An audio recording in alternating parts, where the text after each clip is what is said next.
always roll with us. Canada's damn near like an extension of the United States.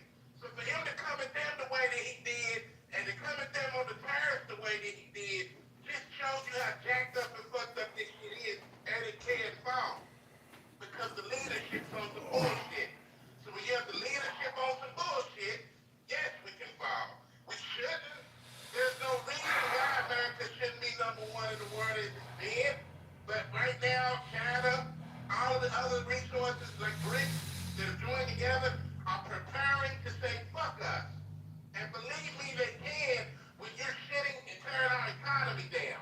You're tearing it down to where there isn't any money for people to be consumers right now. You're taking the job market away. You're not keeping up with technology the way China is. It's a shit show. So to sit here and be arrogant and act like this shit can't fall, and we can't fall, right? You don't know nobody can do. That's some bullshit. That's some utterly bullshit. And that's what exactly is going to make us fall, is coming with that approach that we can't be touched, dog. Anybody can be touched, even us. I live. Hey, listen. I'll be real quick. One mic on money. Yeah, I'm just going to say it really quick. So you guys were mentioning that we have lithium. We only have one active lithium mine here. There's another one scheduled to open in 2028. So even with the things that we have here, one, we don't even, our infrastructure is crumbling. So these things take time. We are not in the position to be doing what we're doing. They're purposely sinking America. Like, that's what's going on. Terrorism from the inside. Not purposely doing shit. We'll give Trump 10 more fucking years before we let American motherfucking fall. And I know y'all think that's probably, it seems counterintuitive, but, you know, hey, before American fall, Americans will give Trump 10 more fucking years or bring that motherfucker back to flex America's motherfucking mic around the world. We don't have to, Mike. Nobody's fucking that motherfucker. Okay, fuck around and find the fuck out. All right, play with it if you motherfucking want. All right, bet against America if you motherfucking want. All right, I'll land there. Let me say this. That's the way. There's too many people that want to speak.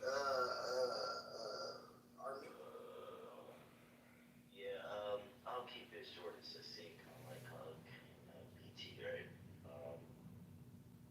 And start wherever he's at. Yes, we have all the resources necessary to maintain a complex civilization. I don't know why people say America needs the world resources. We only use people's resources because it's smarter to use theirs and to save ours. We have enough oil, we have enough minerals, and there's only a few minerals rare earth minerals that we don't have in this country. We actually have all the minerals that we need. So people who say that are just retarded. Now, the guy who brought up Japan and Korea is also retarded. Imagine taking your advice from a homeless person about economics or international relations. That's what most of this room has been. People who don't know shit about shit, speaking of shit that they saw on YouTube for fucking When we bankrupt president, it's right? Yeah. But until this is Daniel president. Follow yourself. You gotta let him savage. Okay. Again, the people that China, we talk about this Belt and Road Initiative, right? And salute to China, great civilization, great people, right? The people that China is doing trade with, the Africans, the Asians, even some European and Pacific countries, they don't have enough money to match American consumption. You're not going to replace American consumption. Most of the world is still living in third world countries. You said that 80 times, my nigga. You got off the mic and say, He added emphasis. No, I see what he's doing. Y'all gotta listen. He already knows one talking. Trying to get it through your thick skull. This is why he added emphasis over there. We only know one talking. They're not going to be able to be an educational aspect of Mike. They say the same shit over and over again. That shit is wrong. You're retarded. No, your mama. Wait, hold on. I'm currently looking for volunteer audience members. Anybody want to raise their hand? That thick ass nigga when he won't faggot ass nigga. That's what I'm talking about. That's The IQ issue. Alright. Again, most of the world is still developing. They don't have enough liquid. They majority of their population to sell poverty. The reason why China doesn't sell a majority of their goods to themselves is because most of their people, even though there's billions of them, are in poverty. Meaning they can't live that middle class lifestyle that we do in America. Okay? It just is what it is. This is not up for debate. This is not about your feelings. This is not about American arrogance. It's just math and mechanics. It's just how things work. Alright? Now this BRICS thing that people love to talk about. Let's compare BRICS to the current economic and international legal order.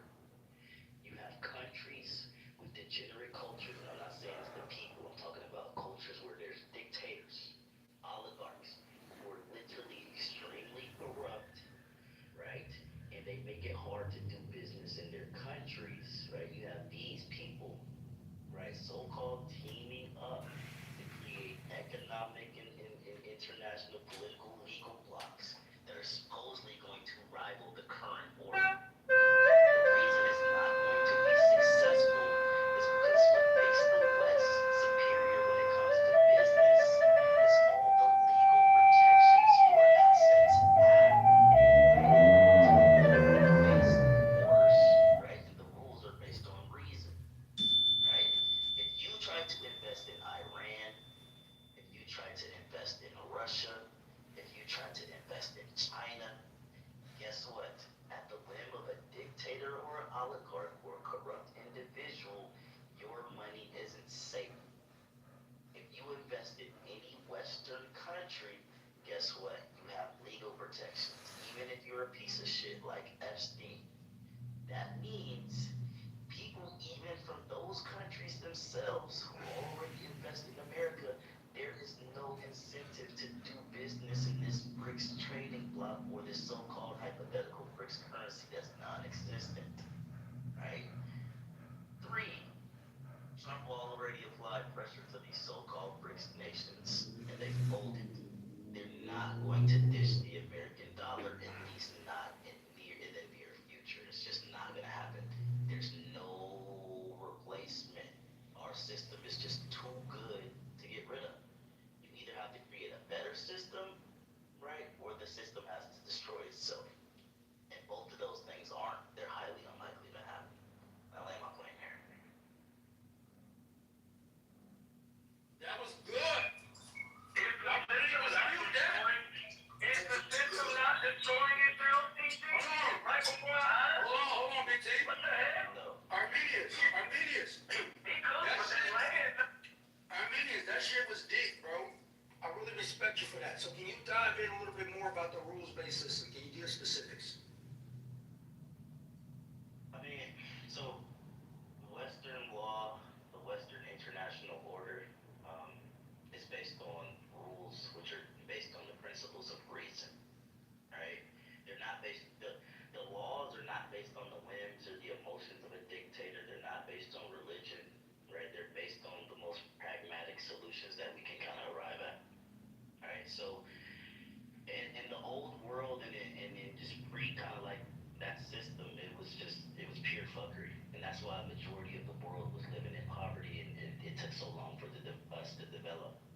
But once you kind of created these frameworks, these legal structures, like the rule-based system that we live on right now, you see most of these people getting pulled out of poverty, and then you see a lot of economic affluence take place.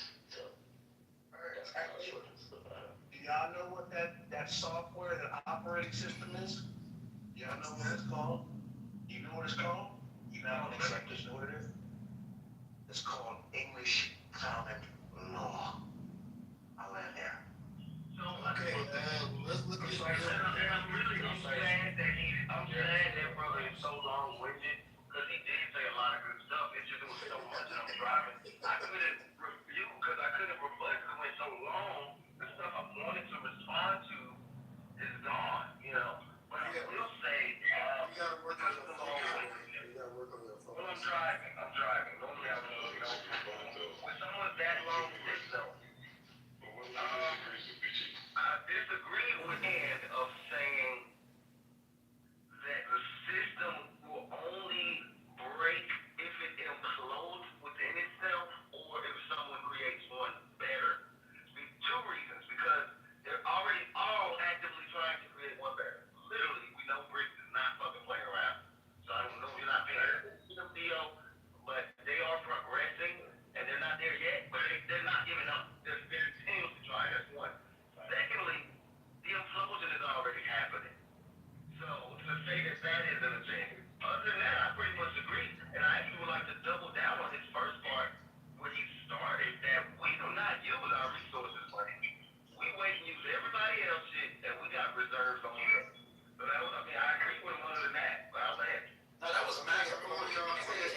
said it's right here.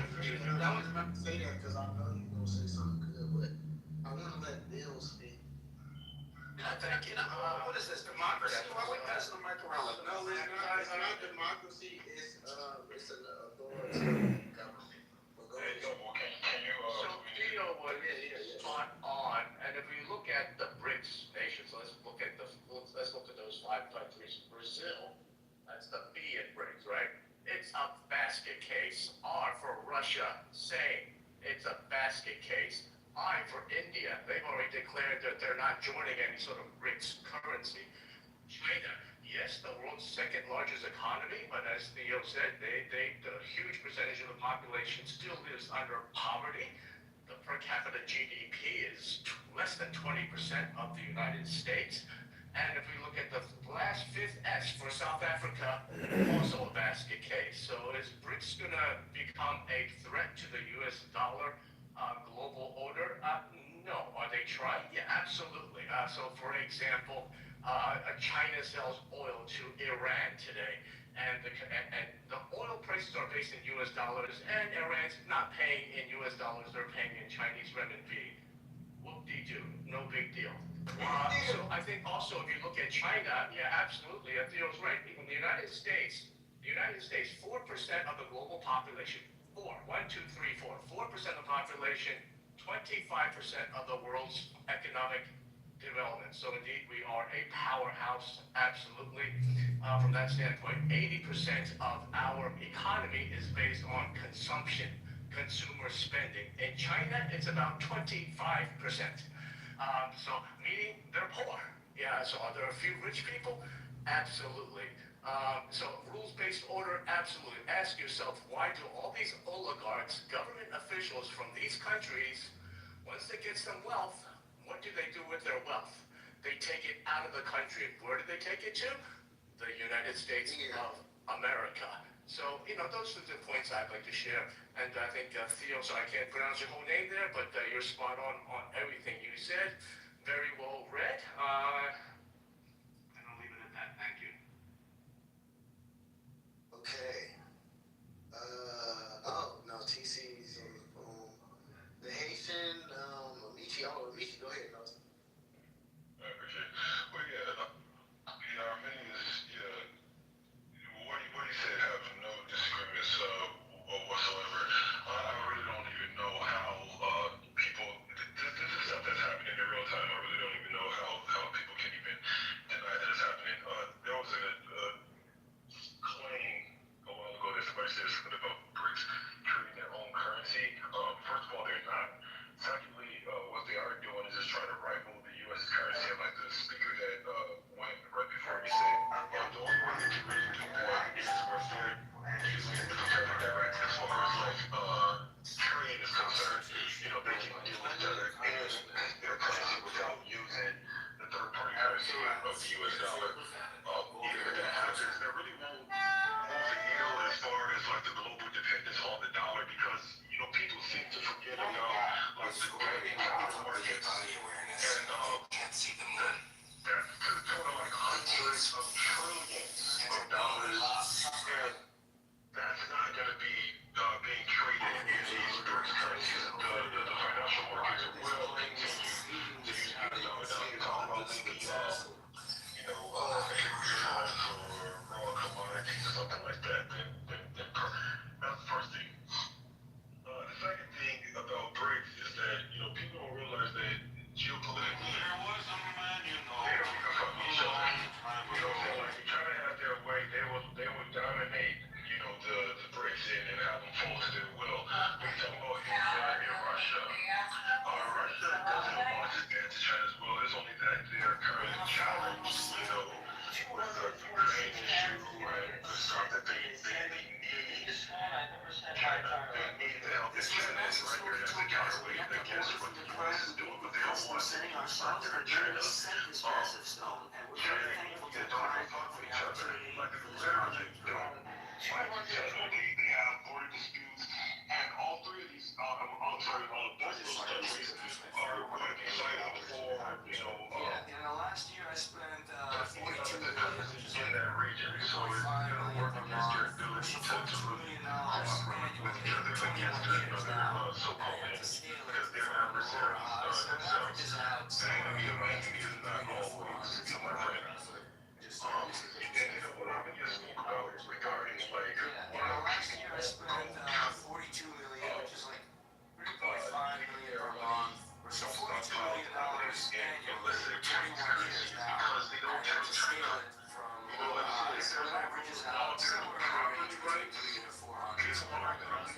in that country or are denominated in that country. Last year I spent 42 million, which is like 3.5 million per month.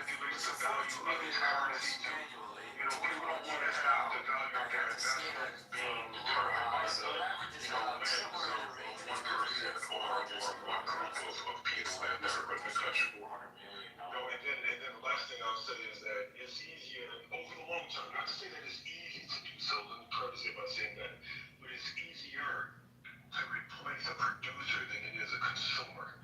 So China, they're important to us. We need them in this relationship because they're producing pretty much all of our consumer goods. People are gradually shifting to India and other countries, Vietnam maybe to a lesser degree. But over time, you can replace China by having other countries produce shit. Again, it's not easy, but it's easier than replacing America, which is on the other end of that relationship. America is in a unique spot where you have both a large population and high discretionary spending ability by the average person in your country. You have a lot of countries that have really high populations, but of course, a large population, but the people don't have high power. Then you have people, countries, let's say Western European countries and things like that, that they have, they have considerably comfortable people, but their populations are not high. We have the best of both worlds, and that is not being replicated by any other country at this point. So from a consumption standpoint, we occupy a very enviable position, and so it would be harder for China to replace us and get other consumers for their goods at the scale that we get from them now. It would be for us to ultimately replace them as the producers of some said goods. Yeah, I think you're 100% spot on. I've been involved in global trade for 38 years. I'm a professor of international business here in Boston. So you hit it right on the head. The one issue that we do face here in the United States is something called a $38 trillion debt. And I think our current fiscal budget, I think 15% of that budget goes to pay the interest alone on that $38 trillion. That is an anchor on the United States of America. And should that go unconstrained? By the way, 2 months ago, it was $37 trillion. We gained $1 trillion over the last 2 months. So the issue is the impact on U.S. Treasuries, because the world invests in Treasuries as a safe investment. And if that debt starts to balloon and that we're not able to manage it, that becomes a huge problem. It is a ticking time bomb. Throughout history, empires have fallen because of debt and overextension. So we need to address you. I like to keep shit simple. How the fuck can the rest of the world even collect on it? All right? How can they collect on it? Yeah, it is an issue. It is an issue, like I said. They can't even fucking collect on it if they want No, it. they can't, but it is an issue, though. It still is an issue. All right. Are we saying China is not making rapid advances in military drones, etc.? They still can't collect on it, bro. But the thing is, we also, this is another thing about the debt. We own a lot of, like people say we have a lot of debt. We also own a lot of people's debt as well. A lot of people don't factor that in. So, I don't like, it's kind of weird. I mean, and even I saw the moderator put, we can't even pay for the infrastructure. We literally just put a bill in to cut a huge check to pay for infrastructure. So, what do you mean? I want to say too that a lot of the debt is to the American fucking people. You're dead to yourself. Well, hold on, I do want to, But that's not stable. That's not stable. hold on, slow. Yeah, no, the debt is the debt is definitely unsustainable. Yeah, you can't have a debt when you have a debt within yourself. Right? It just doesn't make sense. Well, my issue was, the infrastructure has increased drastically since Biden here in Atlanta. I'm not there now in Louisiana, but they're building highways faster than ever. I'm actually proud of them since he's gave that money, dollar sign. So when you and Noble said that historically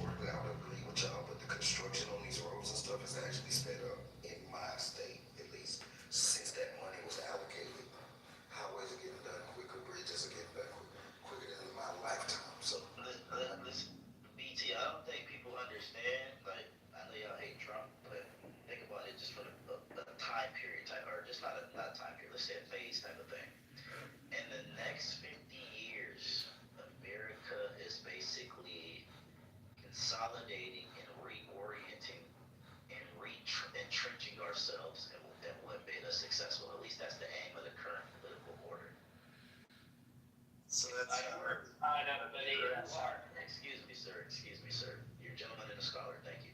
If you aren't, right, as an individual citizen who partaking in this grand scheme of things, right, if you aren't leveraging your skills, your networks, if you aren't aware of this wave that's coming, you're going to miss out on, enriching your personal finances. Yeah, your personal finances. Absolutely, yes. So it would we're building up our infrastructure. We're focusing on the East when it comes to our geopolitics.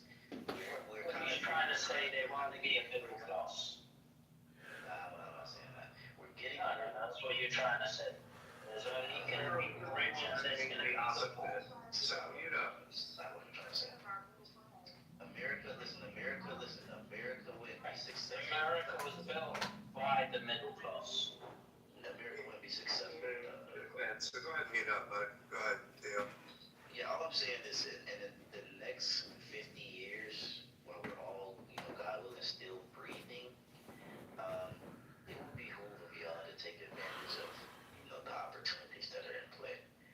Artificial intelligence, all the new infrastructure being built, the shifting of our alliance politically, it would just behoove of y'all to just be alert.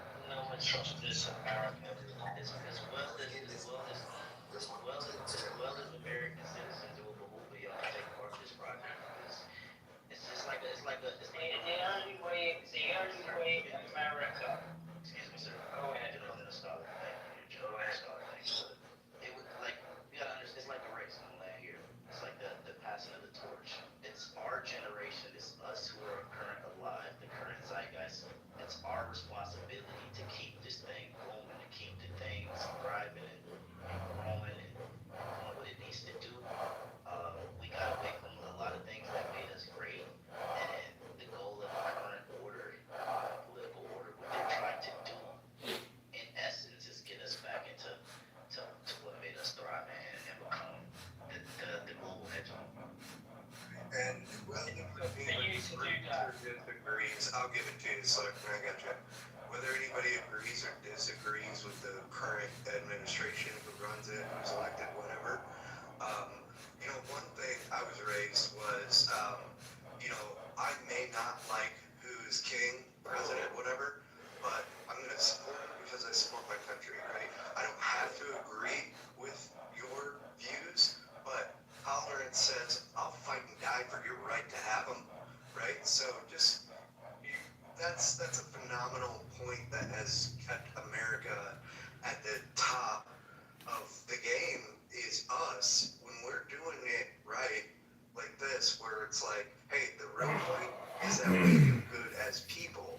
The economy will follow behind that. Society will follow behind that. So go ahead.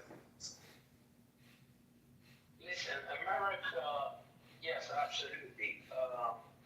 It's going to dominate on one aspect only. And it's also the main reason whereby America will fall. And it's the military. You guys have 750 bases across the world. People do not trust what's going on in the Oval Office, in the Pentagon. The cry for freedom and democracy is just a load of bullshit. People have clocked onto that. And now people are saying to succeed, it's not going to succeed in terms of innovation.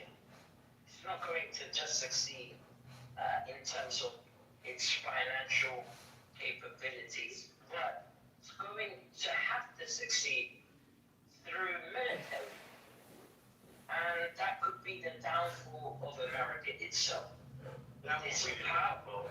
That would not be the downfall. Let me just. That would not be the downfall of that. Why is everyone over? what's going on? Just read that will not be the downfall, my brother. But America. What's going on? So you're a gentleman and a scholar. Please put yourself on me. Take that one from my Venus. I like that. I think I'm gonna keep it. Please. Look, nobody trusts America. Yesterday, a female general stated that Venezuela has enormous amounts of resources. That South America, Brazil, has much of what we want in terms of lithium, iron ore, our freshwater sources. Mexico has oil. These are part of America's national interests. America's national interests are based on what we can have, and that's not stable. This is repeating what Rome was a century ago, right?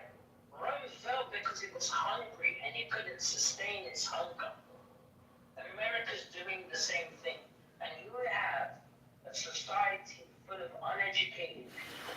You have a society where year on year people don't even know the seas, the name of the continental plates. We don't even know what photosynthesis is. So America right now, yes, it's strong. Yes, it's the leader. No, I'm just saying together. Let me finish. Let me land my plane. Again, let me finish. Let me finish. Calm down. Calm down. Let me check it out. Alright. Hey, 10 seconds on the slurp. 10 seconds. Thank you. All I'm saying, Britain fell because of the British Empire, right? It couldn't sustain its hunger. Right now, they're irrelevant in terms of the world's economy, right? Yes, it's influential, but if you're competing with China or America, they're irrelevant, right? They don't make anything. In regards to what's going on in America, they're repeating what Britain did 150 years ago. Right. The empire will fall down. Listen to it so you can hear a view of the world. It will only enrich you to be able to hear what might happen outside of our borders that people talk. It only lets you know that you don't have to like what he said. Exactly. Thank you. Appreciate it. All I'm saying is I'm gonna learn this. Africa is growing tired of America. The Middle East is growing tired of America.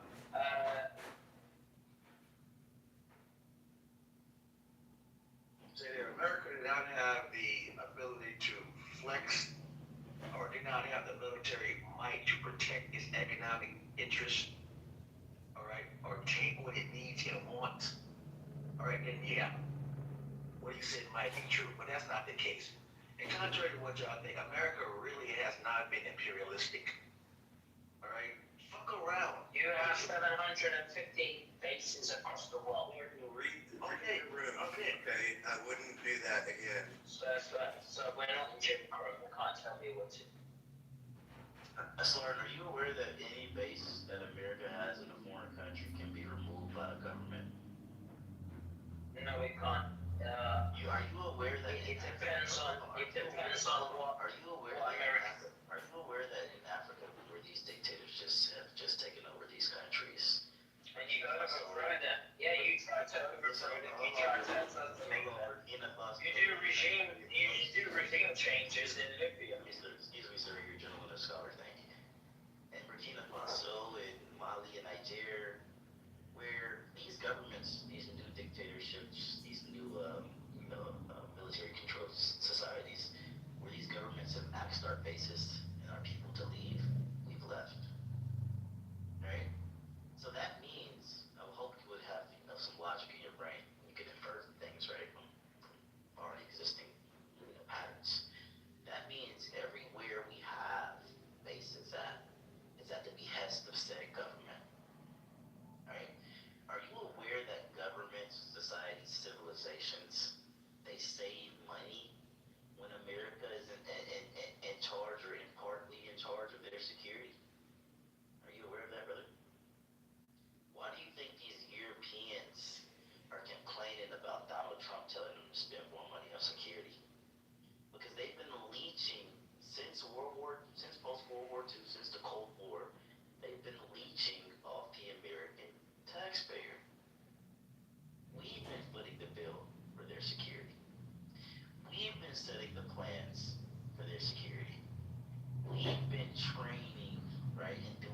stops, right, with their military. They want us there. I think we're being too fucking nice about it, man. I think we're really being too nice about it. If you don't want me fucking there and I want to be there, how the fuck are you gonna fucking remove me? You know what I'm saying? We as Americans, we really haven't played that card yet. The way y'all say all these American haters say that we have. We really haven't. All right? Because if America begins to play that card, if America gets to the point, Americans get hungry, where we're gonna fall, then we're gonna start playing that motherfucking card. Fuck it, I'm already in your back. I mean, listen, I'm in your backyard. All right, now I'm gonna fucking take it. Now stop me. yeah, but I mean, listen, America, we do more things with finesse than discourse, bro. It's just right, so we speak softly and we carry a big stick. Speak softly and carry a big motherfucking stick. Dollar diplomacy. Alright, so just to dial it back a little bit, because I think it's getting a little bombastic here. I mean, America's not just running around, bullying countries and saying, we're gonna take your shit, we're gonna run your shit, run that shit right now. America can definitely get very belligerent and unruly. Look at what happened in Iraq, right? But we don't typically, we don't typically just go in unprovoked and just delete shit. So again, all of these things that you're referencing.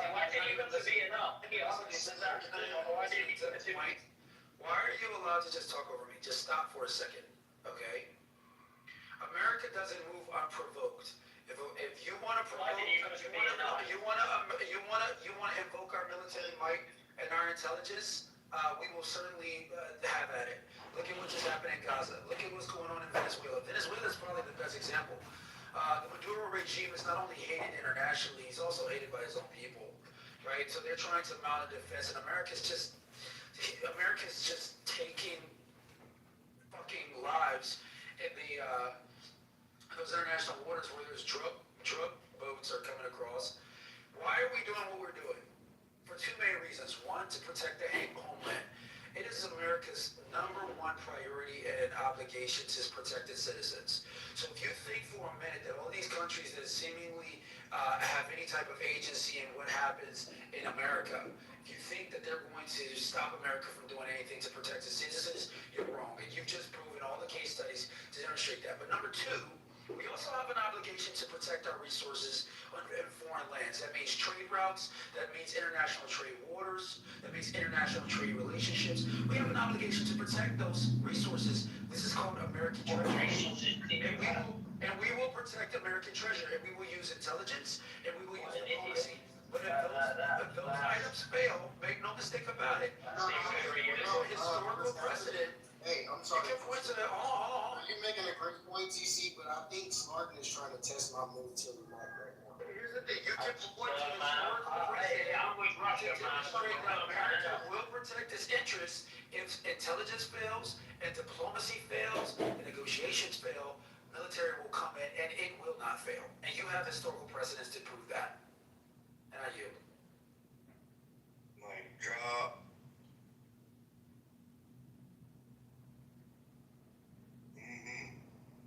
I mean, it's good to be able to hear a perspective.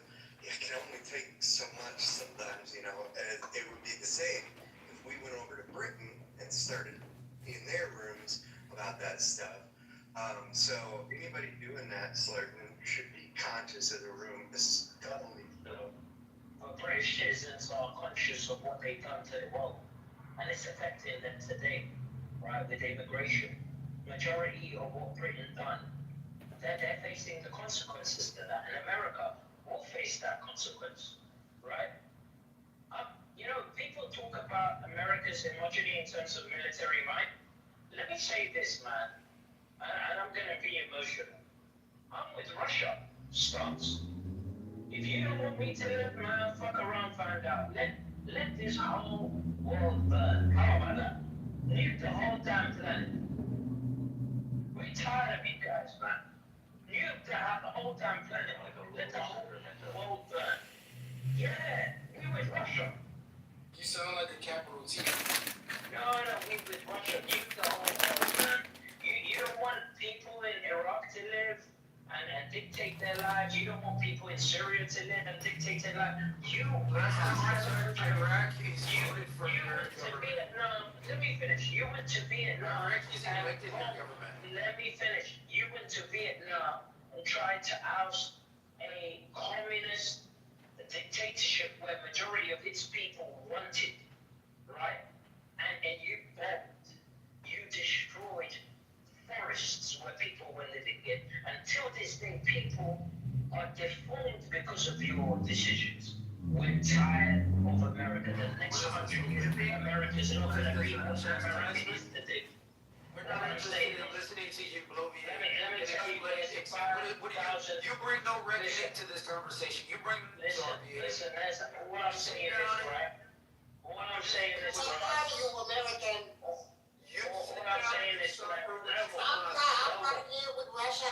5,000 nuclear bombs. I'm tired of you, in a American. blow. Try to do anything to Russia in Ukraine, see what happens.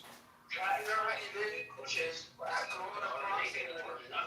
called a private conflict. We're summarily degrading and You reducing. guys ain't gonna do nothing. You scared of Russia. Stop or else I'm kicking you out the room. Man, you scared. Look, You you guys ain't are gonna do scared, man. nothing. You ain't gonna do nothing. I'm tired of you, American. He trying to test our military might in the room.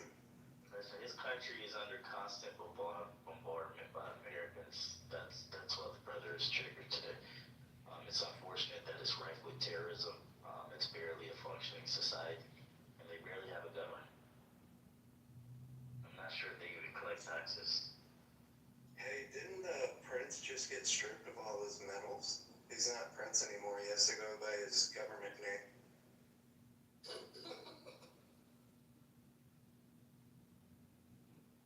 Alright, back to the top. TC, yeah, I mean, hey, I feel y'all been putting down some points though. I mean, Armenians and I, we tag team in these rooms. all I'm doing is I'm just learning from y'all. I'm not, this ain't recorded, this ain't no YouTube shit. This is like educate. I'm doing some learning on some of the things y'all saying, but anyway. I'll say this: the problem with a lot of conversations on a lot of house is it takes an extreme amount of data, theory, and just material to like really understand, and a lot of people really just aren't interested in reading or digesting or doing their due diligence to have that mode of analysis. So they'll speak to what other people are saying or misinformed opinions and or just news media reels rather than trying to build an expert analysis. And I'm not saying that everybody should be an expert because most people are just living day to day trying to live regular lives, but it's just like when you speak on something and you don't have that skill set, it's just probably gonna be talking out of your ass a lot of time. There's a lot of oversimplification.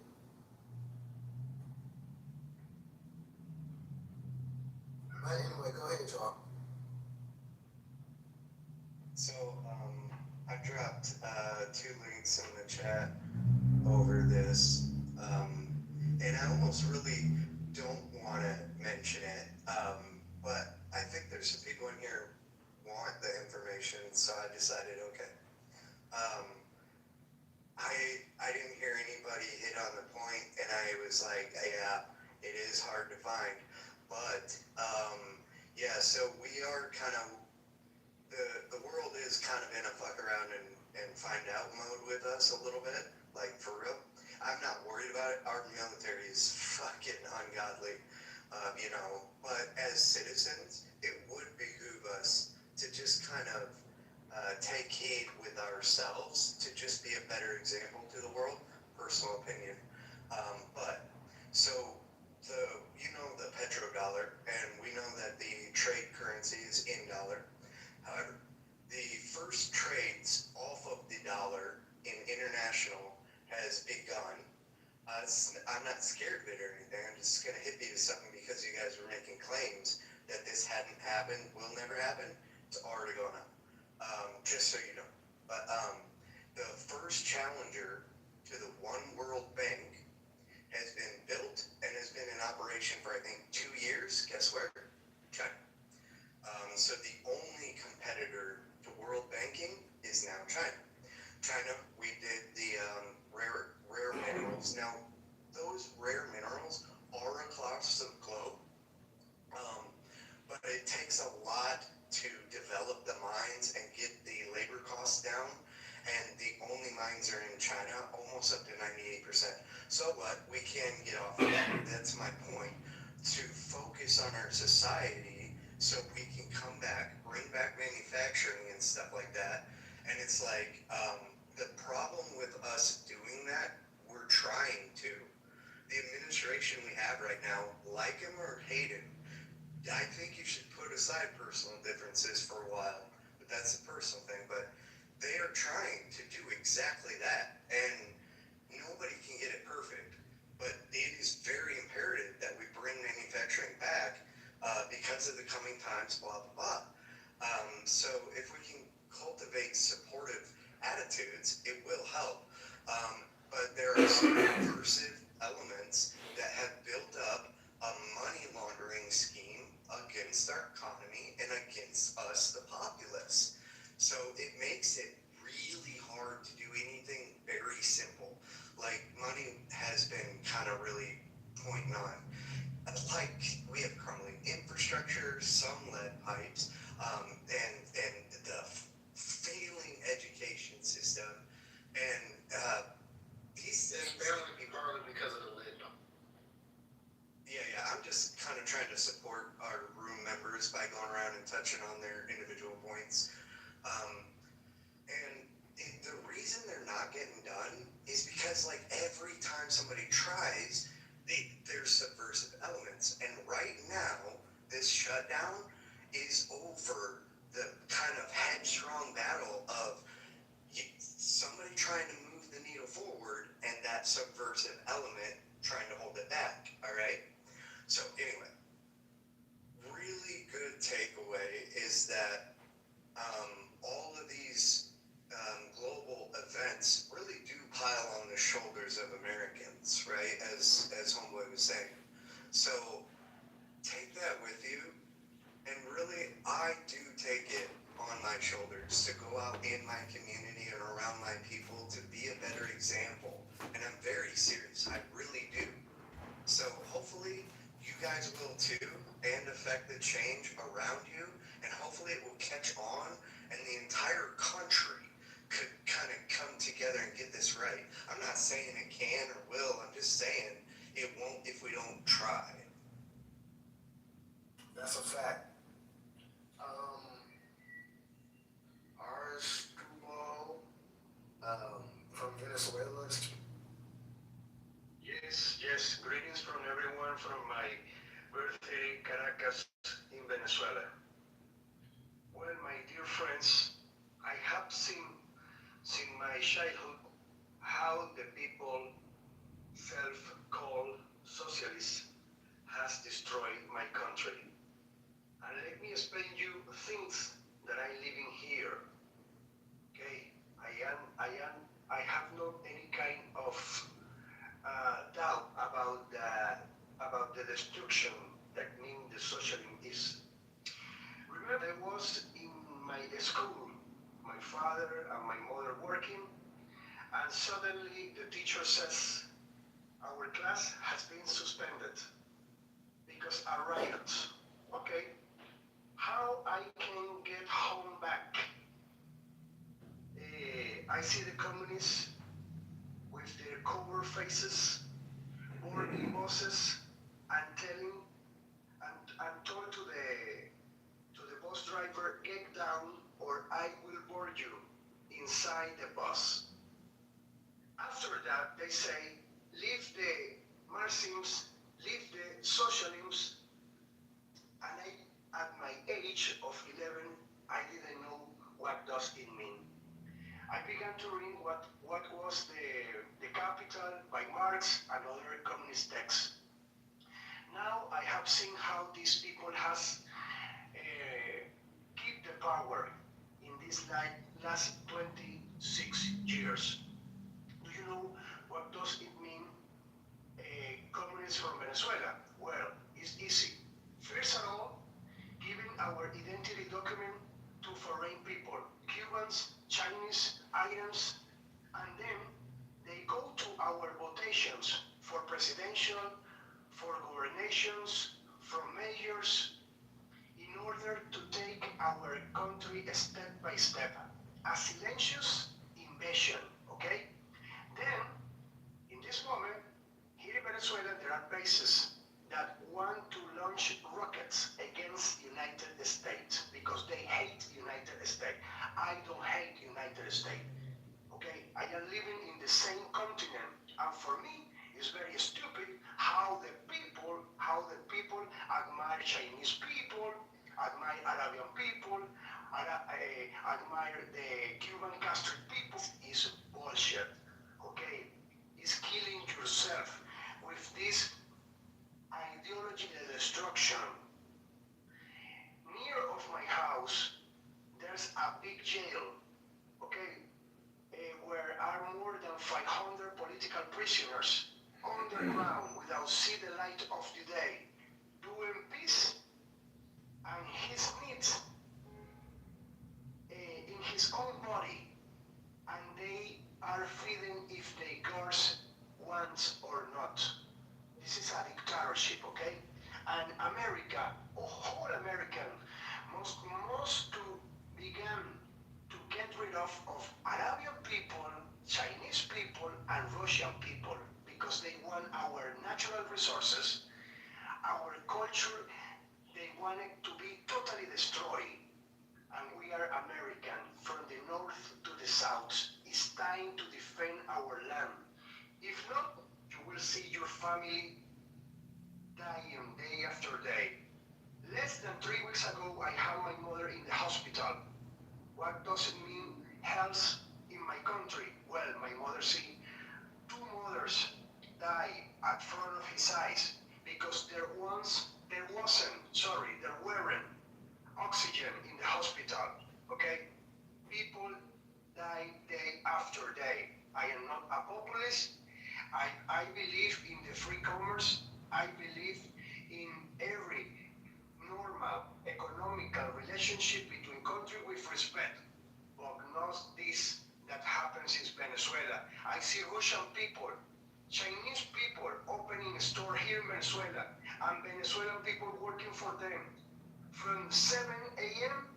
and don't have exit time to go home, and with a salary that less than $100. Okay, this is a laundry money watch. Okay, here in my country, that's that you want for United States. It's time to rethink. Okay, it's time to reset our mind. What is the hate against the capitalism? Because if you see the example of Cuba, the grandson of Fidel Castro is insulting the Cuban people day after day with high standard vehicles, while the people die starving, with an ideal of death and murderer. That means the socialism, my friends.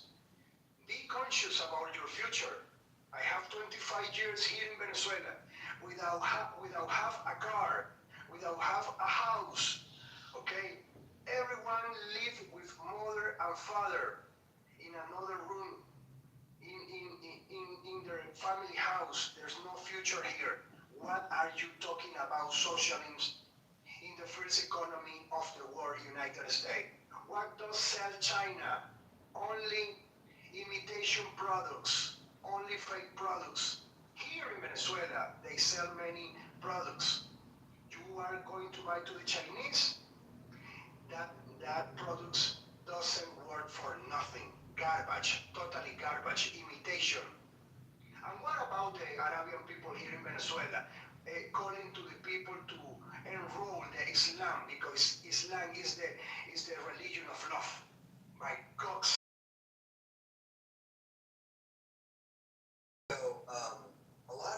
sometimes I have to explain things. I don't know what parts people are going to be able to understand or whatever. When I'm coming at an issue, it's only because there's something going on. Otherwise, I just leave it to the world, okay? And I'm only here in America engaging on these subjects and doing what I'm doing because the absolute severity of the consequences are at play for real, for real. And I'm not a doomsdayist. I'm saying that he said, if you see this, or this, those were happening, and those were the telltale markers that now we see were markers of, okay? And I saw those markers I am very aware what happened in Venezuela. And those markers are up and up right here.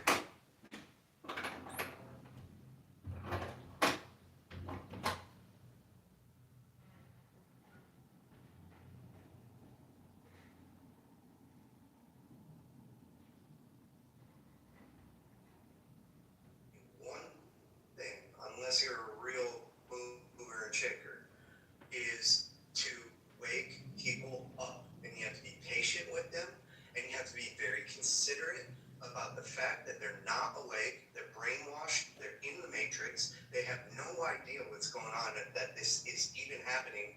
Like, the reason Venezuela suffered so much is because the populace didn't even know until it was too late, dude.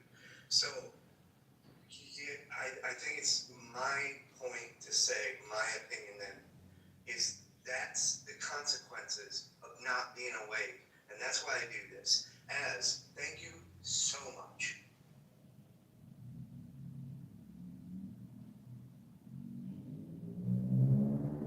But yeah, no, I'm trying to tell y'all, I don't know why y'all keep on doing all this China shit. But yeah, anyway, it's all good though.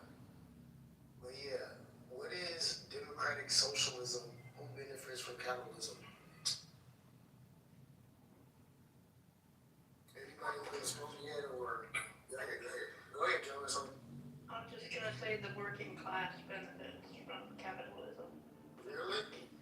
Yes, sir. Oh, that's the first. Okay, that's. I never heard that one though. We all think it supports the rich.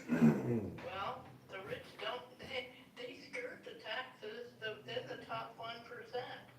We, the working class, pay the taxes. I can see how that would work. So she's saying capitalism works to fund the middle class who pay the taxes. Do you think that's in practice? Do you think that's actually happening? Absolutely, absolutely. Ooh, that's fresh. Can you give an example how you think that's working?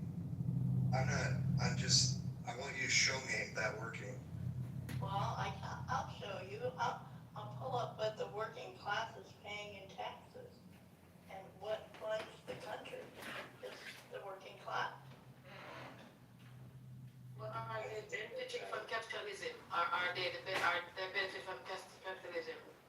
That's what he's saying. Is the working class benefiting, or is the working class benefiting the capitalists benefiting from capitalism? The working class owns most of the, air quote, property, cars, houses, jobs. They own most of it. Yeah, but that is what they're still working to pay for the real big guy, the guy who you never see, the upper management. I said they're the 1%. We are the majority. We are the. But I'm not gonna lie, China has put out a lot of very classic kung fu movies and things that I appreciate. But listen, y'all, Joe she used to follow me. She's making a good point right now, but she used to follow me. Don't be like her. She didn't follow me for some reason. That's neither here. I didn't follow you. The damn app is stupid. Okay. All right, I'm sorry.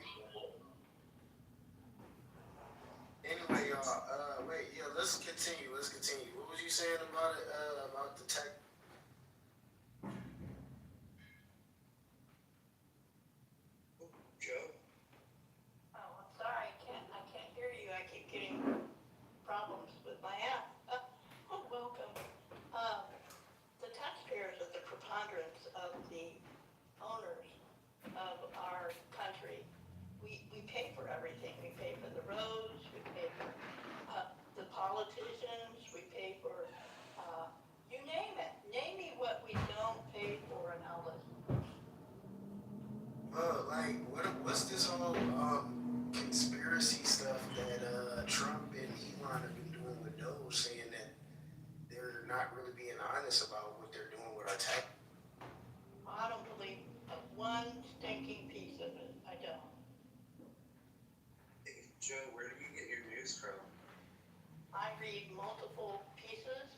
I'm a former NSA official. I get a lot of shit sent to me, and I read it all. Right. I see you seem like very studious and astute person. Do you have any news sources that are independent? Do you know what I mean by independent? Define it from your perspective. Yeah. So an independent source would not come from the AP, the Associated Press. It would not come from any Pulitzer Hertz outlet like NBC, CBS. It would not be sourced or linked from any major platform like Facebook or Instagram. It would come from peer-reviewed, cited research papers. It would come from... I'm very familiar. I work at Notre Dame, so I'm involved in peer reviewing. And I'm deeply involved with the quality of education and how teachers are or are not rated, and how education is or is not valued or measured properly. And it's not. Right. So you got a stake in the game. That's amazing. So you come from the university culture, yeah? No, I'm a former Navy cryptologist.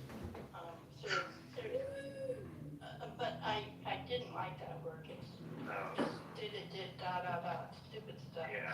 Yeah. So now You say you work at university though? I do now. I didn't used to. Right. That's what I meant. So you come here to the room from an atmosphere currently of a university, right? Like you come from that atmosphere right now? Yes. That's where you work? Absolutely. Right. I work there part-time. It's amazing. Yeah, I went to the University of Iowa. So that would explain it. So one of the things that we're discussing, and we have managed to carve out a pretty safe space for the opposing views to be able to hold their opposing views, right? Like we're not going to try and talk over other people who have different views. We're going to accept it and know that we don't have to accept their view, right? And I'm just letting you know we've carved that space out because you're very familiar with it, so I'm not teaching you that. Just respecting you and letting you, I know where you're coming from. We have found that there is kind of a dividing line in the country. People pro-Trump, against Trump, whatever, types of things that are that completely separate the country. So my question would be, since you are a fresh light on believing in, do you believe in the capitalist system? 100%. 100%. Do you think there could be any improvements? If so, where? Yes, but the capitalist program doesn't really do the quality measurement that I think is needed. I would say improvement definitely is needed in K-12 education, and that's where we're losing our battle. Amazing. Do you have any kind of idea where that root cause may be that's causing that failure? If you could fix one thing that would make the biggest change? Requiring parent engagement. Ooh, okay. So here we got a woman from across, I'm going to say it, across the aisle on the viewpoint with capitalism, and yet shares the core values espoused by this stage, right? It took us a long time to even come to some of those conclusions that you were immediately in tune with, right? That's why it's so valuable to respect the other side, chat, is that we share a deep connection to each other as Americans that really inherited a great legacy. So when we get caught up on the small surface aspects, that you miss all that I just uncovered with Joy, people would have missed that if that would have been a conflicting issue.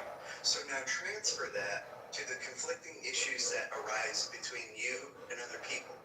And if you get rid of that and it's not you, then become the solution and help other people wake up. Thank you, Joe. I appreciate it.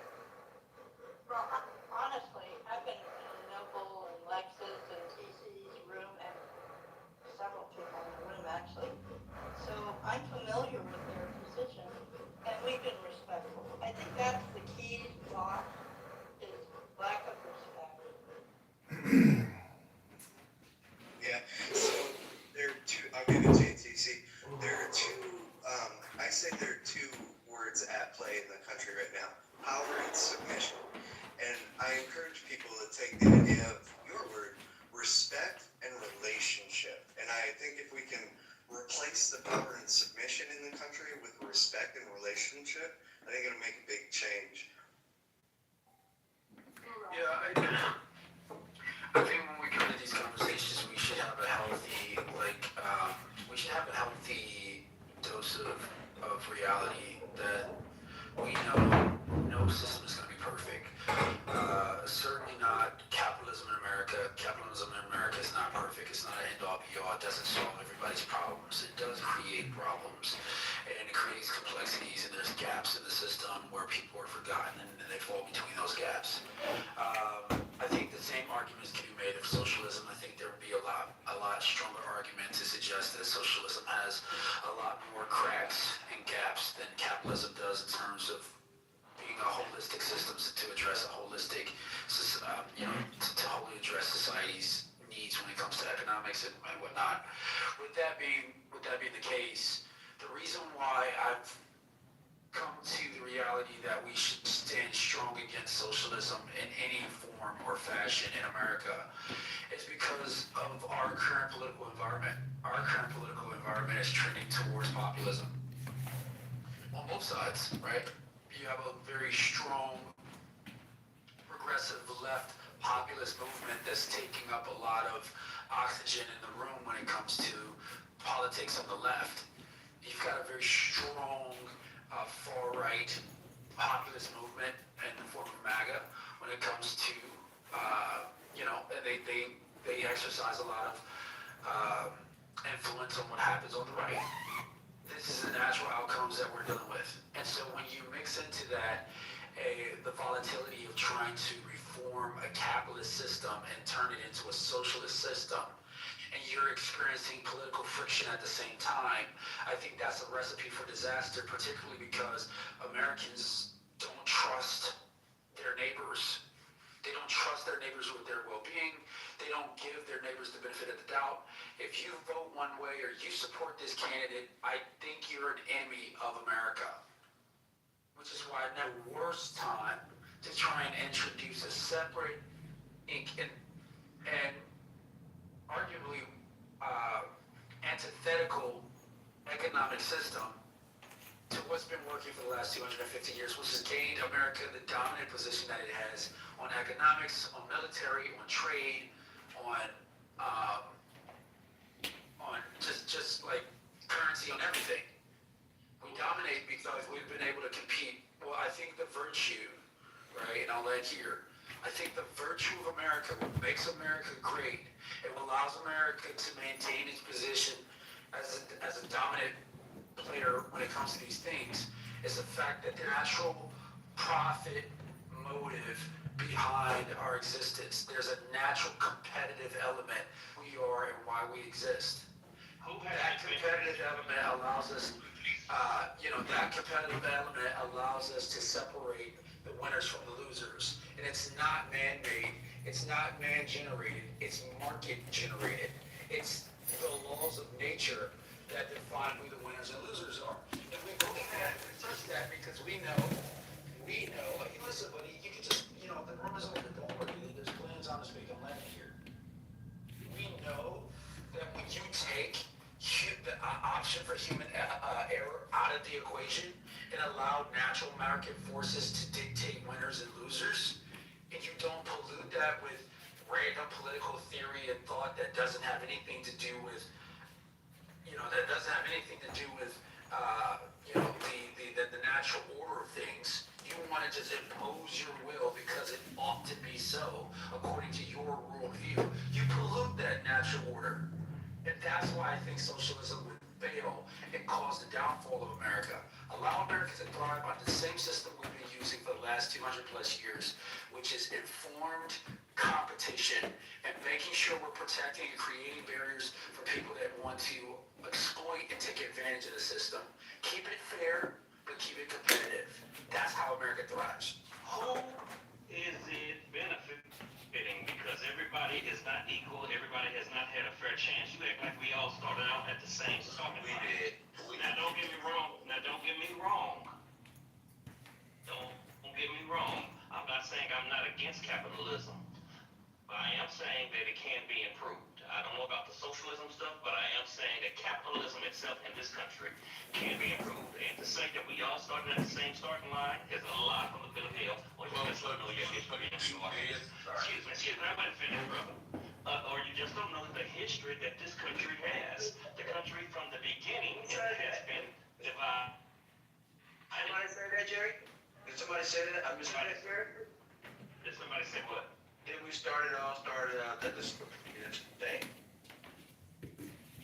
So I don't know about that. I'm just saying that we all did not start.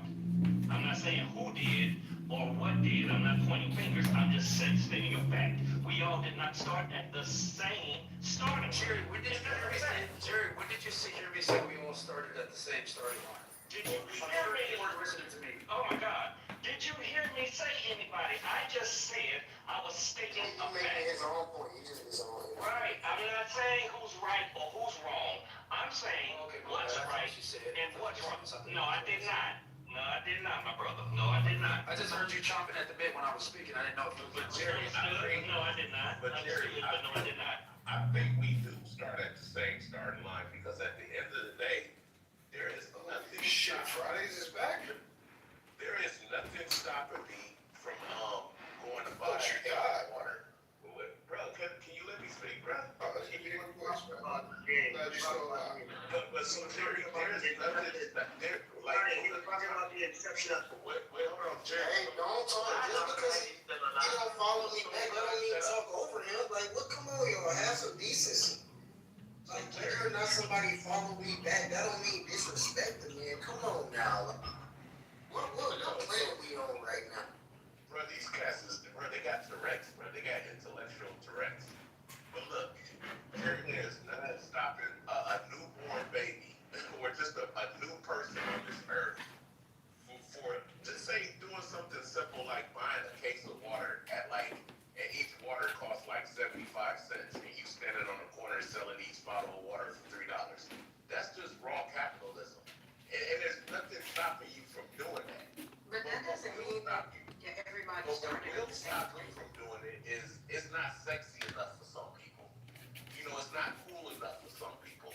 Everybody has a shot at capitalism, and it's going to benefit the people who partake in it. Dude, let me tell you something. As a business owner, with all due respect, as a business owner, I was living in Nashville, Tennessee. Okay? To start my business, it took me the longest time, and I'm looking at my peers and stuff and seeing why theirs started earlier. I had to move to country-ass Knoxville, Tennessee to get it started. Then I had to branch out.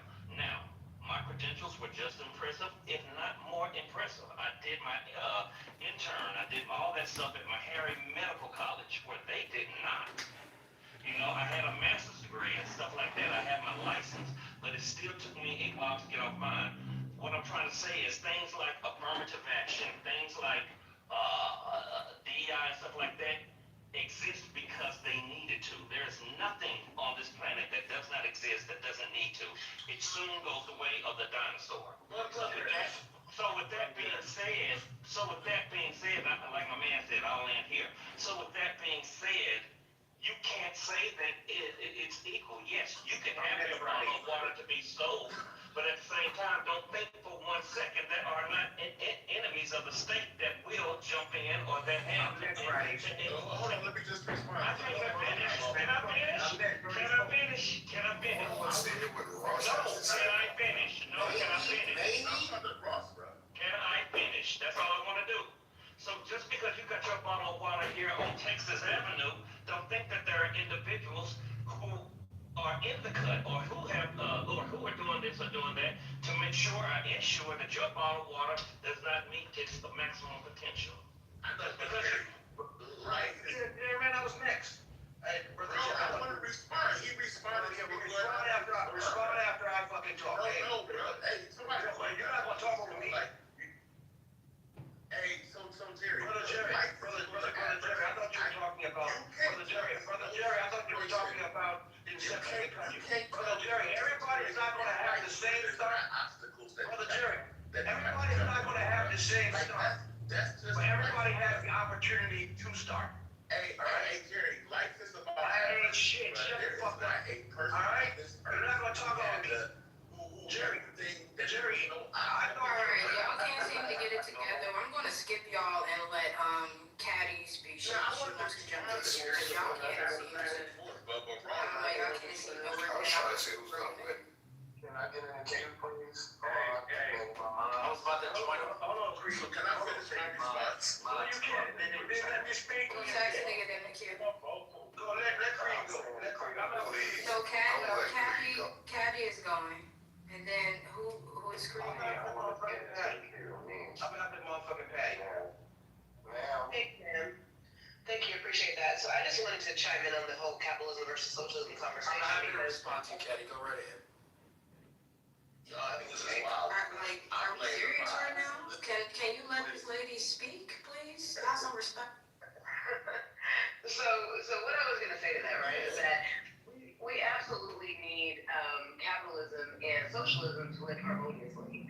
When they're not living harmoniously, we end up with economies like we have today. We have to have both. I don't want to give up any parts of socialism because I know that I enjoy the benefits of socialism. Also, as a small business owner, I benefit from capitalism. So I understand why we have angst with both, but we actually just need to figure out a better checks and balances what we currently have. So currently haven't working, our cost of living is out of control, and we can't afford to buy groceries. So I'm gonna deal with that. Wow. So it's like I said a minute ago, right? She's trying to fix the car. There's definitely flaws.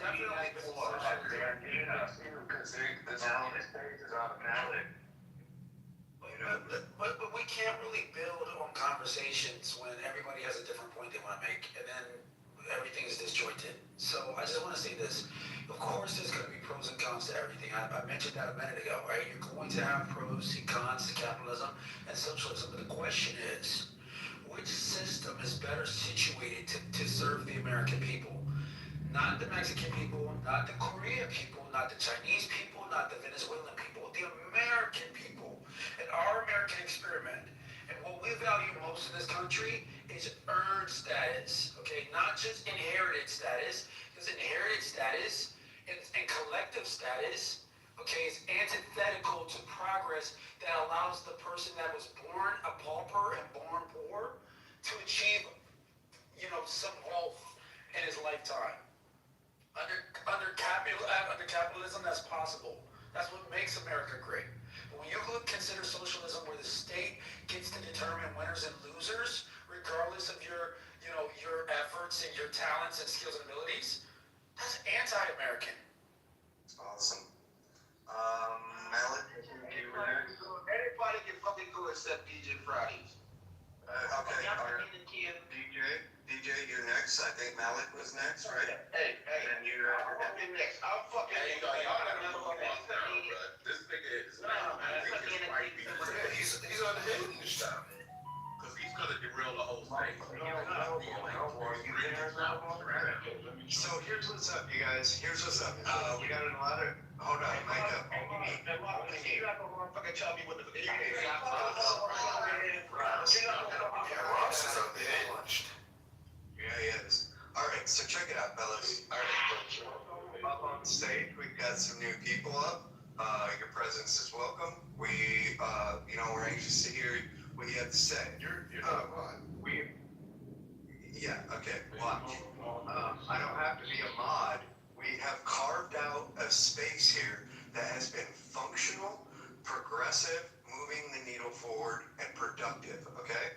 This chat has been full all day because of our ability to maintain something called civility. Civility only works in a particular manner, and that's by being adults. All right? So, with that being said, we're going to go ahead and follow the rules. It is a dynamic conversation. It is okay to unmic a little bit. You should have the presence of mind to know when too many people start bubbling up, you be the one to just go ahead and mic. And if they have that same in mind, everybody will figure it out, okay? Our stage has self-correct. Hey. Are you going to speak about the topic or no? No, hold on. Let's hear you. Because if you cannot, what you're doing might be something called intellectual dishonesty. If you cannot, as an adult, when I go to work and I go to a meeting, I do not act like that, okay? No, we're not at work or at meeting, but I'm showing you. Adults know how to be an adult in a space that is carved out for adults, okay? We have spent a lot of time and covered a lot of great material with some phenomenal people only because we can maintain civility. It hasn't broken down into an all-out, drag-out fight like happens on other stages. If you would like to unmute and go like that, I would suggest a different room. All right, thank you for that. Just a little baseline for everybody to know. We have rules, respect them, be polite to other people, and there will be various viewpoints. You do not have to agree with them, and they may not be convinced by you. So be okay with that. All right, I believe we were going Malik and then DJ Friday, so go ahead. Wait, moderate. How is that you don't have a No, can you put me in the queue? Yeah, you next after whoever. Moderate, how is it that you have Why don't you just focus on what you wanted to say rather than addressing him? If he got support from the people who opened the room, why are you focused on it? Just continue. I was just curious, that's all. He wanna have a good conversation. That's basically what he's saying. So go ahead. He's white, so he gets to say what he wants to say when he has to. Something is wrong with Trump. We're not going to be racist. That's absolutely true. We're done with racism and bigotry. If you want to do that, Yeah, but he said this one. Get back that shit up. Okay, He didn't have a place. I was just to say that democratic socialism is a combination of capitalism and socialism. Democratic socialism believes in the free market and open market. It does support that, but what it does is it lays in crony capitalism. It doesn't allow or it minimizes the ability of crony capitalism. And that's exactly what runs this country currently right now. This country is ran by crony capitalism. We've seen it in 2007 stock market crash when it came to Wall Street. And how Wall Street betted against the American people, pushed the American people into predatory capitalism. Into predatory loans that led to Black Americans losing $407 billion in wealth because they were unknowingly pushed into predatory loans and lost their homes because of it. And no one in Wall Street went to jail. They were just fined, minorly fined, and they were bailed out, called too big to fail. So yes, democratic socialism reigns that in. I am a democratic socialist to a large degree, right? But I support Mandami because there are reasons why I won't go into, because people on this stage might be too sensitive and throw me off and all that, throw me out of the room and all that, so they get a little sensitive. But yeah, Mandami is dangerous in other ways. But in terms of democratic socialism, I fully support it. I want and I hope that our country moves more in that direction, and I think they will. We have no other choice with the advent and the birth of AI, and as AI continues in the future, in the coming decades, to replace the human workforce. Humans are going to have no other choice but to turn to democratic socialism in order for us to remedy this. It's inevitable. That's what's bad. who's next? Fridays? Nah, I just wanted to respond to Jerry. Jerry, I was just saying, like, you know, in any business venture, you're gonna have obstacles, bruh. You're gonna have hurdles. Life ain't fair. I don't think it's fair that NBA players can make millions for doing something that they will do for free. Like, but that's just the way life is, bruh. But to ignore the fact that that there isn't such a thing as racism, classism, etc., that actually thinks that is extinct in America right now, that is a bit naive. Bro, that's the world, bro. That's just the world is trying. I'm not talking about the world. I'm talking about the USA, where we dwell. That's the human condition, bro. Like, humans are tribal, bro. We're gonna always find a reason to group up and hate on the other group that's not a part of your group. Like, that's gonna always be a thing. That's part of the human condition, bro. Okay, it's still part of the human condition, but that doesn't necessarily make it right, and that doesn't mean that everybody still wants to start at the same starting line. No matter if it's here or they are here. You know what families do? I think what you're supposed to do as a family, you know, as you're supposed to create, an advantage for your kids. And some of us are not born into those families, and that's just unfortunate. Of course, everybody doesn't start at the same starting line, but you have the opportunity to be born way behind the starting line and catch up and surpass. I mean, look at out of slavery, we had black people that became millionaires fresh out of slavery because they had the ambition, they had the grit, and they were determined. Like, and then we got people who just rather sit on their ass and want something to be given to them. Who came straight out of slavery and was an instant millionaire? Give me one example. I'm just saying. No, I know that one. Friday, you had him pinned and then you damn. He didn't have me banned at all. He didn't have me banned at all. No, he didn't. You don't know what I was going to say. Okay, let me give you some. Look, I'm being a little hyperbolic, but we have people like Madison. We had people like She wasn't straight out of slavery. I just said I was being a little hyperbolic, but I'm saying for the times that she lived in, like even through the Jim Crow era, but we had black people who became millionaires during Jim Crow. Let me just say that then, because I was being hyperbolic when I said I'm fresh out of slavery. Okay. I'm just saying we've been in situations in this country where a black person wasn't supposed to be able to make those type of gains and accomplishments, and they did it anyways. During the Jim Crow era, we had black-owned fucking all type of businesses, bruh, that moved black people forward. And you couldn't tell those people that, oh no, you can't do it. It's illegal to be black. It's illegal to be black. Let's let this land, and then we're gonna move the needle. So with that being said, when you talk about we had Jim Crow and stuff like that, there's countless examples, be it Lake Lanier in Atlanta, be it Black Wall Street, be it Oklahoma. Okay, you just a negative person, bro. I get it. You got it, bro. Can I finish? I'm just saying that there has been examples of this, but just because they have existed, don't think there has not been any trials, tribulations. Again, the main point is on the people. Can I finish, brother? We saw the victory story. Can we finish? Can he focus on what he want to focus on in his submission? You got a specific mind, independent from yours. You can talk about victories, and he can talk about victories. Good shit. He'd have been done by now if you'd have let him talk. All I'm trying to say is, last time, we don't start this thing line. Yes, we all have an opportunity. Yeah, I had an opportunity to play NBA. Doesn't mean I was going to go. I had an opportunity at birth to be a basketball player. Doesn't mean I had. Doesn't mean that I was going to go. Our starting lines are different, and to think that they're all the same, we all have equal opportunity is a lie from a pit of hell, or you don't know history of this country. That's all. All right. Thank you. You're not gonna rush me now, brother. You're not gonna rush me off, brother. That's all. Now you talking good. No, I'm trying to give you the opportunity. You can't give me an opportunity, man. You can't give me an opportunity. All right, but I defer to the young lady. a space that's not racist and not bigoted, all right? So if you're going to make an argument about slavery, Yeah, but modern, you're cultivating a space that's privileged. That's the problem. It's not racist. It's I'm not. I'm cultivating a space that's available to everybody in a very intellectually honest way, all right?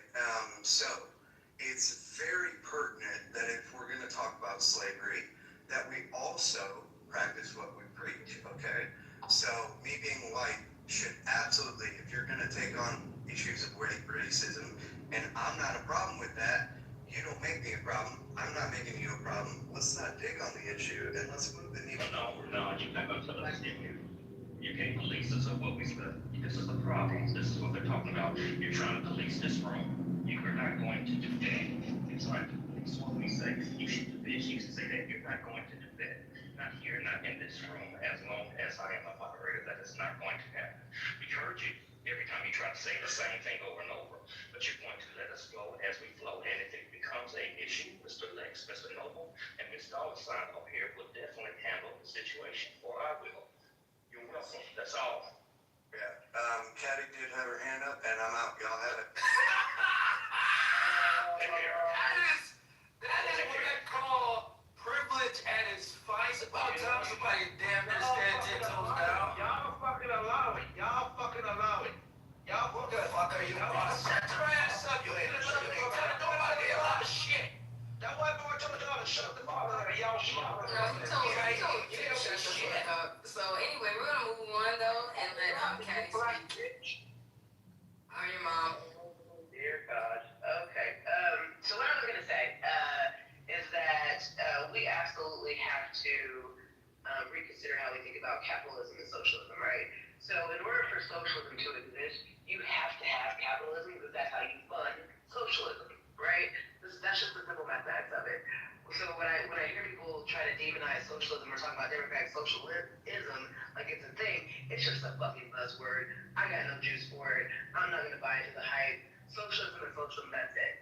So when people wanna categorize things we should get rid of, that's simply not the case. We have to. I don't want to pay out of pocket for the roads and the lights and all the things that my government pays for, high taxes. I'm not interested in that process. I'm not. So I'm going to deal with that. It kind of went down a different hole, but I'm going to deal with I really wish we had an opportunity to go back and forth, Caddy, because I think you and I agree with you. You can't come in. Oh, we can? I mean, might as well. No, I don't believe you until the white boy comes back and says we're allowed to. Y'all feel it up here. Oh, wait, damn, hold on. You can't go back and forth. I just realized that. Hey, let me get in there.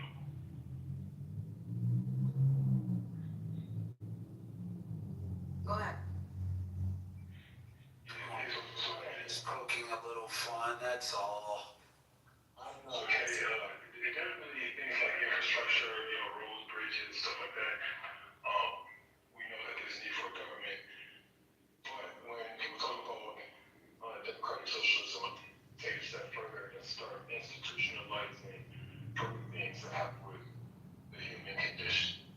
Like universal health care, like health for all, maybe free university education for all, regardless of ability to afford, and then based on need, assistance with food, housing, things like that, institutionalizing those things, and like you said, you need capitalism to fund it. So I have no problem with that. So on the flip side, I have no problem with them having higher taxes, knowing that that stuff is needed to fund, these social services. Yeah, I agree. So let me get this right. We work all our life to become part of the white percent, the 1% as you guys put it. And then it doesn't matter what color we are, we go to the middle class and pay 100 or 90% of what it costs to run the country. Is that right? So that's the whole other backlog is because if we want to break down taxation law, that's a really deep dive into a lot of fuckery that we may not have the time for right now because taxation law is one of the ugliest things, ugliest types of law we've ever written. It is not written for the working class at all. And so when we talk about making the rich pay their fair share, they're going to fight tooth and nail with their lobbyists, with their powers that be, to make sure we don't get in that position. Yeah, I agree. They should pay their fair share, but they're not. I'm gonna yield with that. I apologize, brother, for cutting you off. Let me say this real quick. I don't know how many people in this room, maybe I'm not the only one, but I don't know how many people in this room have gone from abject poverty. I mean, like the bottom. We always talk about the top 1%, but we rarely talk about the bottom 1%. And I was a part of the bottom 1%. And I think the best way to describe that is as poor as you can get. Basically, homeless, nothing to your name, living out of an abandoned home. That was me for some time in my early life. To get to your car home. No, because I didn't have a car. So no, that wouldn't be the bottom 1%.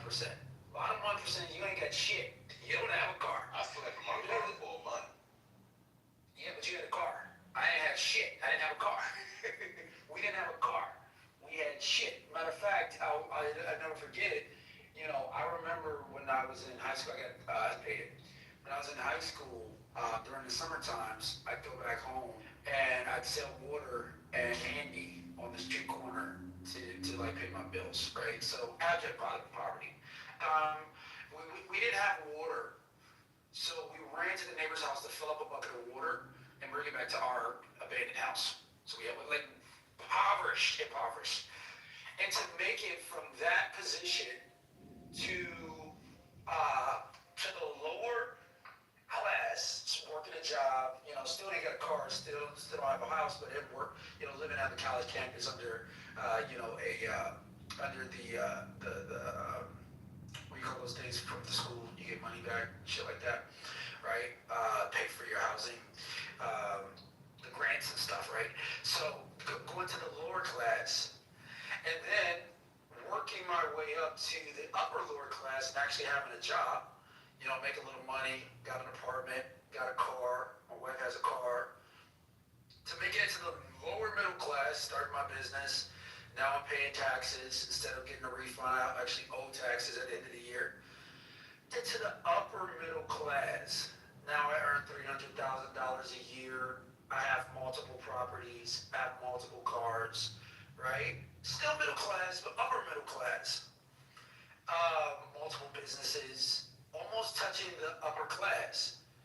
For somebody to make that trajectory, to go from the lowest 1% up to the upper middle class, in the course of 7 to 10 years has happened. You will not see anything like that, socialist or communist society. You will only see that capitalist society, because we value hard work, we value consistency, and we value talent and ability. That one can literally read and educate themselves out of abject poverty. You cannot do that in a communist society.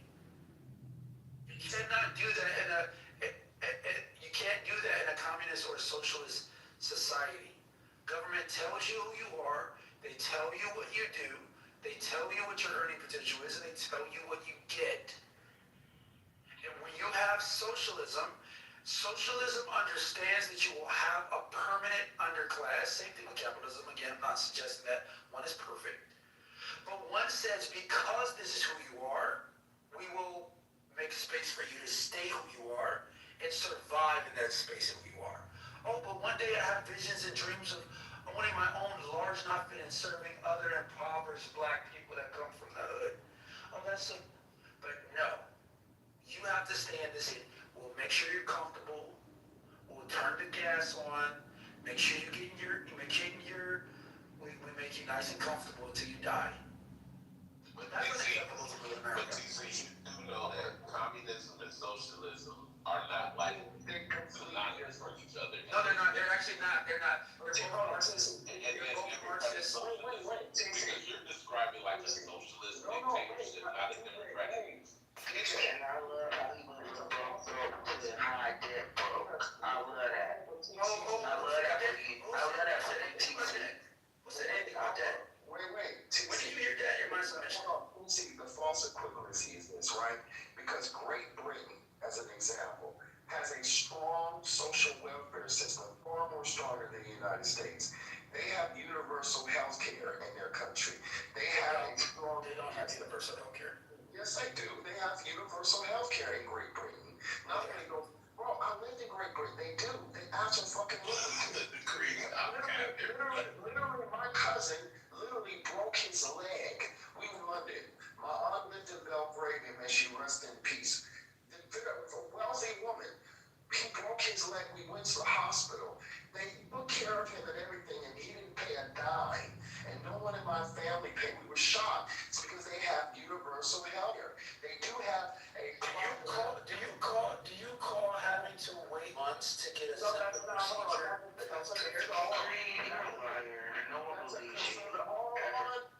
That is a conservative talking point that comes out of the Republican Party and Heritage Foundation. The reality is it is not, as a person has lived there, yes, it is not, and my aunt always used to say this, and she lived there for 45 years, and then she always used to say, it is not perfect. No one is claiming that the NIH is perfect. Now y'all coming off your mic. You're talking to a woman whose husband literally lived in London. But go ahead, go forward. Thank you. So no one is claiming that the NIH is perfect, right? No one is making He didn't even get that, John. He didn't even understand. Are y'all okay? No, I think DJ. You're the same. We know that for sure. No, can you call? Hey, y'all. We've carved out a space of respect here, y'all. Don't backfill it with this. Never. I don't believe in either. You are disrespecting your alibi while I'm attempting to talk. Bitch, I will disrespect. See what I mean, Noble? See? So, anyway, she does that in her room. She cusses people out. But the thing I was trying to say was that the NIH is not perfect. Yes, there are issues. There have been issues in the past, right? But one thing I can say about the British government is that they consistently try to fix those issues. And yes, there have been protests, and yes, people have protested throughout the decades. The NIH and called out the NIH for its inconsistency in healthcare. But regardless of those issues, they have a pretty solid system, and the British people are very happy with it. And when you have conversations with the everyday British person, they are livid when they educate themselves on the American healthcare system. And they definitely, if you ask most British people of any economic class in Great Britain, would they want the American healthcare system in their country, they say, hell no. Right? So my point and what I'm trying to make is you have Great Britain who has a strong social welfare system, not just in health, only in healthcare, but in housing and almost it's far more progressive and far more socialist than we are. Yet they have a robust capitalist system, right? Also France, also Scandinavia, many Scandinavian countries have I forgot, out in the Scandinavia area. These countries have robust capitalistic systems, but they have robust healthcare systems and banking systems. And when you look at their well-being, when they look at well-being in those countries, those people have a higher index on being well-being and happy than in the United States. And in fact, they live longer and are more healthy and have lower rates of cancer, diabetes, high blood pressure than the United States of America. And yet the United States of America is the wealthiest country on planet Earth. Make it make sense. And let me answer this question because this country is very unhealthy. So I mean, you're gonna call. I mean, I understand that we do need to have a solution for healthcare, but when you have so many people that are all constantly supersizing the meals, they're not in the gym, they have poor American healthy diets. I mean, how do you survive as an insurance company in this country? Or how do you survive from a healthcare perspective in this country if you provide everybody with healthcare? Preventative healthcare is what these countries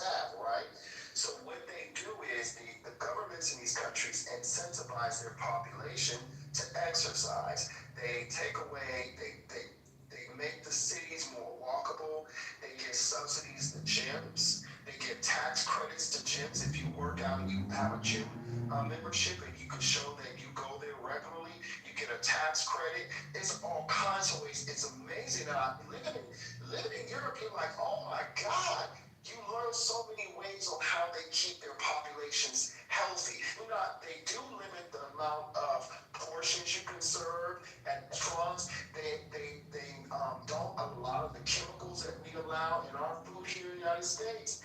They allow in their country. So you go there, they got a McDonald's, Burger King, they got all of them. They got a Popeyes, but the difference is at those Popeyes, at those Burger Kings, you don't get any of the toxic garbage that we have and allow it all come to this country. They don't allow. And the food tastes completely different and light years better. That's one of the things when you're in Europe or you're in Africa where they don't allow all this horrific monster food and toxins. The food tastes so much better that you almost feel. Yeah, Malik, you're not lying about that. You're not lying about that. I was in Italy. I ate so much pizza and I didn't gain any weight.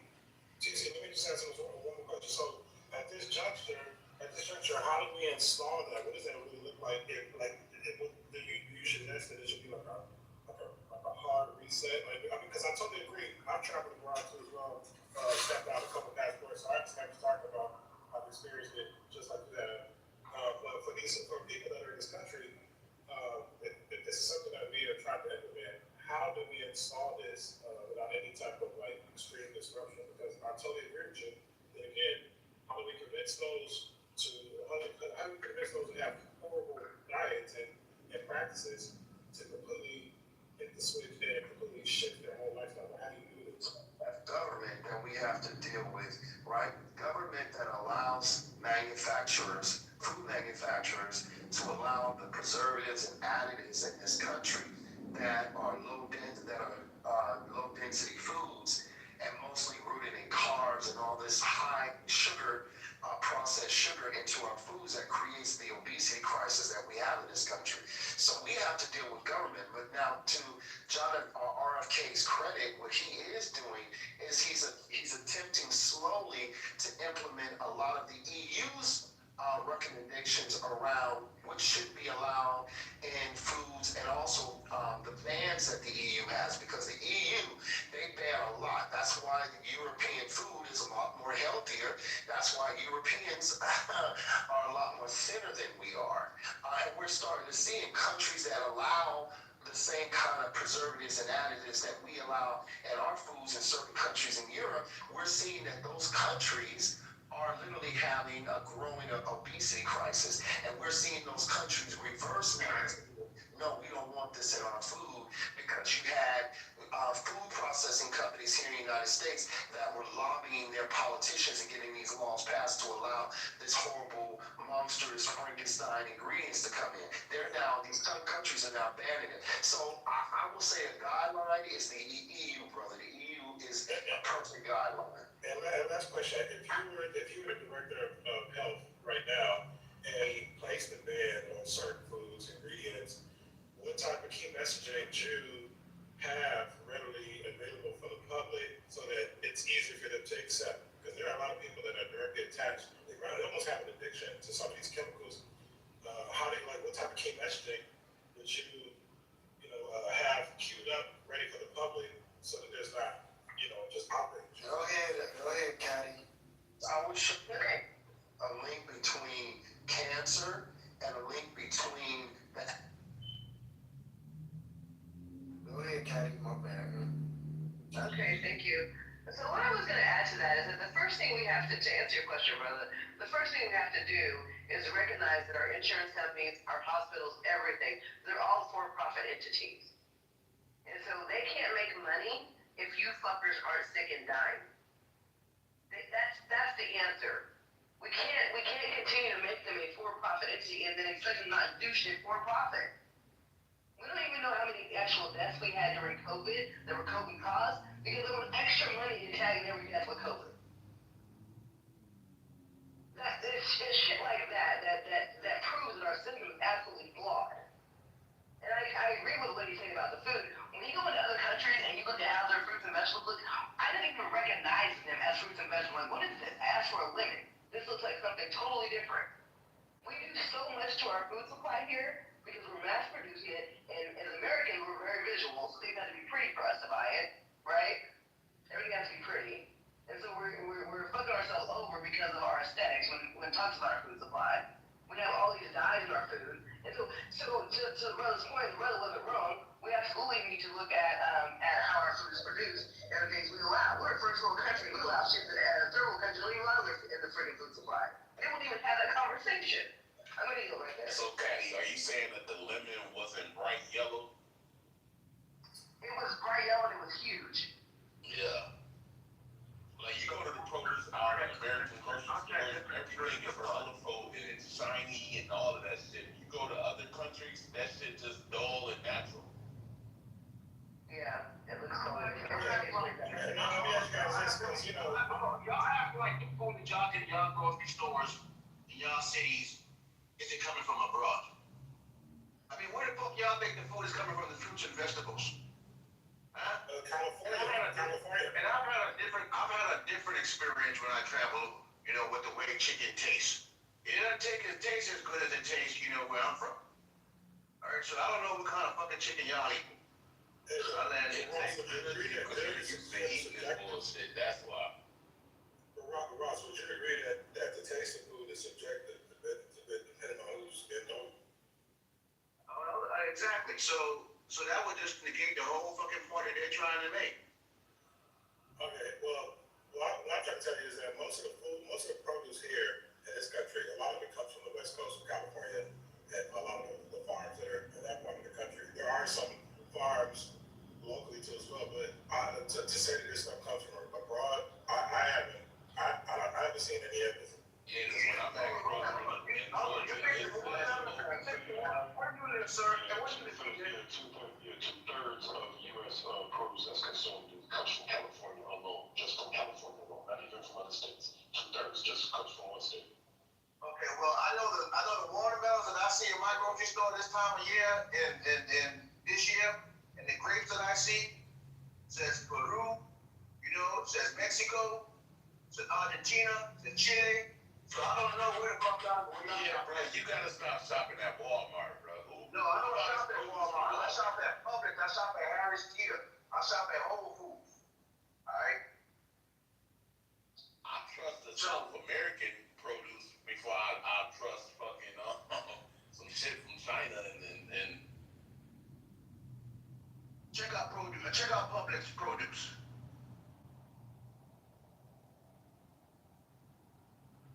Okay, now, back to do you guys think that we can pull ourselves out of this because the food lobby, they're also in the pockets. How do we vote our way out of this situation that we're dealing with the healthcare? Sure. We have to have individuals, right, that understand the plight of working class people. That's the first and foremost. So basically what I'm saying is that we have a room full of people right now. I would encourage all of you listening to this, go run for fucking office. That's how we do it.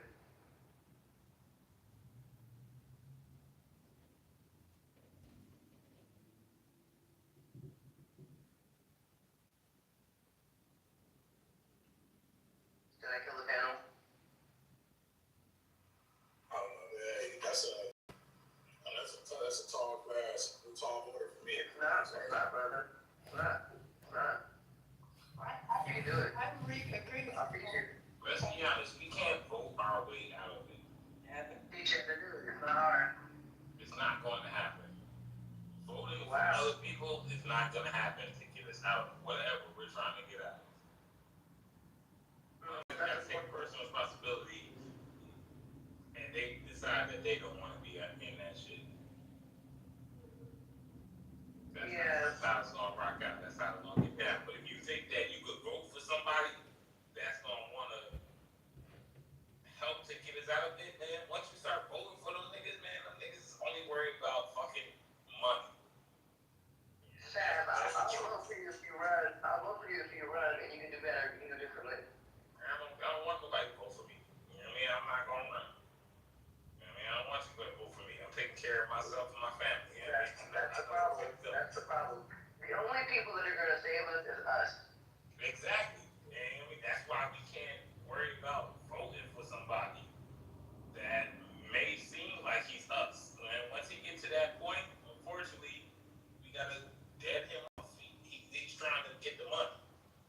Well, that's the thing. That's the thing, brother. When someone gets in the office and starts fucking up, we just vote them out. The problem is, in this country, we let them keep their jobs. No, it's too late. It's too late. It's not too late. Once we voted them in, depending on their position, they got 2 to 4 to 6 years on if they're going to, once they leave. And at that point, they can already start fucking up shit for us. We gotta start getting on our shit and taking care of us before we even think about some stupid ass voting. Yeah, so that's the problem. As long as we look at voting like that, we're gonna continue to have fuck boys and fuck girls running our fucking country. We have to look at it from a holistic position, meaning if you don't do what the fuck I tell you to do as your constituent, I'm taking your fucking job. Once that message gets out and is clear, we'll take your fucking job, they'll all fall in line. But right now, there's no check and balance on it, brother. I'm listening to what I'm saying. I heard you. I agree. I believe you. I believe you heard me. Heard and listening is 2 separate things. No matter what, once you vote them in, they got a certain amount of years to fuck us up. Why are we even worried about voting them in? We gotta worry about ourselves right now. We gotta take care of ourselves. Fuck voting. We ain't with none of that shit. I'm worried about taking care of myself and my goddamn family. You don't give a fuck who you are and who you think you could be. You worry about that shit later. Hey. We got whole different shit. Hold on. Actually, 60% of U.S. fruits are imported. I'll land there. You have to vote people in because the people that you vote in are making the decisions on what your children eat in schools. First of all, Right? that's goddamn nigga. I make a decision on what No, you're not hearing me. The foods that you have that are in the grocery store, that come into the grocery store, right? Politicians make those decisions on what comes into the grocery store. They then make the decision on the ingredients that are in the foods. So what has happened in the United States of America is we've created a food apartheid system, right? So the less additives, the less toxins, chemicals that you want in your food, the more premium you're gonna pay for. So if I go to your regular Culver's, or here in California we call them Rouse, in Southern California we call them Rouse, but Rouse is owned by Kroger's, right? And where you might have forgot the name of that, Publix grocery store. When you shop there, most of that food in there is either the produce comes from another country or it's hybrid food, it's GMO vegetables and fruits. If you want to get them organic, you're going to pay a high premium for that. And then if you want to get foods that are packaged foods, there's so many additives, so many chemicals in there, it's insane. So when you get packages and stuff like that for your kids' lunch, it's so many dyes and preservatives and additives in there that's linked to cancer. It's insane. The childhood obesity and childhood diabetes, it's insane. So now I gotta go to a grocery store where they don't have all that, where they meticulously make sure that the foods that come into their grocery store have far less of that to none of that. And now I gotta go to Whole Foods, which means I'm gonna pay anywhere from 20 to 30% more than what I would pay at Publix or I would pay at Kroger's. And if I really want to make sure that my kids are getting the best and not getting any of that toxins, I gotta go shop at Erewhon's. And Erewhon's is 30 to 40% more expensive than Whole Foods. So we created literally an elite economic class system when it comes to grocery stores and foods, and how much we and our families how much our families and us are exposed to chemicals and additives in our foods that's going to give us cancer, diabetes, or high blood pressure. I agree with you. If you put it like that, one, I don't know what a Kroger is, a Whole Food, and the Allen's or whatever one that you said was. But you're right. You got to vote for the politicians that want to make our families better. But I don't see it that way because I ain't grow up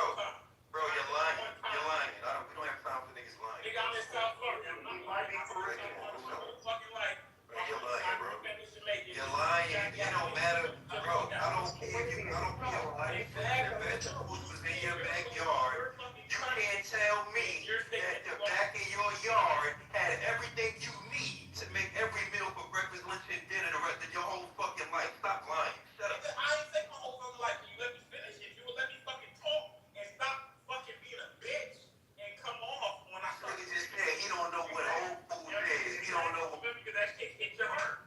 That's why you came off mic. That shit hit your heart. Bro,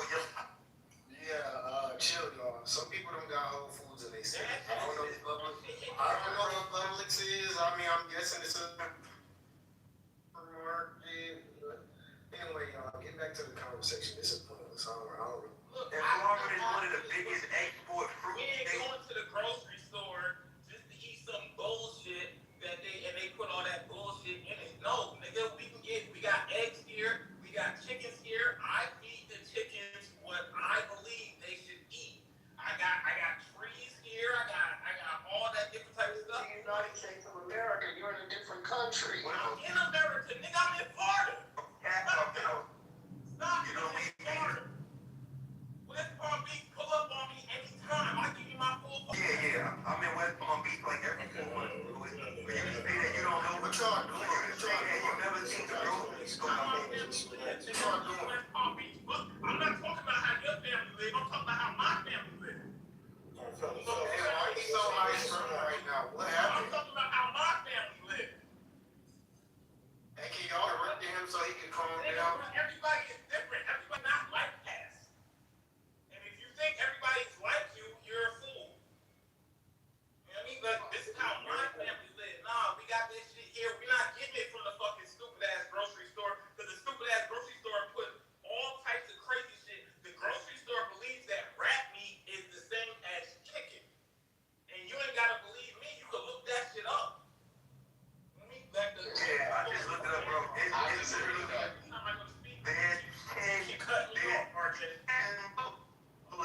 look, bro, whatever your stupid ass, whatever y'all do, that's on y'all. I just can't talk one time. Look, bro, go ahead, say whatever your stupid ass wants to say. I just want authenticity, bro. Like, don't tell us that you live in Florida, you never seen Publix before. There's 10 locations in your city. First of all, I didn't say Publix. I said Whole Foods, Allen's, or whatever he said, and Kroger's. That's what I said. Nigga, stop that shit. Stop that stupid ass shit. And ain't no grocery store selling rat meat, bro. Stop it with the rat meat shit, bro. They actually said that shit through the U.S. fucking government. They said lab grown. Hey, yo, Friday. Lab grown meat was approved at the top of 2024, but he said rat. Thank you. Oh, nah, but look, though. He was approved. Stop it. Hey, yo, he's saying when he go on a date, he don't take him out to dinner. He just bring the chicken. I got a wife. It's different. Nah, my first date with my wife was she came over to my place and I cooked. On God. And we had wine. Yeah, so y'all niggas, so juice. So y'all don't go out. Y'all just eat everything from the backyard. Okay, whatever. So when we talk about this whole socialism thing, bro, to be honest, it's all cap to me. This new nigga that they got in New York is cap. Everybody ain't like those stupid ass. It's something like a say New York. So New York ain't. Yo, hold on, I'm having a conversation, bro. Pardon me, bro. Like, shut up, man, nigga, because when I was with the cat. Bro, we done with the cat, bro. Stop, man. Let's move on. So yeah, but as far as the topic of the room, bro, like I feel like all y'all pussies was cutting me off. Y'all ain't. Oh man, I did say a lot. Actually, it's crazy, son. Hey, if you want to misrepresent stuff, we can do that later at a different time. Let's do it later. Hey, let's set up an appointment and then we can misrepresent the kind of. I don't really care. Go ahead. You don't care because you a bitch. You a bitch. Nigga going through a whole list of lies. Like, what we talking about? He grow all his own food. He don't got no additives and nothing. Yeah, like, he don't go nowhere. He can't focus. He can't have respect. He don't got no control over his bodily functions.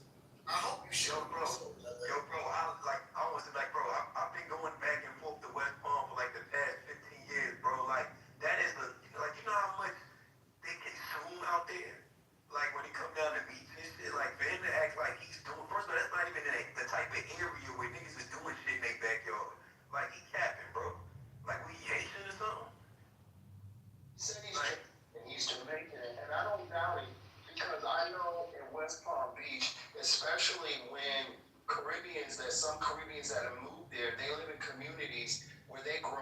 chickens and all that shit in their backyard, and they're not bothered because the area and community is zoned for that. Most Black Americans live near urban centers where even when we own homes and we live in houses, our communities are not zoned for what is called domestic farming.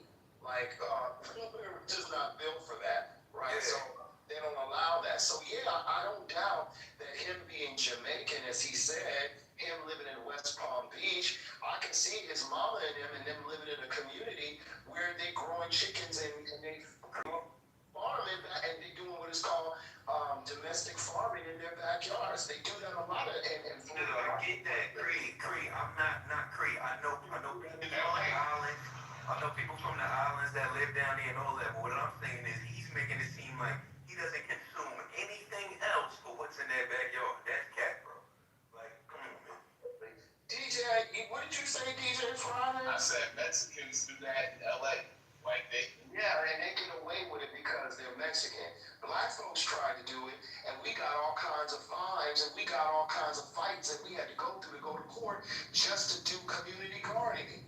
Like when somebody say, yo, I don't go to grocery stores, it's like think of the big picture. Like I know for some people it's not, they thinking like, well, damn, what does that feel like to have all of your shit in your backyard? But bro, you can raise your own chickens, you can raise your own cows. That's what he was saying, but you kept talking over him. Bro, you can raise your own.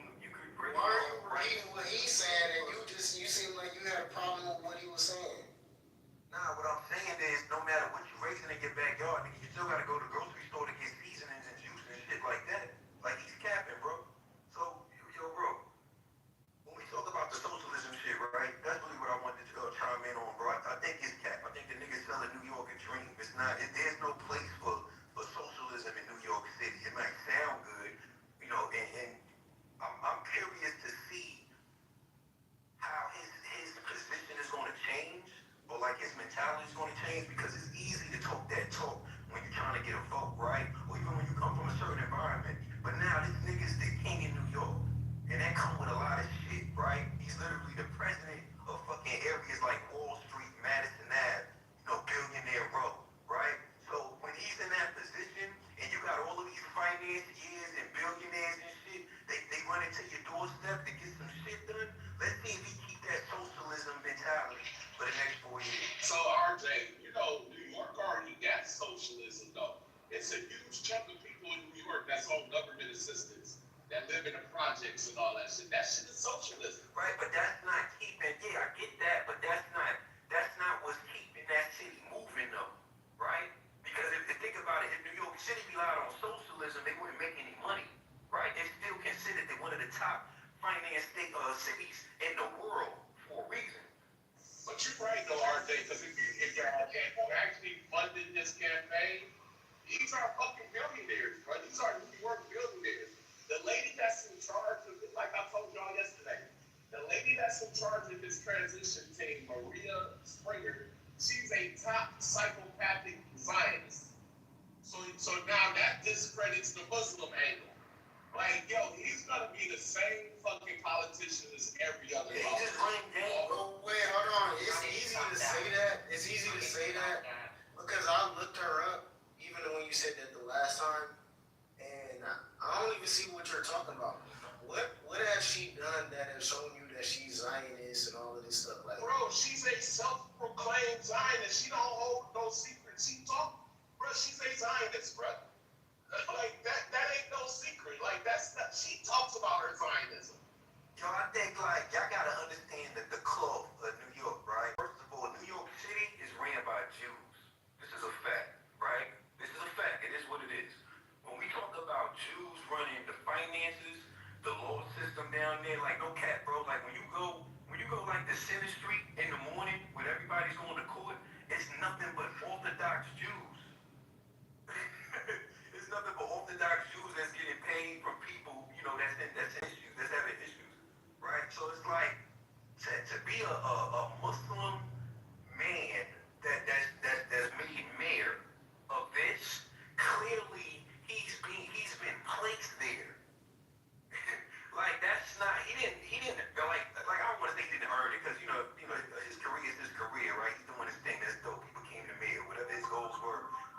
reality is, bro, like, nobody gets that position by mistake.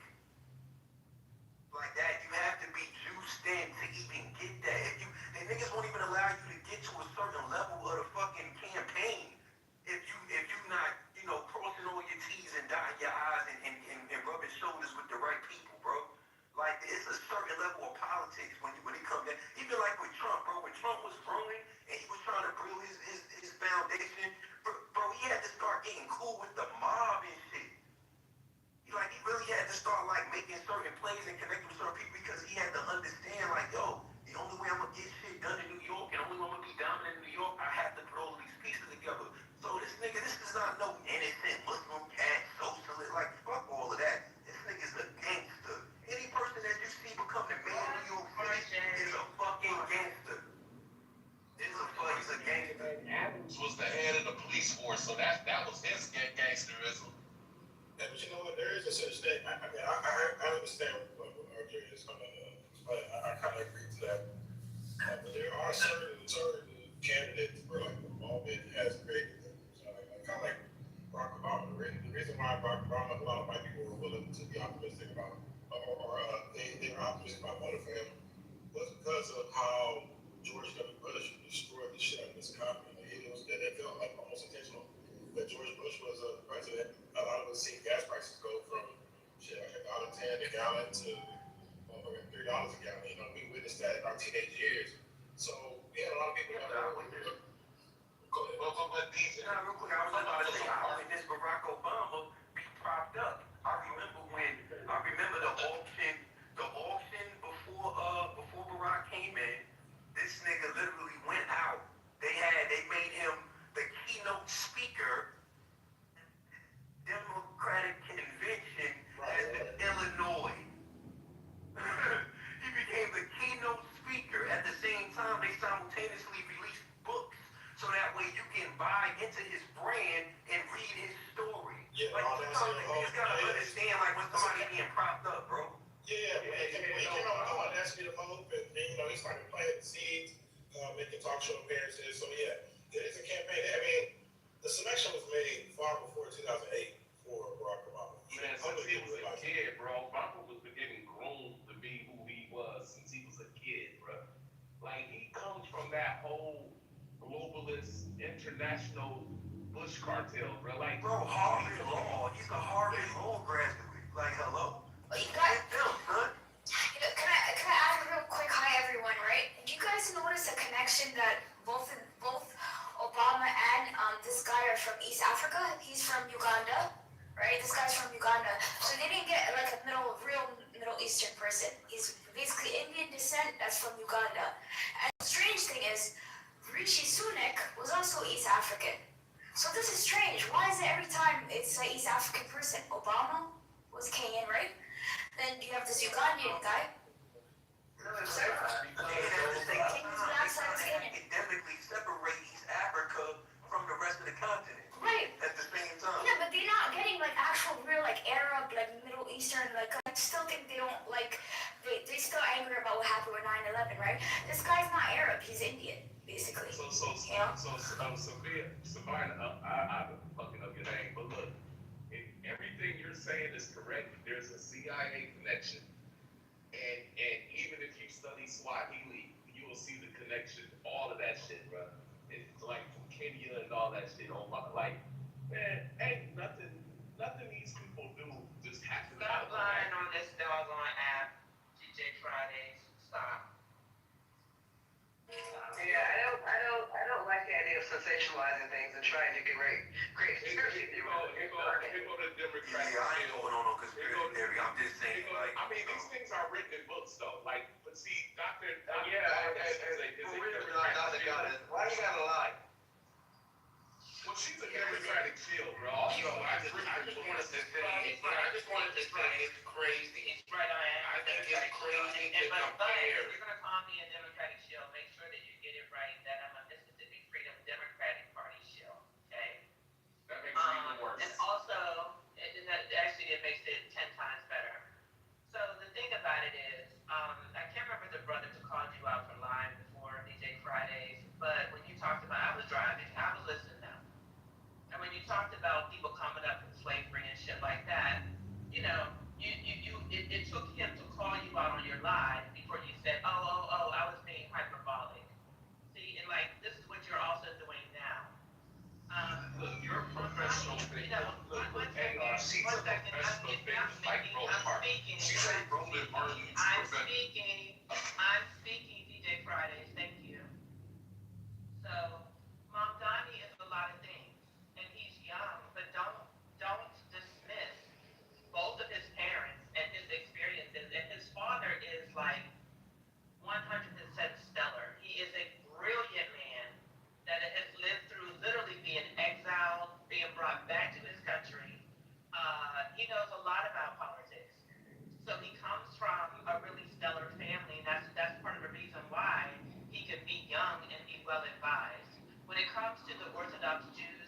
I wanted to address this.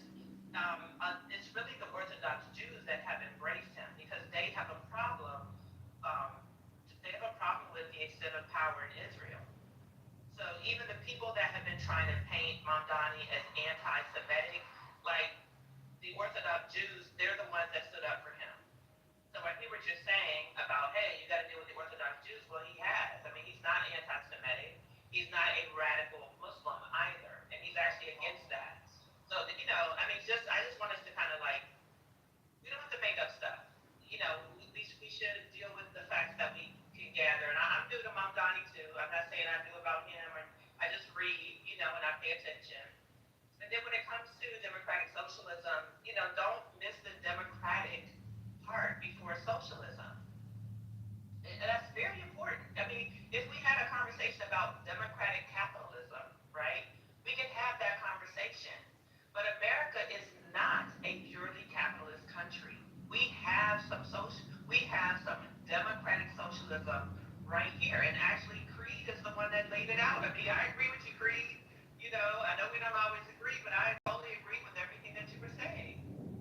It's spot on. So everything from Social Security to our attempt at better health care with Obamacare to even the welfare system, all of these things are important, including libraries, fire departments. All of these things are forms of democratic socialism. So don't poo-poo, you guys, before really understanding. And honestly, all Mamdani is doing is trying to help the working class. So his focus is on the buses, right? Getting class who take public transportation. That's important. Child care. That's very important. Like, we can't say we believe the children are the future and then having parents struggling, mothers and fathers, right? And then with the groceries, we'll see about that. But I don't think that he's actually not espousing any radical overhaul of the society. He's just contributing in a new era what this partly democratic socialist experiment in a capitalist system could look like. So I land. So real quick, Dr. Goddess, when these are a few things I haven't read up on it. This is just from me, communicating with family that's still in New York, and they breaking down the stuff that he's promised, right? Two things specifically that stood out was one, he was saying how he was cutting out. I think he was making the buses free, right? Don't nobody take that shit nowhere, bro. Most people take the train, bro. And it's already a few routes that's on the bus lines that's already free. If you gotta commute to certain parts, or if you need it pretty much in place of a train line, that's what we're Nobody takes it. What's wrong with making it free? Nah, hold on. Listen what I'm saying. My point is, it's it sounds good to say, but when you look under the hood, it's not really an L being taken at all. It's not nobody's taking it. Most of the people that take the bus don't even pay the shit no way, bro. People just get on the bus and walk past the fucking driver. If all this is free, then why not just make it free? Right, this is what I'm saying. All I'm saying is when he publicly says that I'm going to make this free, it's nothing, he's not going out his way to do shit. When you look at the balance, it's already, you're not getting what I'm saying, brother? No, I am kind of getting what you're saying. You're How much does the MTA bring in yearly in terms of their bus fare, if it's not a big deal? Millions of dollars, right? Nah, bro, you're not, bro, when we talk, if you understood how big the New York City, the MTA system, that bus system ain't shit. Tell that to somebody that gotta catch 3 buses from Queens to get to their job in Manhattan. That is some shit, bro. That is some shit. People, listen to what I'm saying. You're dismissing something that's a big deal. Brother, you're not listening. Can't What I'm saying is, you can't not listening to what I'm saying, bro. Just let RJ finish. Bro, what I'm saying is, it ain't shit to the MTA budget. For them to just let that go like that. It also, when he mentioned what was the other thing he was the neighborhood grocery stores. That's cat, bro. How was that, bro? You know how many grocery stores and bodegas and shit he gonna put out of business with something like that? You know how much tax dollars they taking? It's like they stopping off money from coming in and they gonna just start giving money out. That don't make sense to me neither. That sound like some I have a dream shit. It's just like Trump, right? The idea that I'm gonna settle the Ukraine war in 2 weeks as soon as I come in. months. How like he lied and said, "Oh, I'm gonna settle the whole thing in 2 weeks." You know, they're just saying these things. And, It's not just like Trump. Mamdani is not just like yeah. outright liar. Yeah, no, I'm not comparing them in terms. No, I agree. What I mean in terms of like politicians saying they're gonna give like 10 promises, and they might be able to get at least 1 or 2 or 3 of them done if they're lucky. But I wasn't comparing that. But I'm just saying like they say some kind. For example, Biden said he was gonna get rid of the student loan debt. Did you do that? No, a lot of people have had their debt wiped out, and it was the Republicans that stopped him, and he moved around it. So if he had gotten even more cooperation, even more people would have been out of debt. But I know personally at least 10 people that have had hundreds of thousands of dollars wiped off of their record. And if you don't think that those people would drop to their knees and cry, I mean, yeah, a lot of people have had their student debt removed, and it would have been even more if it wasn't for the Republicans in office. I mean, this is, like, we got to keep it real in terms of what's actually happening. Man, I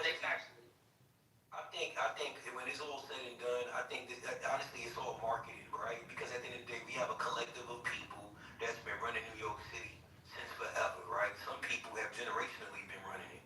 And I feel like when you put someone like this in the forefront to represent the city, it's more of a marketing tool to get people to stay because people are leaving. People are leaving New York for all kind of different reasons. So to put someone in place, right? But that's what I'm saying. To put someone in place to create these ideas of socialism, it makes people want to stick around for at least a little bit longer. You know what I'm saying? But the reality is everybody is leaving out of that shit rapidly, like every month. But Especially black folks. they can't afford the rent. Yeah, That's the whole point, right? Then we have a politician run, literally his motto was the rent is too damn high. Like, we still love him. And here's the thing, like, Mamdani is not the first person to talk about rent control, right? I mean, there are people that, they still live in rent-controlled apartments and some other places because of administration. So how radical is this? My argument is that it's not even all that radical. Well, I agree. No, yeah. It's radical. I'm just saying it's not doable in New York City. Another thing that people need to understand is the fact that, and this is documented in not just Thomas Sowell's Basic Economics, but in other literary publications on economics since the start of economics. I mean, rent control doesn't actually help working class people like that. Y'all do know that, right? They do, especially when you're talking about cities like San Fran. Can you demonstrate that? How many studies have been conducted over the course of the last 50 years, just exclusively in New York, that have shown that 70% of the people that are receiving or more that are receiving, that are benefiting from what is that? Fixed rental or whatever. What do they call that? Where your grandfather rent control. The people who have 70 to 75% of the people who have rent control, dude, they're people that make well above the means, required to be in a position to even be offered rent control. That's a lot of the folks that there are people. So why are you saying it don't work exactly? What were the findings of these studies that you're making? All right, give me 1 second. I'll put some stuff in the chat. I mean, because look at it like this. Say your rent $3,000 a month. And so the rent control is going to keep it at $3,000 a month. Average person can't afford $3,000 a month. Well, it's not going to keep it at $3,000 a month. I think the rule in New York now when it comes to rent stabilization is that it won't increase more than 1% every 3 years or something like that. Here we go. Well, New York has never been a place. Has shown to benefit wealthier. Rent control, New York's rent control has been shown to benefit wealthier long-term tenants more than those who need assistance, according to analysis like Wall Street Journal analysis reported by Curb NY. This is partly because regulations can increase significant rental discounts for long-term residents in desirable areas while also contributing to reduced housing supply and higher costs for new renters, which disproportionately harms lower-income individuals, bro. I wasn't just pulling that out of my ass. The moment y'all jumped on rent control, I was like, well, that's something I explicitly remember from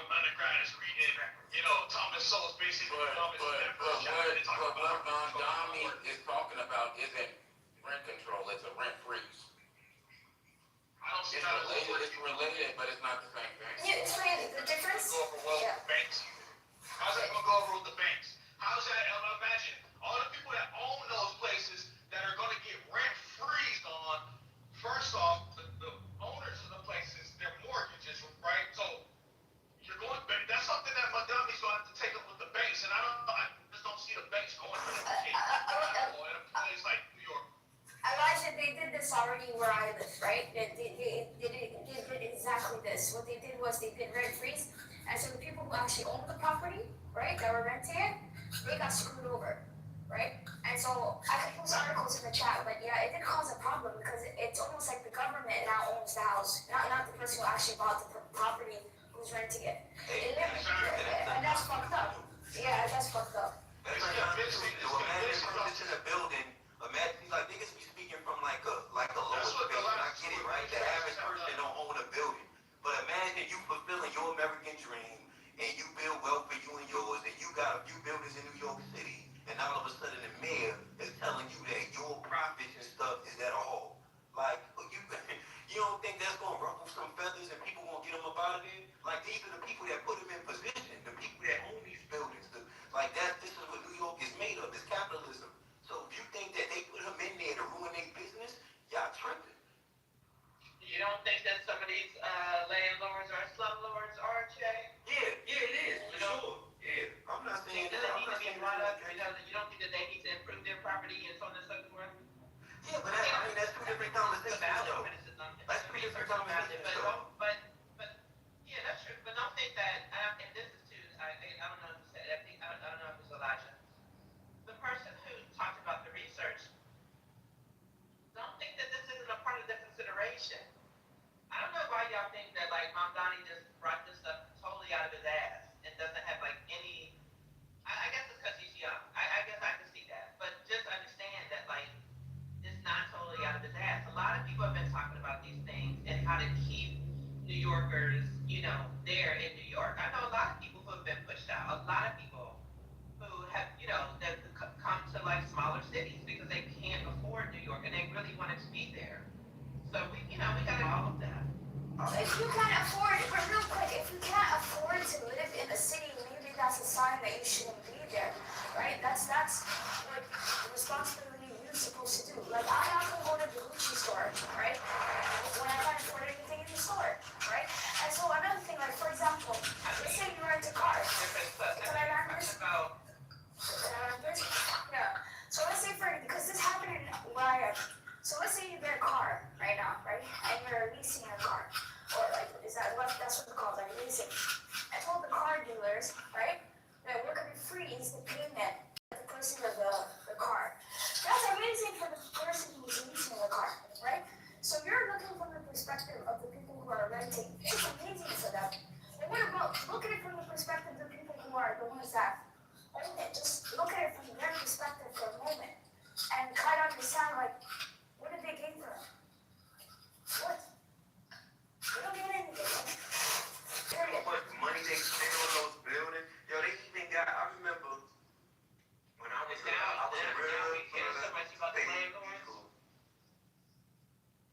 it's not about like who we care about. It's really just saying, are these ideas, is New York City a place that can nurture these ideas? Like the environment doesn't call for it. Like it's a city that's primarily based on capitalism. When you look at when people that trade throughout the day, they literally have a session called New York. like for someone to think that somebody's gonna come in and neutralize this whole New York City thing and make this it's not fair. I agree. New York City is so like for the average person to not live. Let me ask y'all this. Right? Everybody in the world, once they get in the market, if you were born in New York, I have a question for the room. If you were born in New York, my question is, should you be able to continue to live in New York, the city that you were born? And the next question is, do you all believe that housing is a human right or no? You're not entitled to live in the most expensive city, no. You are allowed to move to more affordable places. because that's what a responsible person is supposed to do. You're not entitled to be able to live in New York City. Movement is expensive too. Yeah, but you could go to any place in Texas, you could go to We're past the whole, if I was born here, I was born and raised here, I'm gonna be here all my life. Like, we're past that in society. Like, No, we're not. career choice. I think she had an interesting way of framing her question. Starting it out whether or not where you from New York. Do you hear me? I'm saying she said she asked where you if you was born in New York. That's how she prefaced her question. Yeah, I was born in New York, so what I'm saying, I was born in New York, and what I'm saying is, there's, it's a supply and demand thing, right? Like, no, your life shouldn't determine, just because I was born and raised here, I'm gonna be here all of my life. Your academic and your career choices is where you should move towards. It's no, if you plan on, getting in, I guess, agriculture, why the fuck would you live in New York City? If you plan on, being in tech, shit, if I was you, I'd move to Cali or Texas. That's where most of the tech companies are thriving and growing at and starting up. Like, I don't understand. New York. But what's weird? Just moved to New York, bro. RJ, They've been there. They've been in New York. RJ, the old heads used to look down on niggas who still live in the place they was born in. Well, it's not. To be honest, it's just, just being real, right? And I'm just saying this from, I was a young black adult in New York City. It's no real place. It's like New York is like a pit stop. If you want to hurry up and get some shit done, you want to go to school, you want to, do an internship, whatever. Like, it's just not a spot for you to just like rest up and retire. It's not. It hasn't been that place in a while. Like, the average child that's graduating out of high school in New York City cannot get a regular job and move out on his own by the time he's 19 years old. That's that's the New York. I hear you, RJ. I agree with some of your points from you been speaking. So, I still live here in New York City. Was I born here? No. I will be considered an old head. I'm 50. So, coming up, let's use your talking points. And I agree with you. Don't think I'm speaking. I'm about to counteract. No. Now, in 2025, RJ is correct with his last statement. There's no way a young person from when I was coming up in New York City and you decide you want to do the right thing, you can't even afford to get anything here at this point, even if you're making what we call guap. If you're making guap here, you might as well either move upstate. What's the word? Commute into Jersey. Commute into the city. Even Jersey and Connecticut is expensive at this point, like New York City. You can't even live in any of the boroughs and outer boroughs out of them, because everywhere's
You don't work what RJ said. I don't want to go. Oh, okay, I got you.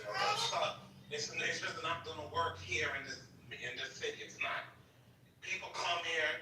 They like to judge New York City. You know, there's a lot of people making the bus free is not going to work. Making the bus free is not going to work. It's not. It's not going to happen. It's not going to work. What's going to end up in there? Y'all want to say, but don't get me wrong, but I'm saying on that, like I'm just thinking. Wait, let that finish.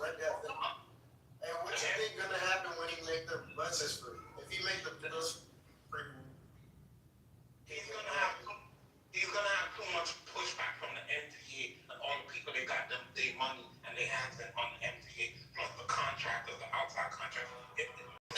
So which one is it though? Because RJ is saying that it's really not that big of a deal because the bus doesn't even bring in that much income. Right, that's what I'm saying. Or is it going to be that it's too expensive that he's going to get pushback from the MTA? Because I looked up the budget for the MTA over the last 10 years, and in terms of their income, buses only bring in less than 4%.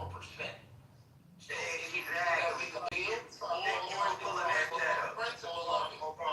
Hold on. I hear you. Put that in the chat, bro. Put that link in the chat. I just said all of the other contractors that they're at their hands in working with the MTA because the MTA is just bigger than the bus.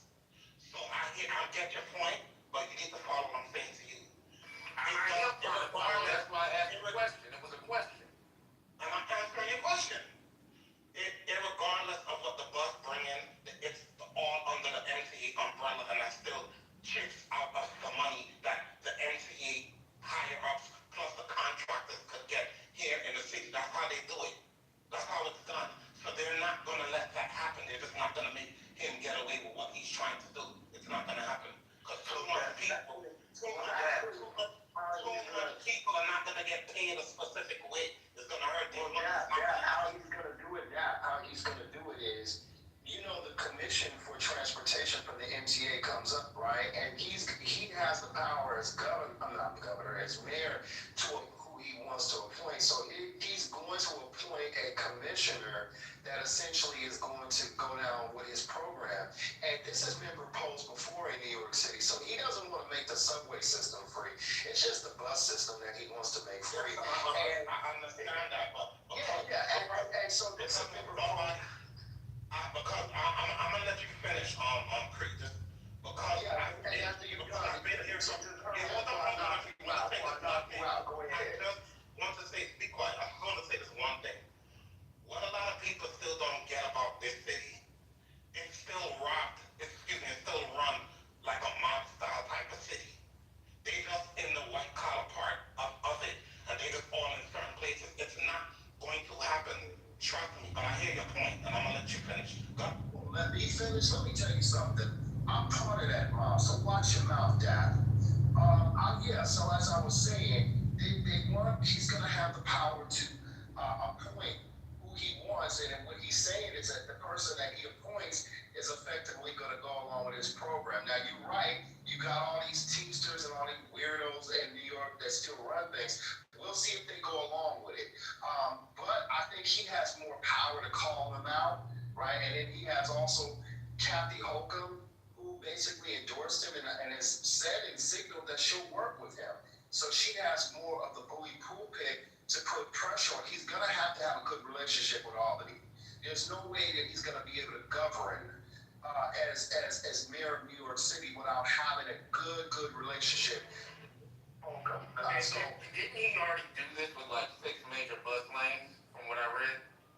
I don't know about that. I can't speak to that, but I do know that he said that he has a great relationship and he wants to work with Ms. Holcomb, the governor, and then he's basically pledged his allegiance to her and let her know that, hey, I'll work with you, and go be down with your initiatives and support you, if you support me. And they seem to be friendly towards each other really well. So I'm not discounting that he's going to be able to do anything because, the New York bureaucracy is insane and all the bribing and the palm, exchanges and rubbing goes on in that city. However, I will say that I think he'll have a chance of doing it, but I don't trust him. I think he comes across as a politician that was manufactured in a lab. That smile is weird. His code switching is dangerous. I've never seen nobody code switch like Manabi. He's one of a kind. But yeah, at the end of the day, I do think that it'll be interesting to see if he's able to accomplish the things that he said he's going to, because he's got an uphill battle. If you check out the link that I put in the chat, he did it with I think the Assembly, the New York Assembly, they already passed it for 6 lines over the last 2 years. And ridership has gone up. Look, I think if he accomplishes at least 1 or even 2 or 3 of the things, because I think he's had like 10 things he wants to do. If he's able to accomplish at least 3 of them, that could be life-changing for people, right? So I'm rooting for him, honestly. I want to make it clear, like, I think he has good intentions. I don't believe all politicians are evil. And if he's able to do this, then he's the man. Go ahead, enjoy your life and, do your thing. Because you're helping people. Well, I for one think I can code switch better than them. I gotta go on YouTube and look up this. You gotta look at this code switching. This code switching is vicious. I gotta go look at it. My uncle told me the night that he won, he said that he made a speech, his acceptance speech. He said some slick shit about Trump. Let's see how good that works. Let's see how well that. Oh yeah, he did. Yeah. He also said Hayati. He said some Arab words, and he's not even Arab. You can't talk shit about, like, Trump is New York. Like, you can't, like, he's bugging. He already bugging. One time when people New York is New York is, man, y'all get, they hate him now, they in office, but they loved him before that. They gonna love him when it's all said and done. Well, that's true. They did like him, but now they hate him. Trump is as much as New York as he said. It tells you the power of New York City and how New York City has affected the minds of America, because really, like, I don't give a fuck who's the mayor of New York City. It's not going to impact me. I'm in Los Angeles. We got this Mexican mayor, this Mexican lady who doesn't give a fuck about Black Americans, so we got to fight about her. Can I speak? Yeah, like, she a Mexican lady. Build us up to be Mexican. Go ahead, Joe. Go ahead. Thank you. I just Hey, wanted. fuck her, Karen Bass says. Alright, fuck you. But what I was gonna say is, did we not think Mandami's mindset is gonna permeate and impact all of our left-wing communities? What you mean by permeate, Joe? Say what you really mean. Influence, change the. I mean, what? Like, is it an infection? What do you mean by permeate? What do you mean by Democrats don't even support Mamdani. They don't. They already rebuked him. Alright, we'll see. No, literally, publicly. They already publicly, like, rebuked him. I hope so, Uncle. But, I look Will at that be before or after they lined up and endorsed him? Alright. Oh, let's be clear too. That community that he was his family and neighborhood, that's not a socialist environment. Like, he's literally like a black sheep the way he running his mouth, bro. Like, dude, like all them people from that community, bro, in New York City, they are business owners. It's all about free enterprise. But I see it happening. There's no like empowered Indian, East African community. Like, I see it coming into Chicago. No, what I was gonna say is it's not just New York, it's Chicago, it's Grand Rapids, Michigan. I mean, it's coming in droves. What is it, Joe? You still haven't said that. It is communist mindset. This is not communism.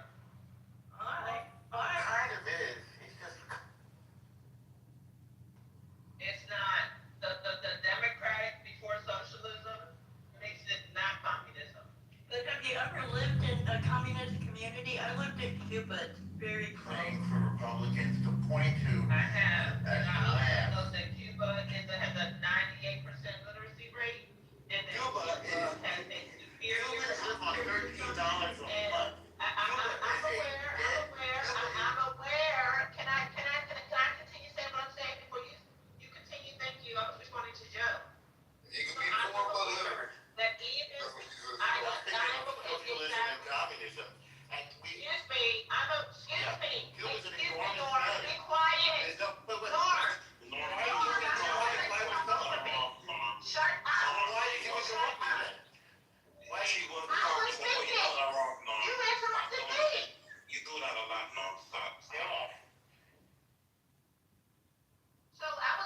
responding to Joe,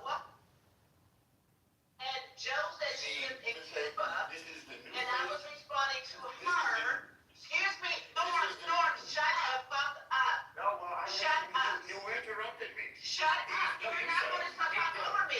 I will continue talking. Nobody will hear you. Because Hey, let's let Doctor. Best friends in the room. We don't care about this thing. Please let her go first. Norma, be quiet. No, you're not going to say it. Republican is gonna No, you're not going to say anything. I'm going to talk over Hey, there's nothing wrong with letting people talk, okay? That's correct. Every Republican is gonna Exactly. point So to him. Norm, be quiet. Because I'm going to finish saying what I was saying. And then you can go. That's how it goes. Now you gonna say we I was ain't just a responding minute. to Joe. So can I hear what About Dr. Cuba. Go ahead. Every Republican Yeah, is so going I to was run just against saying, Trump. okay, so here we go. Norm, please So let her in get any it. event, Joe, Hold on here. he is a child. He's a child.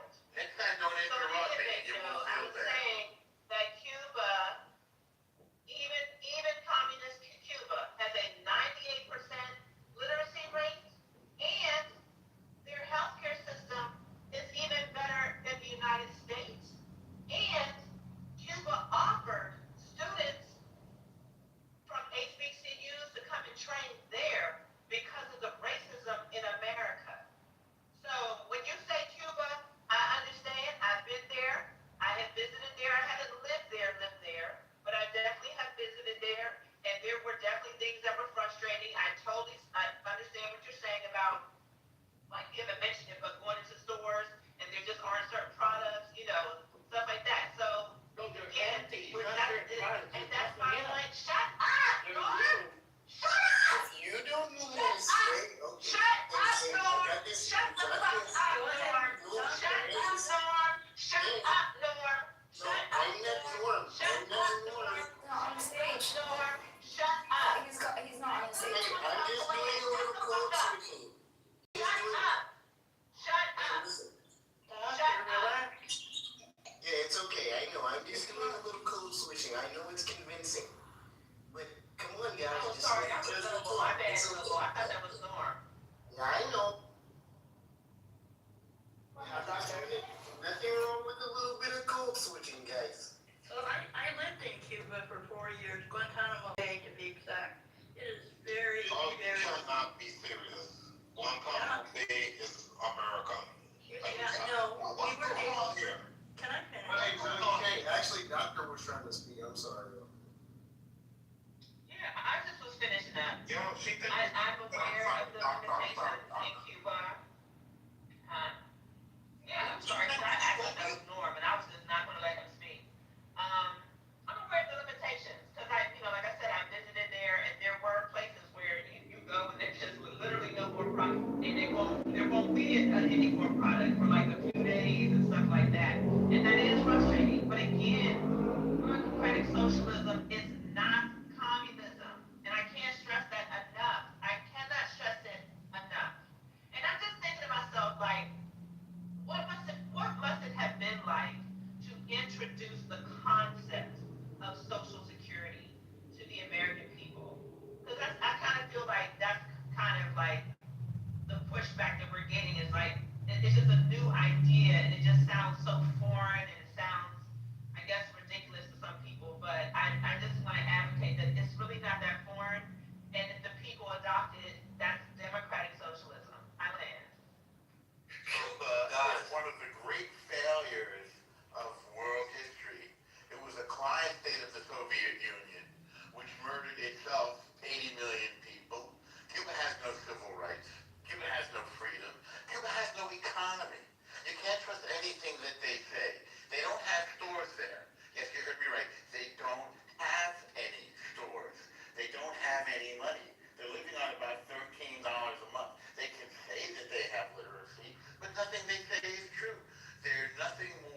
a business back and made the streets safer.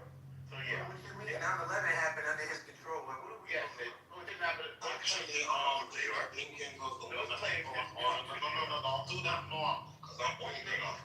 What's that? David Well, I'm saying, I was there when David failure of a mayor. David Dinkins was the one that brought all the cops on the street, and Giuliani's the one that took all of the accolades for doing that. So, Because there was only one man. Excuse me. Dad, this is what I can say as a New Yorker that was born in '85. The thing that I never understood about David Dinkins, how all of that drug trafficking, the whole crack era, all of that shit was under his ruling, bro. A lot of people going to prison. Hold on. Under him and what was the one that was gay again before? I forgot his name. Koch, thank you. Yeah, Koch was before him. Mayor Koch was before. That's why I just said that. Koch and David Dinkins was responsible for that. And I was not gonna say David Dinkins was perfect. I'm going off of what El Normo was saying. David Dinkins is the one that brought. I mean, I'm just always pretty Dinkins in his ruling. David Dinkins. David, and then it was bigger than David Dinkins, to be honest with you, because the CIA. I don't want to go down that rabbit hole. I don't want to go down there. But David Dinkins was not the best mayor, but who was in charge in New York when they was burning the building?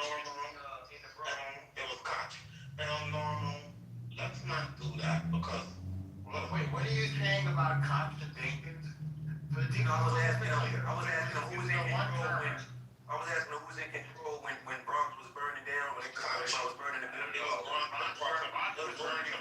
a decade. They were doing it for insurance money though. They got for sure. They got away with it because it was Jewish. Uh-oh. It's always the Jews. I know about the Jews. The Jews are in your brain. For the rent, they were paying the crackheads. It's only the Jews.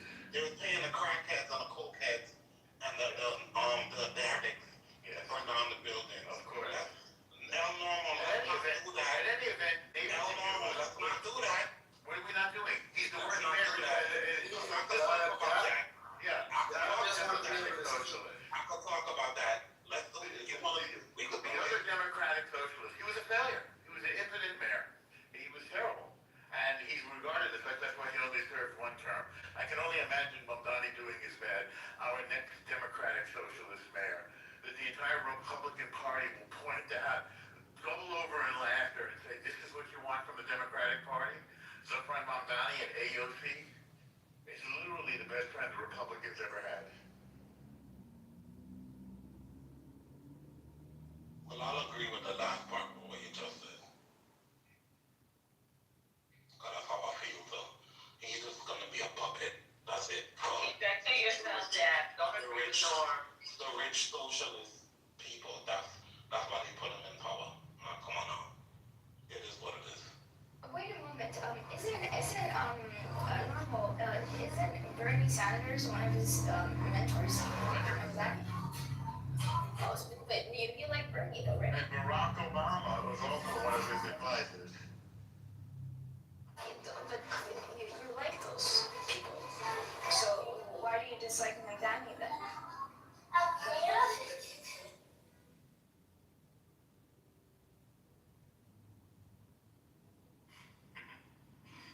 Mamdani is a lunatic.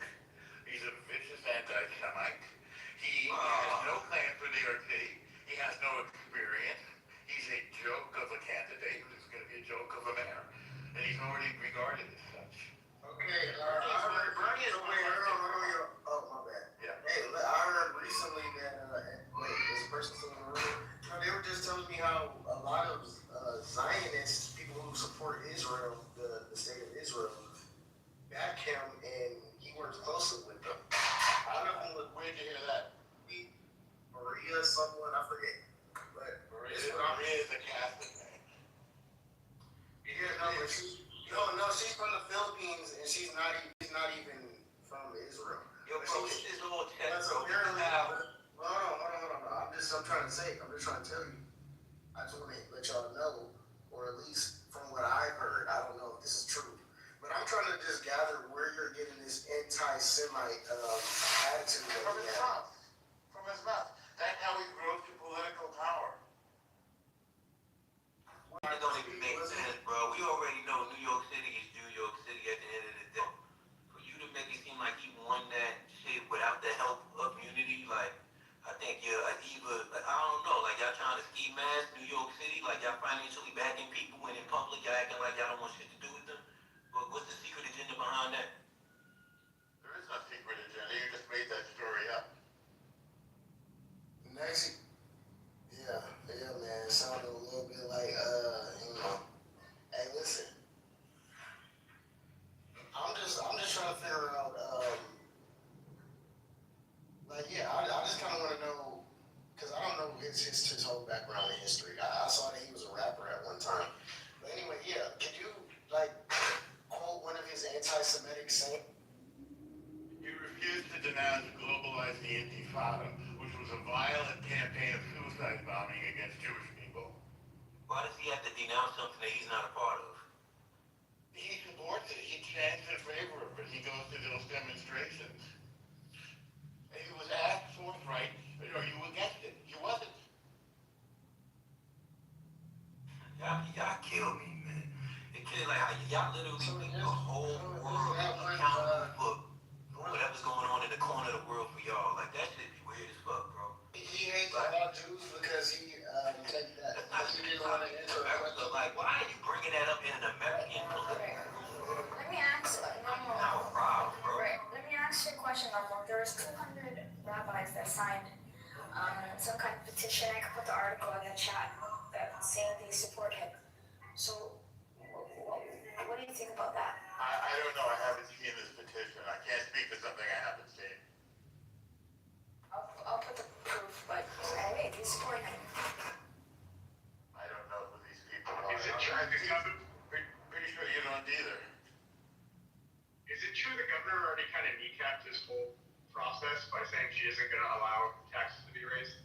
She obviously is going to play a big role in that. He's decided at the state level, not the city. And she's not down with the free buses either. She never said that she was. If anything, she's trying to increase fare collection because New York needs the money.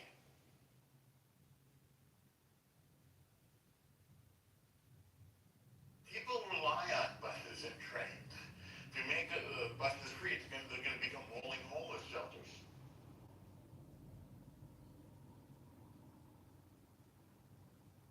Out here, they made the buses free during the pandemic. And you're right, they became havens for the homeless and the insane. Well, Philadelphia has free bus rides for a lot of its population that's lower income. The program has been pretty much a success for them. Now, it's not widespread free for everybody, but they do pick certain riders, you feel me, in which they can ride for free. Well, if you're in need, you have a card, then I think you pay maybe $1.30 or something like that. I mean, if you can't afford $1.30, then there's a bigger issue than riding. I mean, bus pretty every day. You got to think about what's broke, and then you just work 2 weeks that work before you get paid. Now, Nemo, remember. You're doing it on your own. Like, there are reasons why people still need to be able to get around. Well, remember, now, Nemo, you said if you can't afford a bus, subsidized bus fares. I'm not necessarily against that, but I also understand that they make $1.4 million a day from those buses, and that's like 19% of MTA's budget. You feel me? So I don't know how feasible it will be for New York City, but I mean, it could be doable maybe. It's been proposed before, but Nino, when you said if you can't afford $1.25, remember, bro, one of the things that they found out was, do you know who the biggest proportionate riders of the buses are, El Nino? Old people, yeah. Old people. No, my sir. No, they're the second largest. You know the Spurton, the number one largest? No, the undocumented. I can't speak to that. I know traditionally it's old people and kids, but we go No, it's the undocumented now. Do you know, hold on, let me ask you a question. Do you know how undocumented illegals there are in the city of New York? Do you know how many? But hey, a lot of it, bro. You about to go down this whole soliloquy or something that they don't even. Yeah, they estimate, and look, he's sensitive about it. They estimate it's anywhere from. They estimate it's anywhere from 500,000 conservatively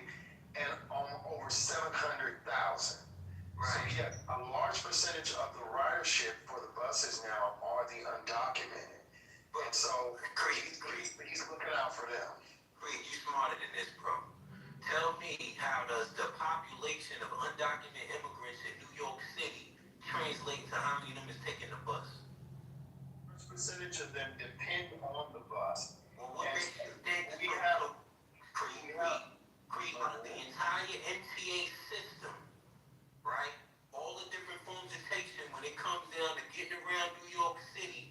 What is those out the buses that all the immigrants got to take that instead of the train? unfortunately depend on the bus system to How? control their mode of transportation. Well, why, Creed? Because in New York, the buses only go through most of the bus usage. Honestly, is like Queens, certain parts of Brooklyn, and certain parts of the Bronx. Is heavy bus usage. These are the areas that don't. If you go look up the New York City subway system, right, and you will see where those lines go through the entire city, but there's certain pockets where it's pretty much dry, where it's no train. Those are the areas. Those are the areas that frequent bus lines that don't. The buses are cheaper. And No, it's not. It's not cheaper. It's the same price. the subway? Stop. Bro, it's the same price. You don't even know what you're talking about. He does not. It's the total, bro. This has never been cheaper. Hold on.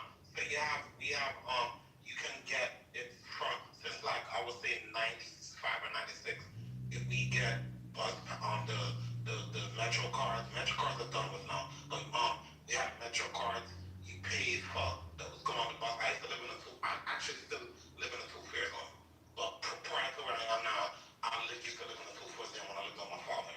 So you have to pay for two-fare zone, you gotta take the bus to go to the train. Right. So I had to meet my siblings when we used to take dollar cab or gypsy cab. Right. So we ain't taking on the dollar cabs, we're jumping on the bus. Whichever one come first. So in the 90s, they came up with Metro card.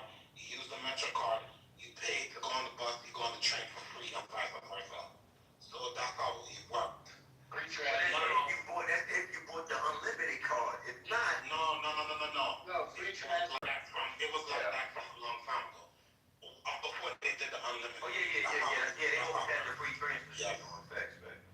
But yeah, I'm trying to figure out like Creed's statement. Like it's like, bro, like immigrants, they just trying to get around no matter what. I don't think more than one than the other. And a lot of people here drive by.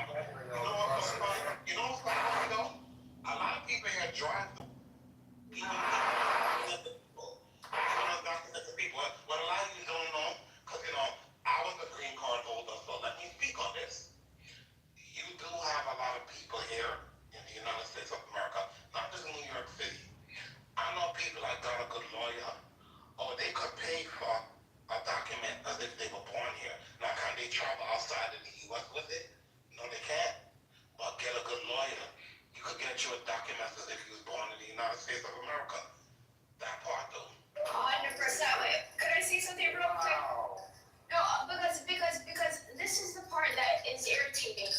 Why do they make everyone make it seem like if someone's Muslim, they're some kind of Islamist? Okay, this guy's mother was a director who made like a movie with Denzel Washington. I watched it because he's hot, so I know the movie. And yeah, it's like, why would a person who's Islamist make movies like that? You know what I mean? Like, it doesn't even make sense. And on top of that, he's from Uganda, of Indian descent. He has no beef with Israel and Jews. So I don't get this whole anti-Semitic stuff. That with the Middle East, he's East African. Get us out of that conversation.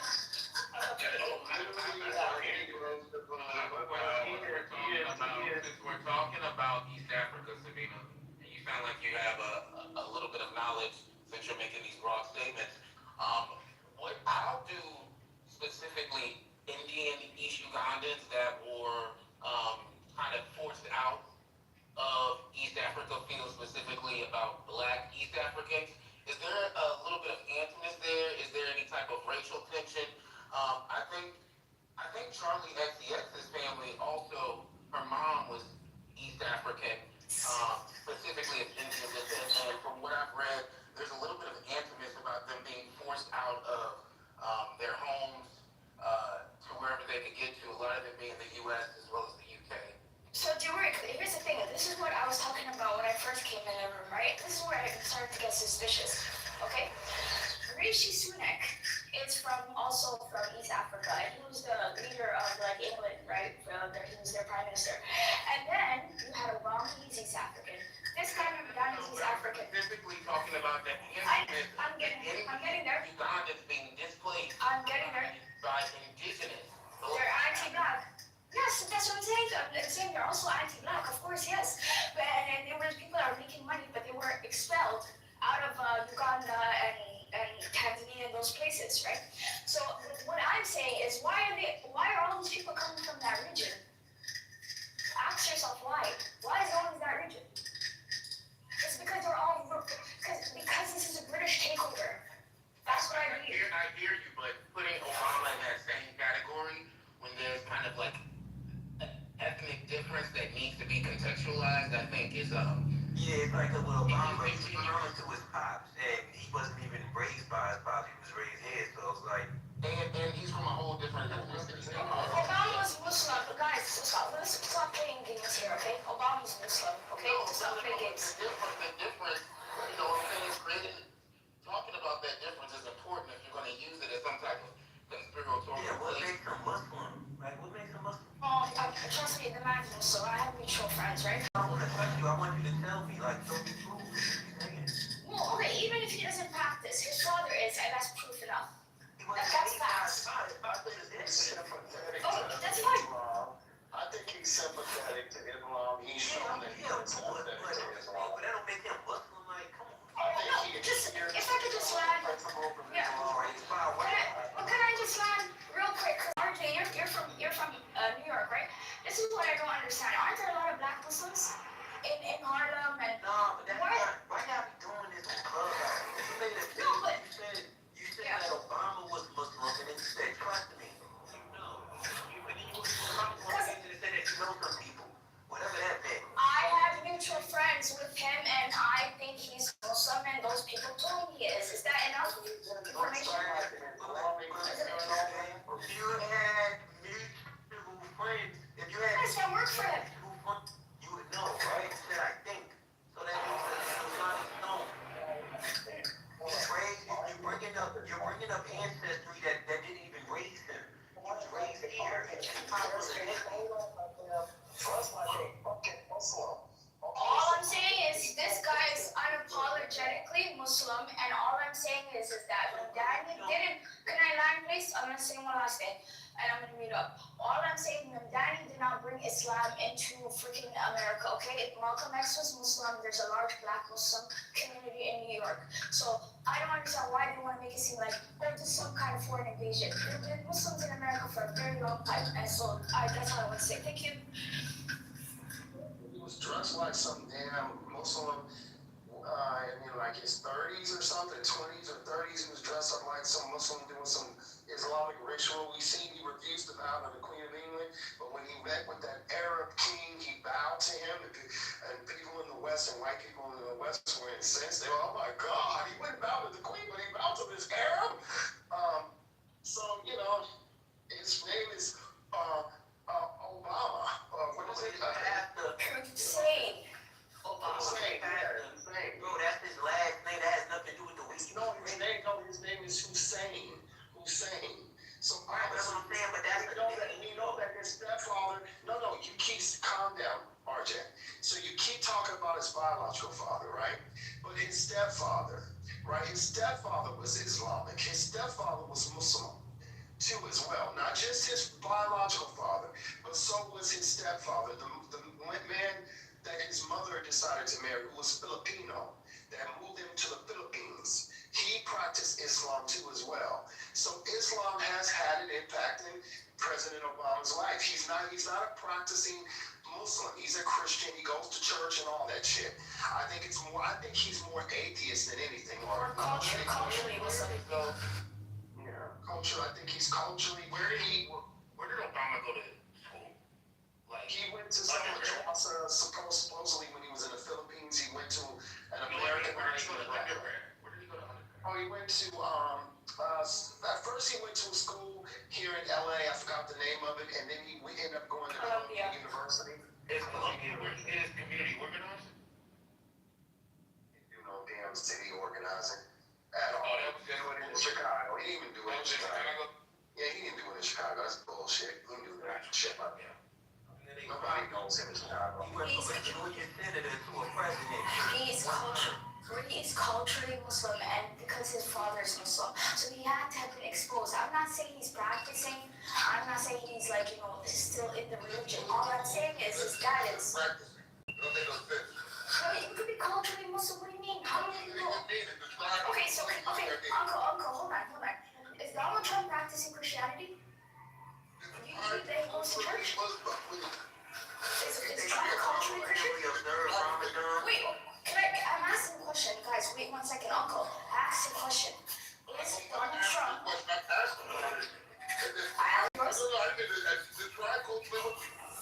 Culture Muslim is when you are exposed to Islam, your family are, or something, like your father and so on, and so you know about the religion, and maybe he chose not to be it, but he's still exposed to the same way JD Vance. Can I lie? JD Vance's wife is Hindu, so if I make the argument that his kids are culturally Hindu and culturally Christian, that's not a retarded statement. It's facts. And so if Trump himself, I don't think Trump goes to church every day, but he's culturally Christian. That's it.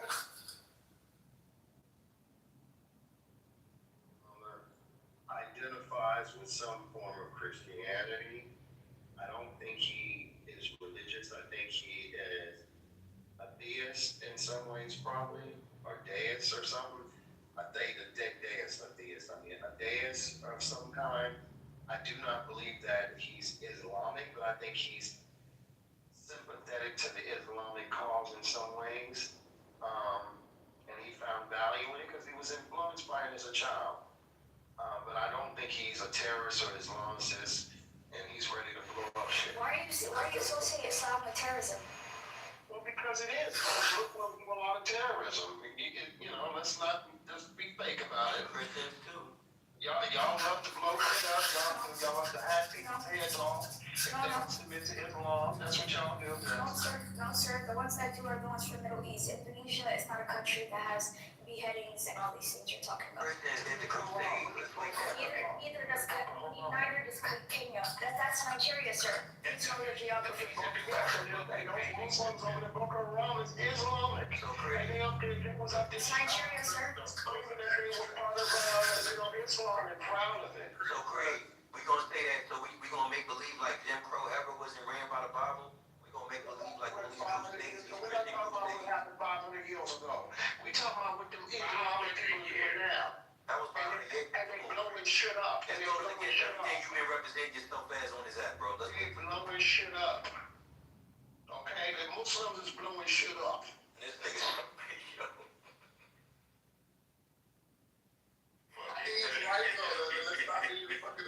This nigga being character so bad, my head, man. Just be realistic, right? If you gotta go all the way back years to prove your point, you have no point. Even with the Israel shit, like what you think that is? That ain't no Muslims over there. But Come on, Islam people. Do you see what it? Listen, I'm sorry. These motherfuckers are diabolical, right? These Islamic people are diabolical. They trying to build a city in Texas. They're like, oh, everybody's welcome. Everybody can come here, and we're welcoming people of all religions. Then they get one of the key people who's building the community. He goes on a podcast, this idiot, and he's like, yeah, of course everybody's not welcome. We're gonna have prayer in the morning. We're gonna be a strictly Islamic city, and they won't want to live there. It's like, what the fuck? And then they go back and they find out through the social media many years ago, he was praising Sharia law. So come on, bro.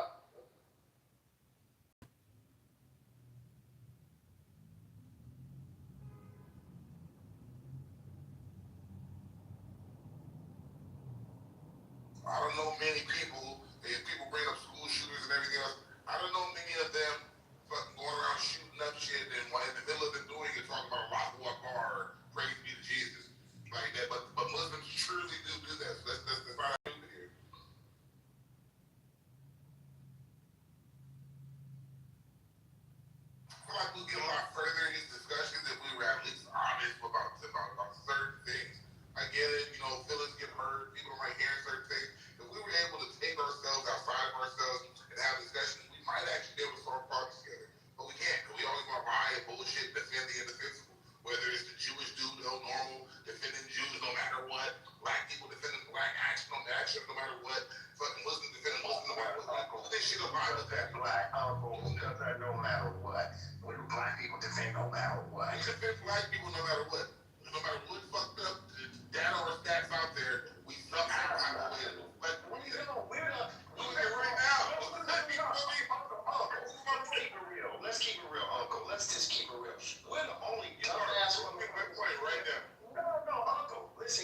now, we're the only people that get on social media, that get on podcasts, that get on television, and talk shit about it. Give me, I'll come back my 30 minutes. Oh, damn it. Well, I was gonna say, we're the only people that get on every platform and talk shit about all people. Black Americans are the biggest loudmouths about how horrible we are as a people than any other group on this planet. No, Jamaicans we do it though. Jamaicans doing that. Yes, we do. I don't see all these Jamaican podcasts, motherfuckers writing books. I don't see the Jamaican Candace Owens. She's Caribbean, but I don't see the Jamaican Candace Owens coming after Jamaican people. I don't see the Jamaican Brandon Tatum, who builds entire millions and millions of audience fans. Our faith is the same. Becomes millionaires. But these guys, Candace Owens is global, bro. Candace Owens is global, talking shit about Black Americans. But literally, now she's a global entity at this point. She has made millions of dollars talking shit specifically and exclusively about Black Americans and how horrible we are, and what a terrible people we are. Brandon Tatum has become a global. They're talking about Brandon Tatum and Great Britain. In Great Britain, they're talking about this man. They know who he is. Like, I don't see that with Jamaicans. I don't see people globally having conversations about anybody in Jamaica saying, oh, look at them talking, they said Jamaicans are the lowest of the lowest, and they're Jamaican.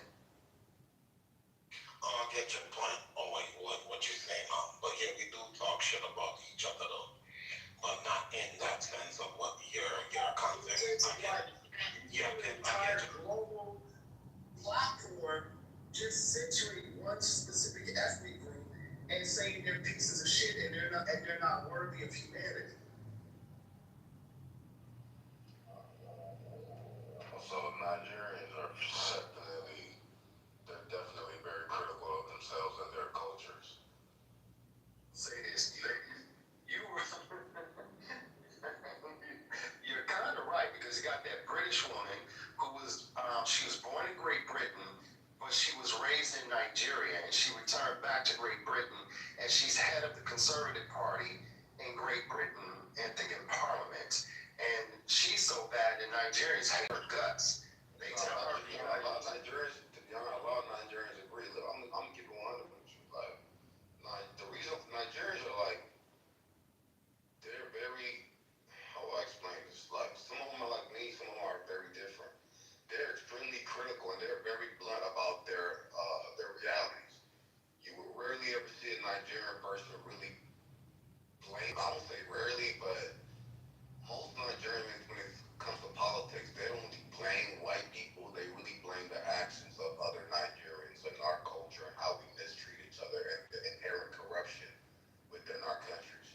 If you ever hear a Nigerian person, especially educated or who grew up in Nigeria, talk about Nigerian politics, they are very critical about who they are as a bird, like as a culture and a nation of people. They don't really blame white people. So what I'm saying is, the head of the Conservative Party in Great Britain, she is a British Nigerian.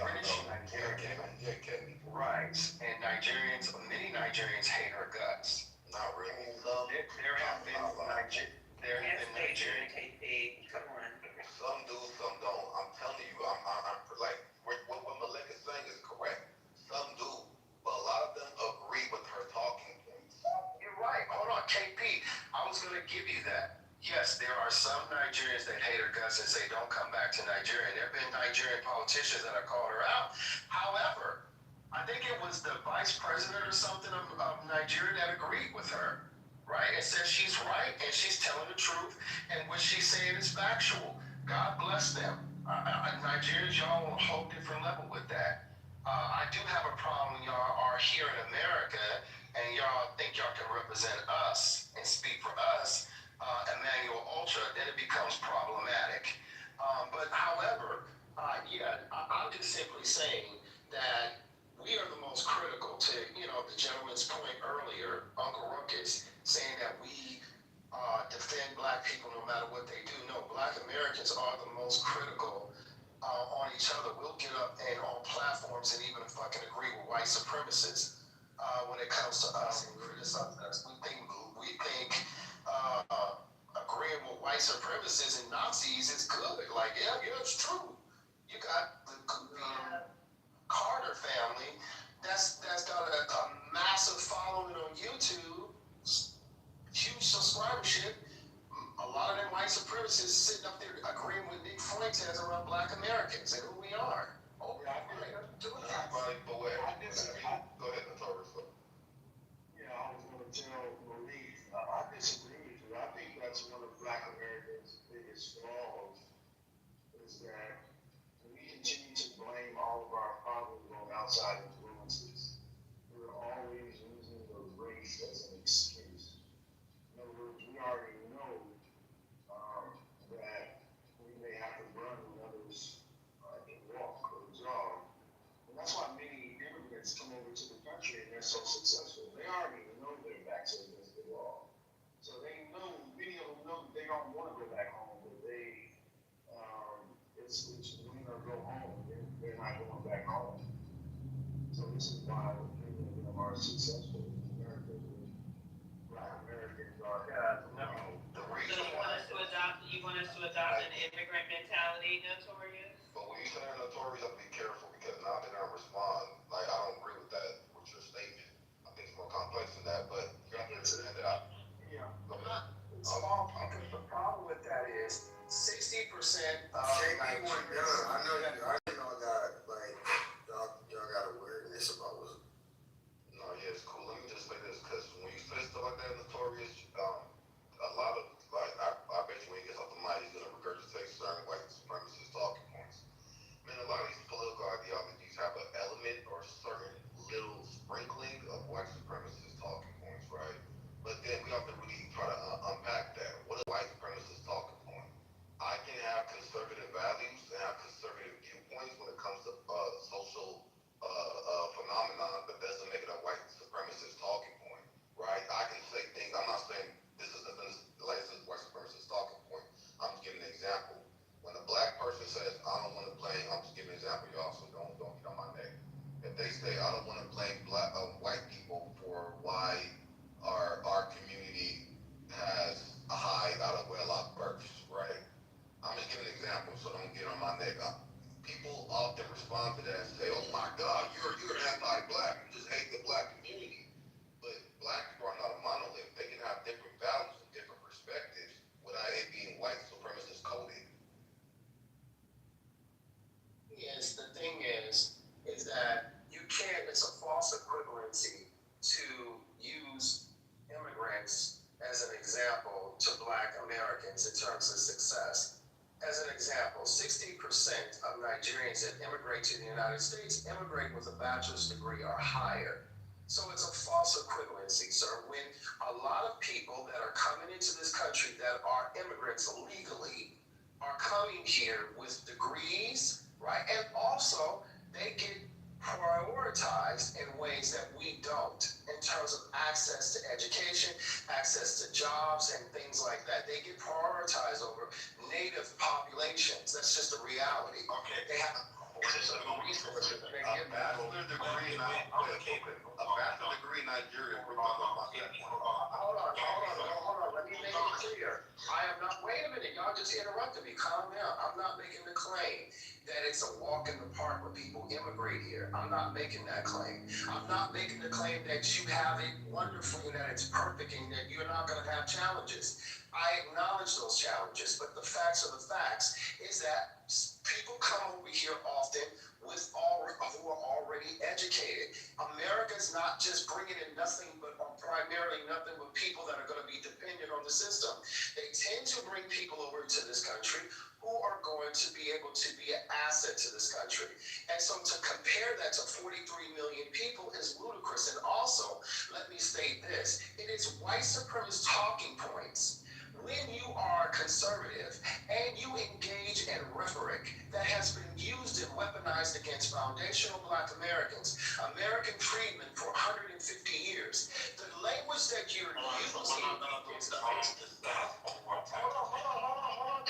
Hold on. I'm talking about those who claim to be conservatives and claim that they are just holding Black Americans accountable and that we have a victim mindset. These things are are exactly the same words that have been uttered for 150 years and been weaponized against us by the white majority in this country as a movement and as a us. So that Give me a second. Give me a second. go ahead now. Go ahead. You're repeating yourself. Tell us how hard immigrants have That's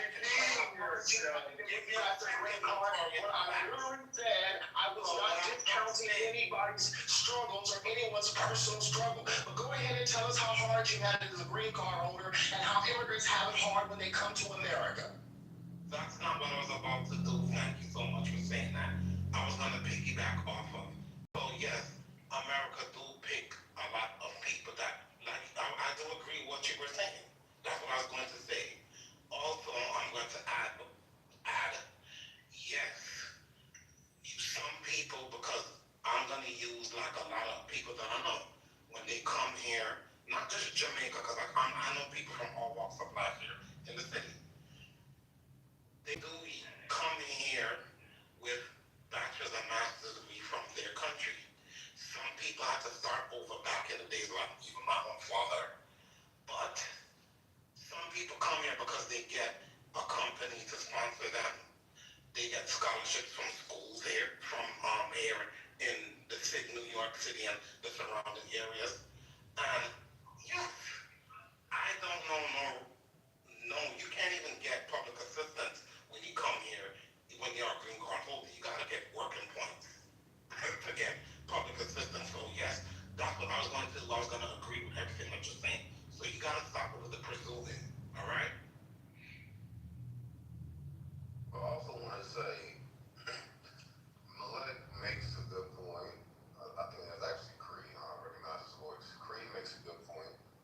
But I think that people have to realize that he's Nigerian, for example. Nigerians who come here with a bachelor's degrees, that's not, yes, they get preferential, immigration status, right? Like they get chose first.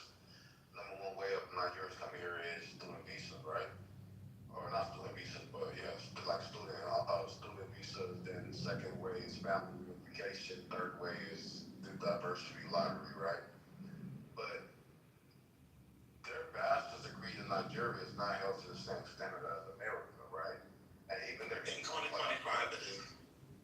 Back in the days, no, but in 2025 it is. A degree in Nigeria is not the same as a degree in America. It's not held to the same standard for most concentrations. So I don't even in 2025. So I just want to add that caveat to the conversation that when they get here, they have to rebuild most of their life, education-wise, credential-wise. They have to rebuild. But I get what you're saying, though. Well, yeah, in Jamaica, when you get it, and now before, no, but now from Jamaica, like the University of West Indies and stuff like that, it's now equivalent when we're far advanced, by the way, but whatever. I'll say Nigeria, I don't know about Jamaica. Hey, KP, you're still letting in the educated class. Another captain fucking self, man. I'm not even doing that. Like, don't go here. That's not what I'm doing. Letting in the educated class into the country. People who you're still letting in the educated class into this country, right? Actually, the top percentages of Nigeria, not just Nigerians. I don't want to just center them, but other ethnic groups, other minorities that are coming in tend to be the top of the heap in their countries because there's a brain drain that has been going on from these different countries into America, right? To advance America and all kinds of that, not just in science, but in healthcare and other ways. So you can't compare that population to a native population.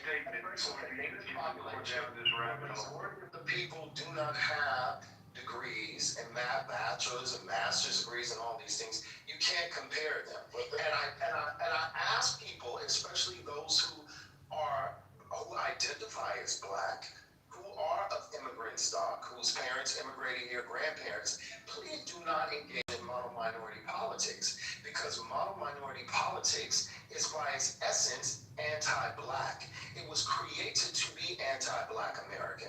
It was created for the purpose to say that black people were inferior, and that black people not only are inferior, but the lack of success and the lack of opportunities that they don't have seemingly isn't because of any systematic racism. It's because of their own volition. It's because of their own laziness, their own unwillingness to engage in education and all these things that they like to use. So I would ask people not to engage in that. And I will say it again. My point of contention is that when people call out Black America, or when they so-called tell it like it is, they always use white supremacist nomenclatures. They always use white supremacist talking points that come straight out of the Daughters of the Confederacy and what has been used by Dixiecrats and others for generations against our people. It's the same exact talking points. It's never anything new. It's never a new perspective. Like, a lot of times these people don't know that. And I'm not claiming that they're even aware of it. A lot of them aren't, but nonetheless, they're using that language, and that language is harmful to us. Well, let me be clear. This is the point that I was trying to make. There's an old adage that says, good times make weak men make hard times make strong men. And then the cycle and recycle. I don't know exactly what it's called, but that's the point that I was making.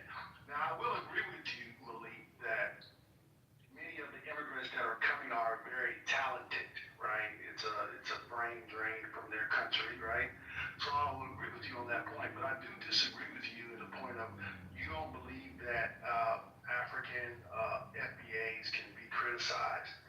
That is bullshit, and that is one of our biggest problems, is that we don't want to criticize one another, or especially now in this modern age, for our degenerate behavior. And this is why you have your daughters wanting to be like Sexy Red and Gorilla, because we don't condemn anything. We just let everything go. If they're making money or bread, as you guys call it, you're happy with it. So let me ask a question. My bad, as far as are you done? I didn't mean to cut you off. I was gonna ask, I really want to ask an objective question. Objective, right?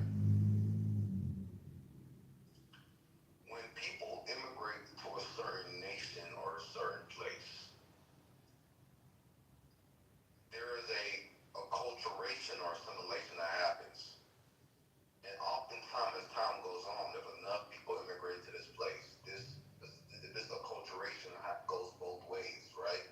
Where, you know, the foreign-born people assimilate somewhat to America, and if enough of them immigrate to America, America will start to adopt some cultural traits from these foreign-born people, especially if these foreign-born people eventually ascend to a high social class, right? As we are seeing with the Indian Americans, Asian Americans in America nowadays, right? As we saw with the Germans who came to America in the 1800s, right? My thing is that as time goes on, how do y'all feel, or what are y'all's perspective on finding cultures that have traits that are positive and results in excellence, and adopting those traits while still preserving traits that are native to your people that you care about? Does that make sense, or am I not really explaining that? That's a great point that you're making, and you see this even more drastic in other Western cultures like Sweden and Australia, where they're having a major issue with the Muslims assimilating. Where here in America, you have mostly South Americans, or people south of Southern North Americans coming, right? So the assimilation is a little different. I think that Muslims are more reluctant to assimilate, right? Specifically for their women to assimilate. Now, the Muslim men will work hard and take advantage of the system, right? Of the laws and stuff that these Western societies have. And so if you can go watch a lot of videos on YouTube, they're having a lot of problems with this assimilation. So becomes a problem. But when Donald Trump says, I want to let South Americans in here, white South Americans, I think many black people miss that point, that those people are more likely to assimilate into an American culture than, say, a Muslim person. First of all, I want to say to Notorious, there's no such thing as an African in FBA. And second of all, I find that question very problematic. KP, well, what's wrong with adopting certain attributes from other people? We don't need to adopt anything. Foundational Black Americans have always believed in family. American freedmen have always believed in family. But the question has to come to how did we become a permissive culture? Because when you want to talk about foundational Black American contemporary culture that people find problematic, and absolutely there are aspects of it that I do find problematic. But I say all the time that how did we get here? How did foundational Black Americans become a permissive culture? Right? How did we get down? How did we get to this point? And I think that's what people don't want to get into and people don't want to understand. And so there's a process of how we ended up here. And until people are willing to engage in that conversation and dissect it, which we actually do in our spaces, we're not on this app. This app is for troll. But when we're on X and we're in our spaces, we actually engage in these conversations on how did we get here? How did the family structure get here? How did we become such a permissive? How did we become such a stop that. Don't do that, because you don't do that with anyone else. You won't do that with me. Because they don't go on and on and on like that. Yes, they do. Stop. You're being ridiculous at this point. So the question that we so stop. So the question, a lot of people to try to zero in on Black American contemporary culture and criticize us, judge us, and berate us based off of the permissive culture that we have today. And what we're saying is there's a reason why and how we got here. And that's what's important. We don't need to take from anyone. We can look back and see where we were just 50, 60 years ago and see the family structure that we had. And back to that, we can look at the culture that we had and take aspects of that culture and adapt it to contemporary culture today. And we can do it.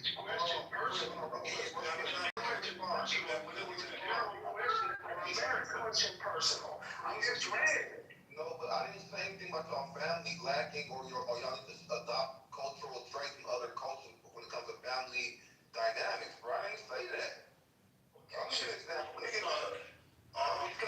you say, Craig? KP, so let me say something. This is your question to Wait, how did I implicate my KP, don't hold on my grab a hold of it. Go ahead. You're gonna waste your energy, all right?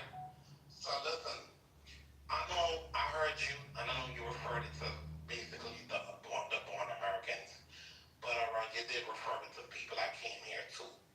So I adapted because I came to New York City. My parents brought me to one of I feel it's just the greatest city in the world, by the way. But they brought me to the greatest city in the world. Did we live in the hood? No. But I enjoyed it. I adapted. I finished high school in New York City. The shit was the shit. The late 80s to the 90s, it was on point. So I adapted because a lot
KP? Because that's what I was trying to do. Some of that was capped. I said KP though. I said KP. No, some of that was capped. Some of that was capped. Right. Yeah, some of that was capped because you talked about foundation of black. I can verify it for myself. Living in New York City in the 1990s, I can tell you for a fact that the reason why Caribbeans and Hispanic. You weren't on the street in the 90s. Cut that shit out. You was a kid. Cut it out. Hey, and I speak, man, no more if I can finish. Growing up, yes, I lived in New York City in the 1990s, player. You were a little kid. One mic on Rob. Hopefully he's not going to speak on the same thing y'all talking about. No, I'm definitely not. I'm not. Go ahead. One mic. Mike, you a funny dude. Mike, you a funny dude. Rob, you there? Go ahead, Robinson.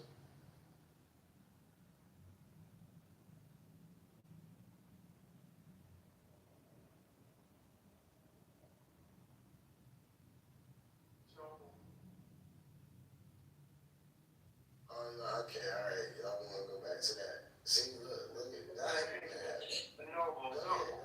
Growing up, the reason why Caribbeans and Latinos got along, and versus Black Americans is because Caribbeans and Hispanics and Caribbeans and Hispanics. Can y'all hear me? I didn't know. I don't know what was going on just now. I just want to say this. I just want to say this. I'm from Southwest Houston, Texas, Haley, which is considered the most diverse district in the state of Texas. I grew up with a lot of Africans, Caribbeans, whatever, different Africans different people from different countries in Africa. Hispanics too. It's a good mixture of a lot of stuff. I'll say this: there was always a level of the parents of especially the Africans. They had a little hesitancy to let their kids fuck with us, but this level of division, it ain't never been there because it was never a feel like we were one people, but we wasn't tripping with each other. So my point is, man, this whole, and I'm by definition, I'm an FBA, although I don't identify with a movement led by Tariq Nasheed. I think this movement is bullshit, man.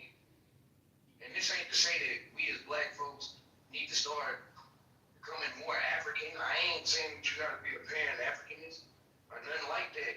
I am saying that we shouldn't disregard. How do every conversation turn into this?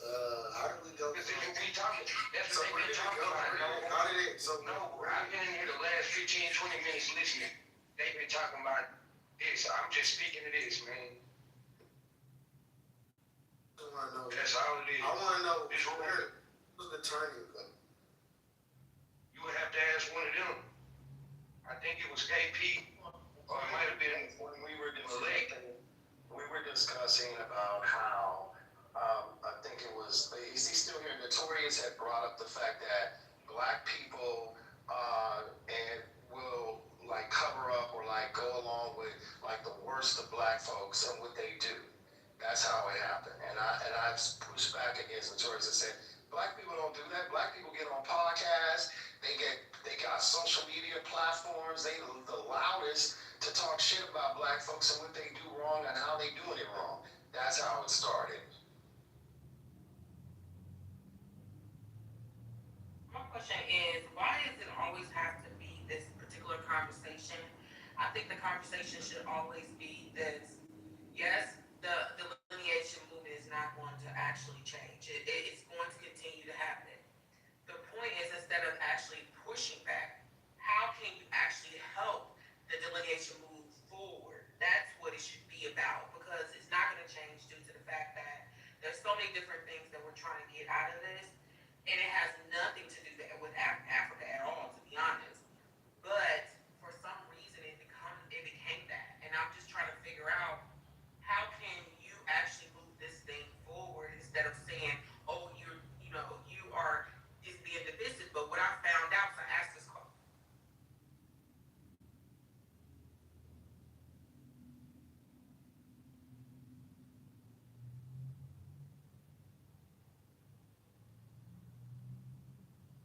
notorious, just, Just your mic went out. you can't hear.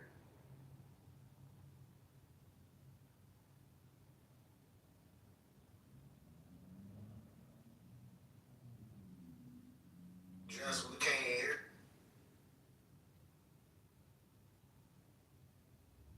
Just saying, Noble, that, you know, we the biggest criticizers of ourselves. We're the biggest critics of ourselves. We, out of all the groups of people in the United States, like most people hide their dirty laundry. You know, they only want to present the best of what they are, the best of their culture, and put that forward. We're the only people in the United States of America that will raw dog talk about each other, that will put all our dirty laundry out before the world, and then allow other people to come in and also talk shit about our dirty laundry. Like, we're the only ethnic group and group of people that allow that to happen. Jewish people don't do that, right? We sit in silos and we sit on platforms. Oh, well, Jewish people don't do it. You never see Hispanic people. You never see white people doing it. Like, we assign purity and just like the best of humanity to every group in this country except for our own. Dude, what part did y'all miss? Whatever. I don't know. I forgot. I'm sorry, y'all. I don't know this app is glitching. Point that I'm making is when I asked to pose the question, what's the problem with the delineation movement? I was mad. Oh yeah, you were saying what can y'all should be asking what we can do to help further the delineation. Yes, because they're trying to erase our history, but I don't see that much energy going into. No, y'all can't be erasing Black history. I don't see that energy, right? But the point that I asked to them was, why are y'all against our own autonomy? And I said, ask them, is it because you feel like you're going to be other than this country and seen as an African foreigner, a foreigner in this country? And they didn't say anything, which that let me know that if Black Americans delineate and they are known as just Africans from Africa, then they feel like the discrimination that we get daily, that is going to be pushed on them harder because they are going to now know that they're not actually Americans. And so instead of actually all of this, this divisive stuff, just say that. Like, we don't want to be seen as the other in this country, so we don't like the movement because of that. But don't be running against it for no reason, because I'm telling you, people who not even on social media already have delineated themselves. So this is just not an actual movement for the internet. Like, literally, like my grandmother and all them, they said, we're not African. You see what I'm saying? That's how they talk. So it's not just the internet movement. I'm just saying. But I think instead of actually being mad, that they should ask, how can we actually help each other?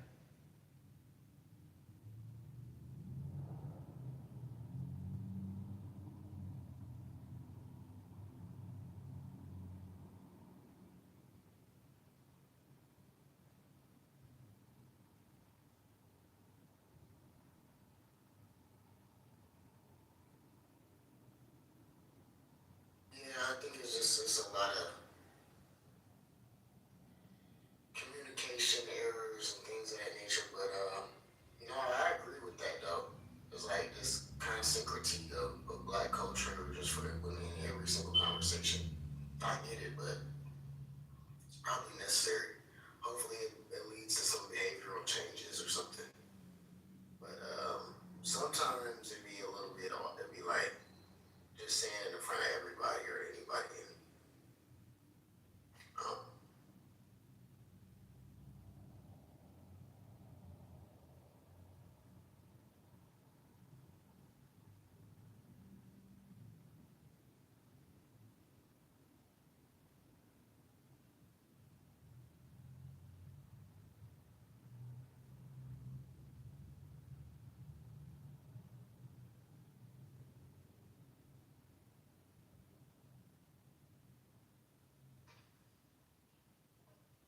$70.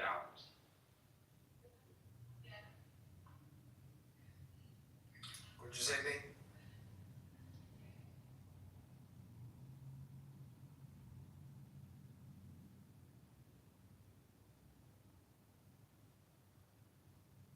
Sounds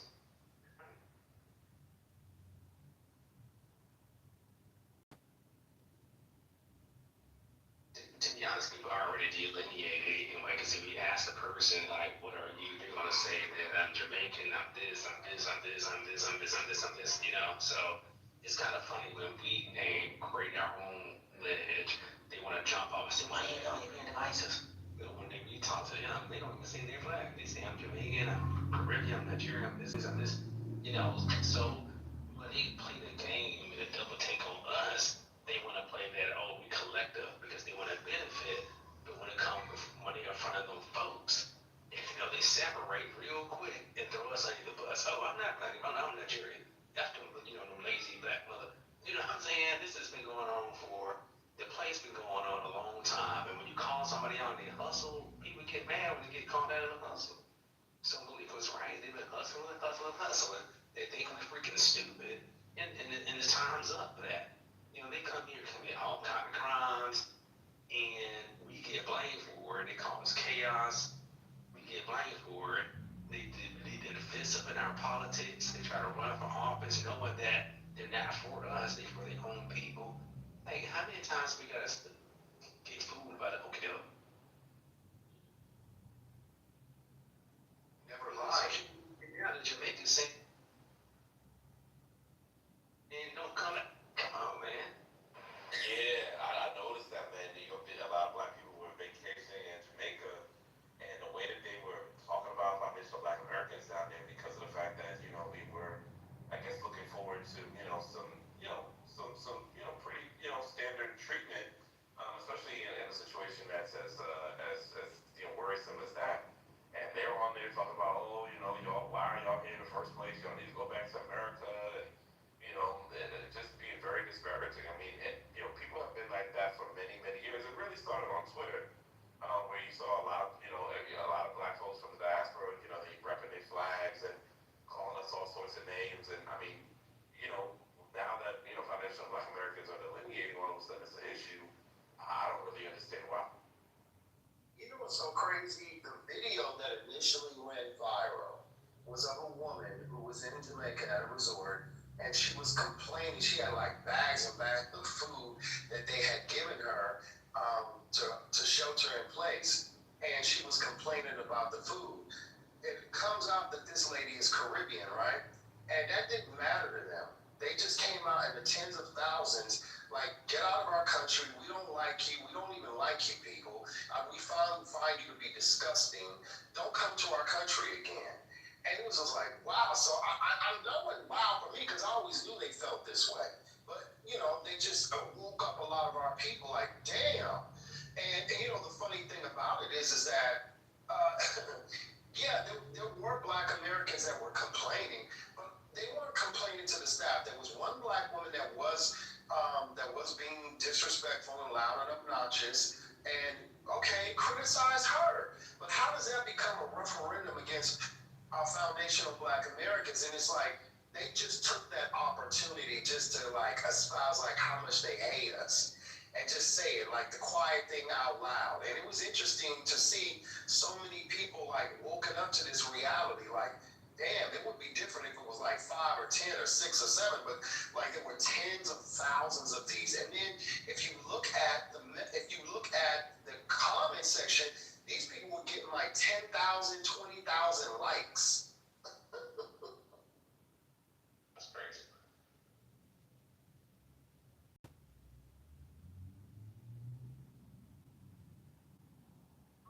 Listen, I'm not only and I will say this too. You're right, Nate, that we do get blamed for the crime. Because look, in Minneapolis, you have Somalians who commit crime, right, and do a lot of crime in Minneapolis. We get blamed for that. But at the same time, Somalis don't even really identify as Black. Now, I know Dr. Goddess had a woman one time when she had some Somalians who identify as Black, but most of them don't. And they make it very clear. They all around the board, man. I know you have that. No, but I agree. I mean, most of them don't. I mean, but I can understand how some Somalis are like, get your shit together, Somalis. You know what I mean? But I agree with you for the most part. They don't see themselves as Black American, and until they have a Negro wake-up call. So. The gentleman running for Congress, who is Somali, right? The gentleman, I don't know his name, but he's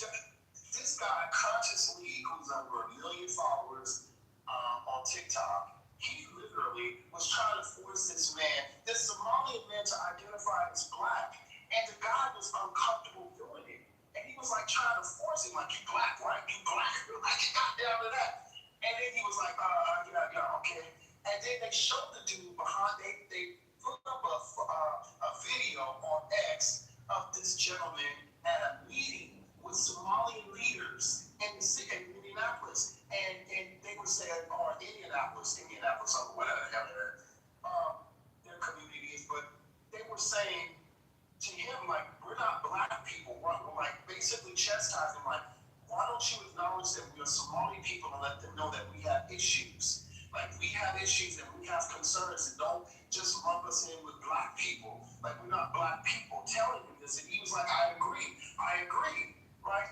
So, like, it's just interesting that the power dynamic, that how he's forced to identify as black when he's running for office, when he's on big platforms, and how black people that engage with the Democratic Party and engage with the left are like forcing this man to identify as black, even though he's reluctantly doing it.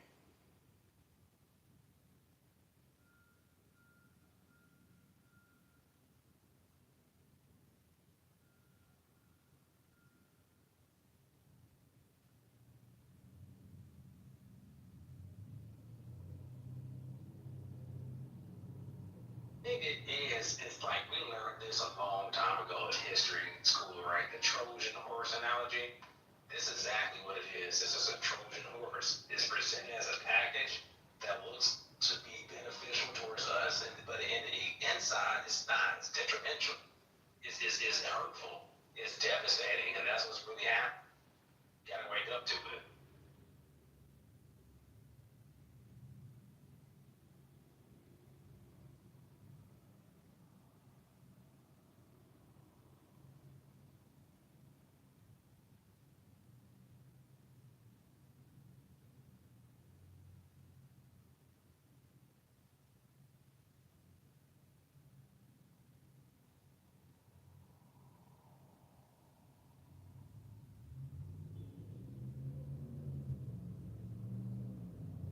What's your thoughts on this mayor of New York, this Mandani?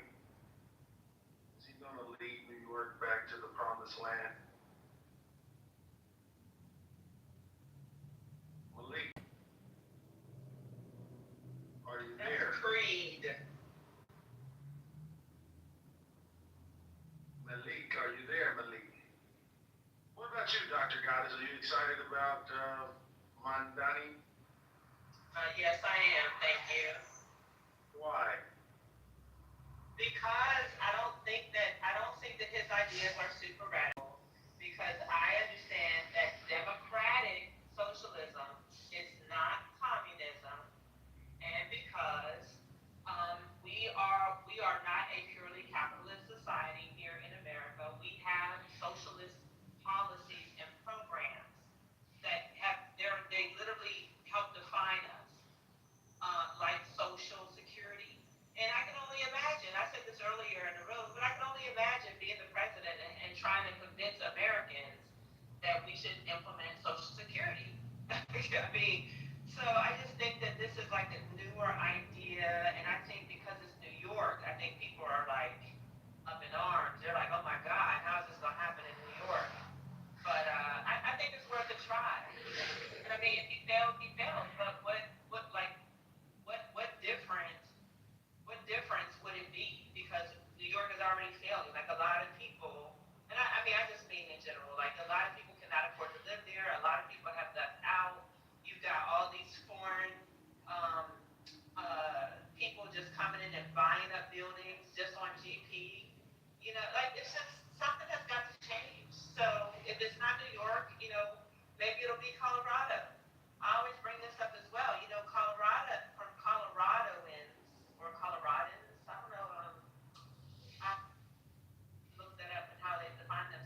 It's like, why make him the first trillionaire if then we say,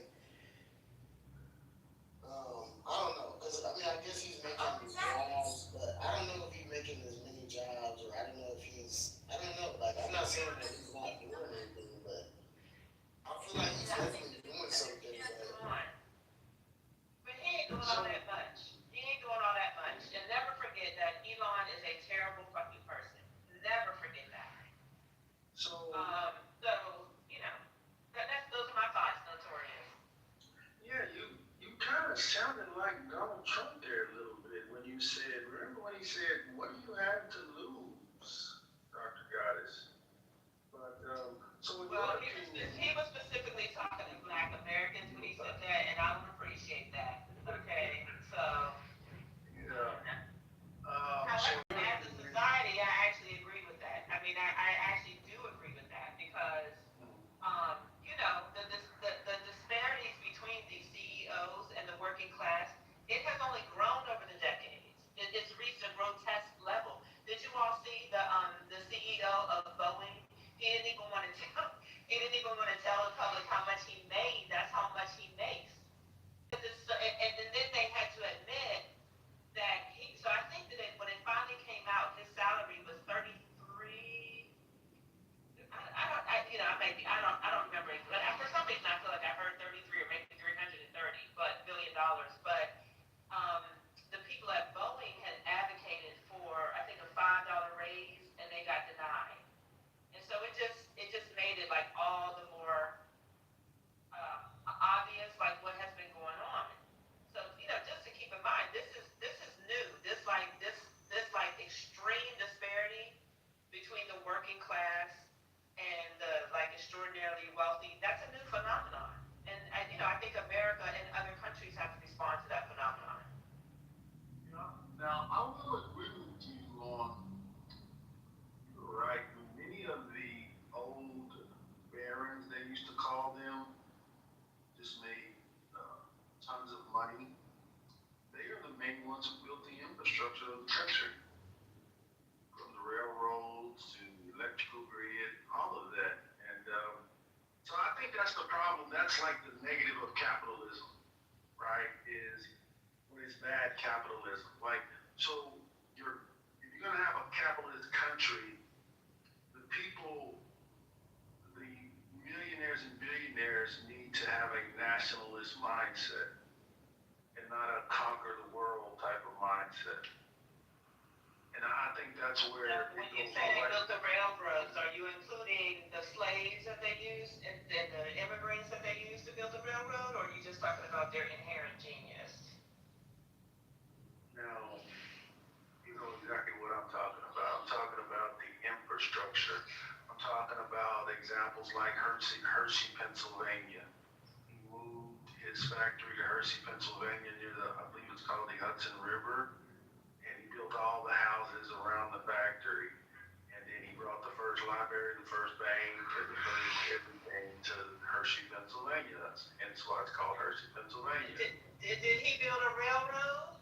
That's what I'm sure he did. I'm sure he did. He had to build a railroad to move his chocolate around. No, Notorious. Don't start making. Are you saying that we built it? Are you saying that we built it? Hell yeah. That's No, we didn't. How could you just No. sit there with a No. poop? Are you No. saying that we did it? No, we didn't. You saying that the railroads were not built with No. slave labor and immigrant labor? No. Okay, Notorious. Somebody help him, y'all, because I'm driving. Well, what I'm trying to say is when you use the term "we built it," that's improper. Okay. The person with the resources and the vision is the one who built it. In other words, why did we go all around the world? Why did we go to Rome and build Rome? We went to Spain and we built Spain. And we went to America and we built America. But black people never built nothing for their damn self. That doesn't make sense. We did. Right? So we participated. We helped build certain parts of the United States of America, but we didn't build it. That's the wrong terminology that you use.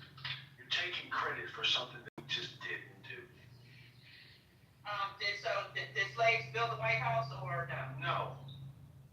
No, they weren't the master carpenters. Many of them were the helpers. You have master carpenters, you have architects and master carpenters, and then you have helpers.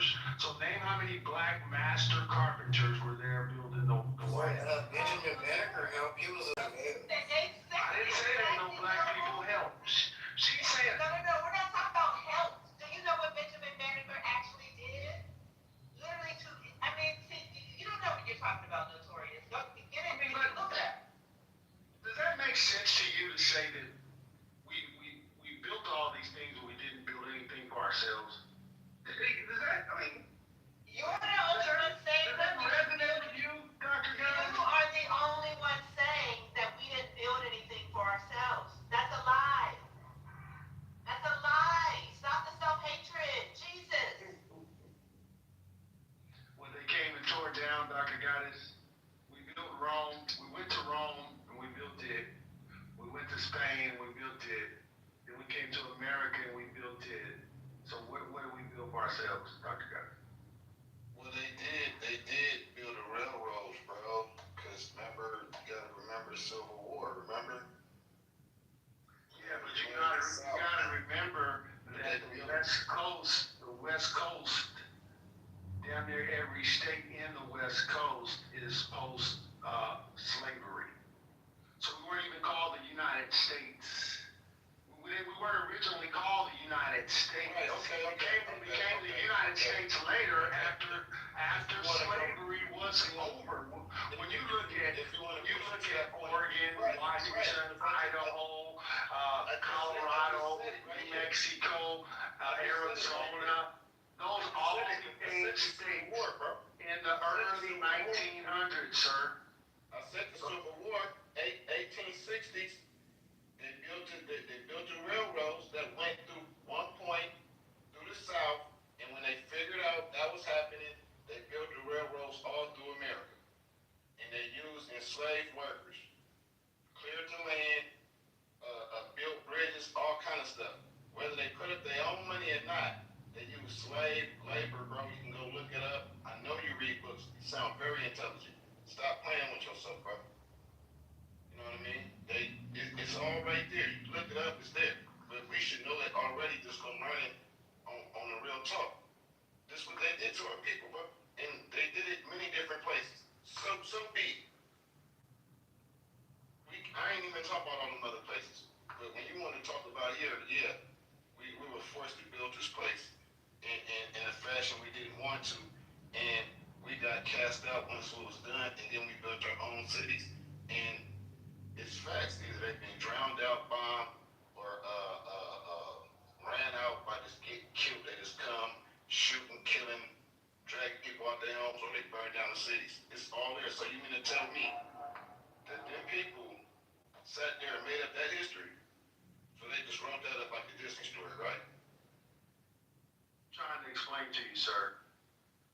And what you explaining to me, bro, all you telling me is that they built it because they had the money, they had the control. What I'm trying to tell you they didn't right go out now. and do the physical labors with the sister explaining to you. They didn't. Building something we know in physical, bro.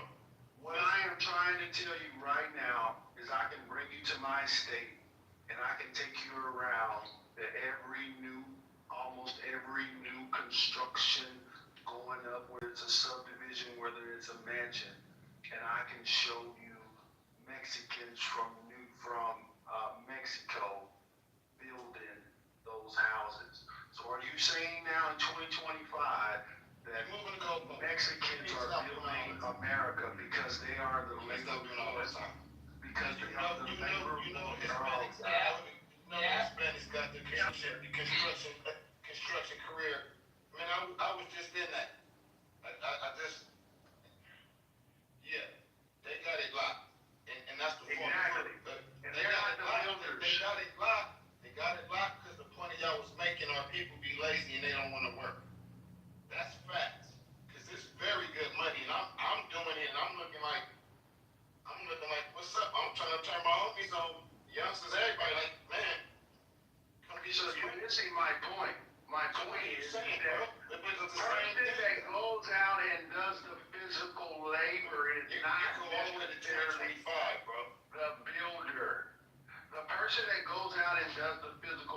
is not necessarily the builder. That's the point that I'm trying to make. It goes, when you go into that, you're trying to be technical. When you go into that, yeah, it's going to be a lot of stuff, blueprint, writing out plans, all that. Yeah, but at the end of the day, somebody got to do the physical labor to see your vision come out in the physical. Period. I don't care how you twist it, how you want to put it. Well, and you know what, Steve? It wasn't until I went to Mexico that I realized they are actually builders. Like they build up their country. And in fact, you should know this, Notorious. During slavery, we became all different types of masters of trades. We were the competition. That's why the unions were created, because everybody knew you could hire somebody who had been formerly enslaved real cheap, and they could build you something very, very nice. So, like, this idea that we were never skilled labor is false. Yeah, that's what I'm telling you. Like, you gotta get about this foundation. Skilled labor. I was arguing about you trying to take responsibility for building something. That's right. Because we were we did. part of it. We We did. didn't build it. We were Yes, a part we did. of the building and the shaping of America. We literally built it. We literally built it. And Okay, so what do white people the do? architects. What did the white people do? I pointed you to the. What'd you say? What did the white people do? Finance it. Oh, okay. Okay. All right. That's for sure what they did. I don't think that's right. Denying the most important part. Hey, real quick, I just wanted to say that one of the interesting conversations. I'm the only white guy in this room, it looks like, which is, by the way, I'm super comfortable with, and I respect what the heck you guys are talking about, because you have perspective I'll just never be able to have. But I did want to say something that Doctor spoke on, and that was the widening wealth gap. She talked about it's basically a prosperity crisis, right? And I won't speak on whether it's earned or not earned, or if there's victims or not, right? But what I will say is it's real. But when we talk about a Boeing exec and the employees, as an employer, I know that there are certain positions that are a lot easier to replace than others. And on average, you can replace that position for, let's say, X amount of dollars. And so if I can go replace that position anywhere for X amount of dollars, it's not going to make a lot of sense if this little group of people say, I want way more than that, right? So it's logical that I would say, or a person might say, that doesn't make sense for the business.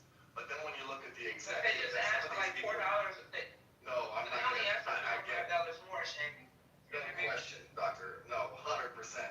Give them the money. But my point is that while as minuscule as that sounds, and it is, if you can go from a business perspective, replace that labor for the other guy who doesn't have a job, he's hand raised and he's waiting to get in, it doesn't make a lot of logic to do that. Whether that's right or wrong, it's a business's choice. And then for the executive, now Boeing's executive, he's a fucking idiot, excuse my language, right? So I'm in Seattle, so this is kind of close to home for me.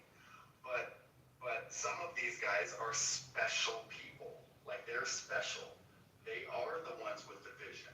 They are the ones guiding and creating the pathways. And that's valuable, very, very valuable. I mean, to the point you guys are making, I definitely see Notorious's point, because it takes vision and money to do things, not just labor.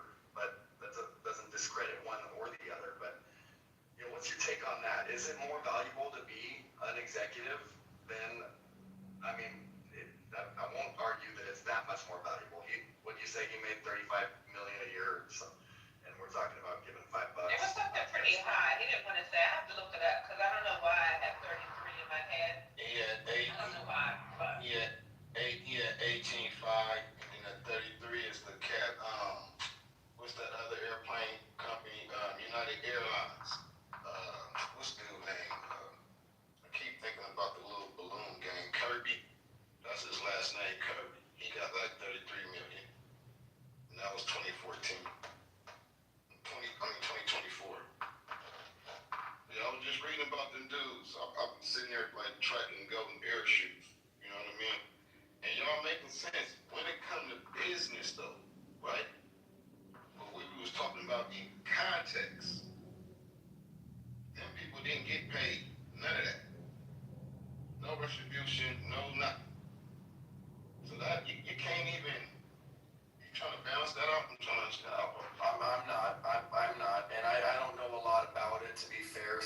just kind of thinking about how I could translate it, and that's what I came up with. So no disrespect to No. Really, my bad. Really, I was really talking to Notorious was when you made that point. That made me like, yeah, well, if he make that point business, I can understand it. I ran business. You know what I mean? You're gonna pay for what you need, right? And I believe if we're learning how to be successful, you're gonna learn how to bring as much value you can attain, right? So you're gonna try to go get as much information and as many skill stack to make yourself valuable so you can get the paper. Come on, I mean it's true. And some people can write their own ticket. Some people can. We done seen it in our areas of life. Some people can write their own ticket. Now, on the back end though, yeah, that's kind of unfair. You're breaking these people off. You don't want to just get them $5. You know what I mean? Yeah, Shane made a great point. Which point is what I was making, the importance of finance. There's a certain group in America that many people complain about, and it's amazing how small this group is, but how big of an impact they have in the world, in the United States of America. And one of the main reasons why is because many of them are the financiers of the world. See, me as a poor person, I could have 10,000 ideas, because ideas are free. They're just something I dream up on my free time. And everything starts as an idea, whether it's a remote control or a spaceship, right? But you need money, you need finance, you need skill, you need wisdom, you need knowledge. But most of all, you need finance. And so this is one of the things that makes this group so big and powerful, is because they're finance. So you have to come to them. Anytime you have an idea, I'm gonna give you an example. There's a guy that I knew that owned a building, and he wanted to rent it out, right? And so potential clients would come in, and they all, like he said, 10 of them wanted to do a laundromat. And he never thought about it like that. So he didn't realize that around the corner there were a lot of apartments, and a lot of Hispanics were staying in an apartment, and none of those apartments had washers and dryers.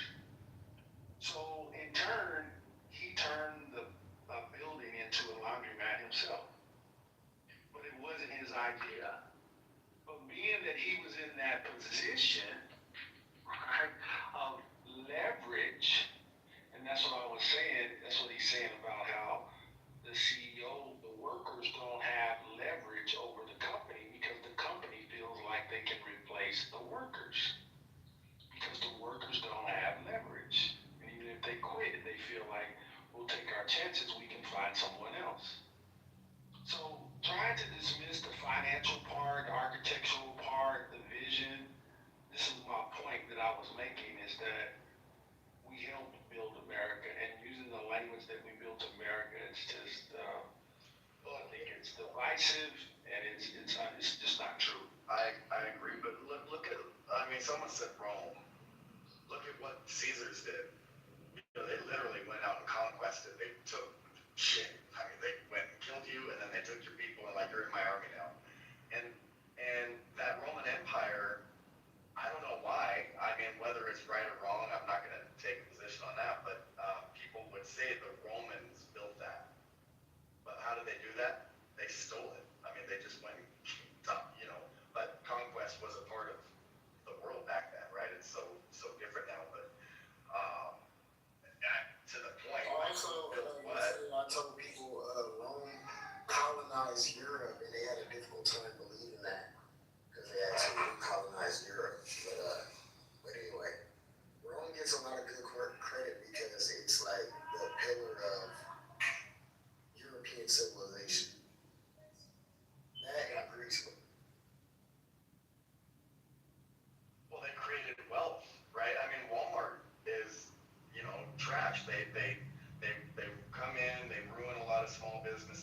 take people out of business. I mean, there's like, a lot of problems that come from an individual standpoint by having a company like Walmart, come to your neighborhood. However, they employ hundreds of people, bring tons of tax revenue to the city that wouldn't have been there before. And in many cases, there's just a lot of benefit to them. So I think it is a matter of perspective. And like, who's telling the story is definitely. Walmart comes in and shuts down many of the other small businesses. Exactly. And later you get the shittiest service, but those businesses are gone. So yeah, that's that American greed right there that you guys are talking about. Okay. I mean, that's capitalism too. Capitalism comes and destroys its own infrastructure. It displays the lower people and then brings up the higher people. I guess, that's only allowed in the capitalist way. Yeah, because when you check that company is, if I'm correct, is the biggest employer of Americans. I think 3.5 million. Right. So think of all those people that rely on Walmart, but and they're grateful for it, and they're just like retiring from it. But and Walmart did not want to even pay. They didn't want to raise the minimum wage to $15 an hour. Yeah. And then when they actually does, and so they have to. They shut down. Yeah, but people have to live. Like literally, people were on welfare working for Walmart. So y'all, this is not a good business example. Y'all keep into this. It's not a good business example. No, I'm not gonna say it's a good business example, but maybe it is because everyone has choices. Someone, I think it was Ace, that just said a person can go make themselves more valuable, more attractive, more whatever, and they don't have to work for Walmart. In fact, we can all choose not to work for Walmart, and they don't have a business here. All right. Exactly. And that is what everybody should do. That's exactly what everybody should do because no, they did though. They did for a while when the fight for 15 rose up like that. It takes a movement, right? So it was a movement, and they beat Walmart. And you know what Walmart did? They literally opened up some different stores, and then once the fight for 15, once they acquiesced and said, okay, we'll pay $15, they literally shut their stores down. Yeah, I said they closed a lot of stores. Yeah, that is pure capitalistic greed. That is disgusting. And I will tell you this,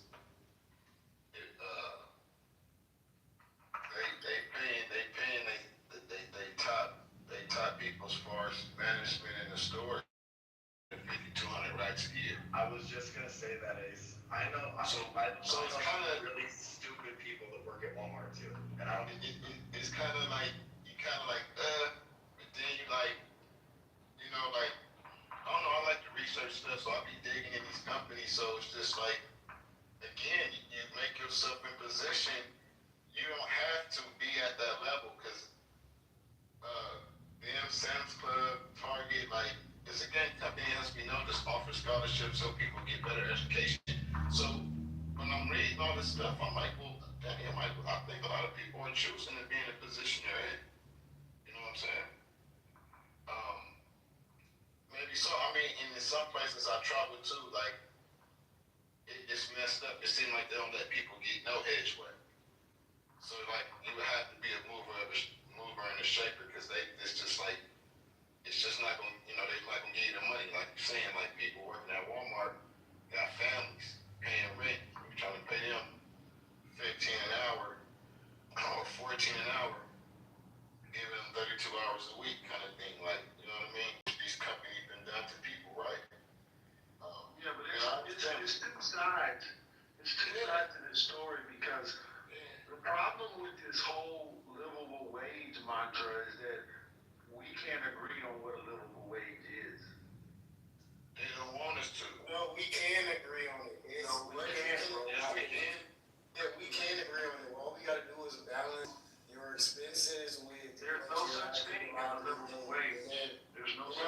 make it so that people don't try to adjust the whole entire market so that it's no longer affordable again.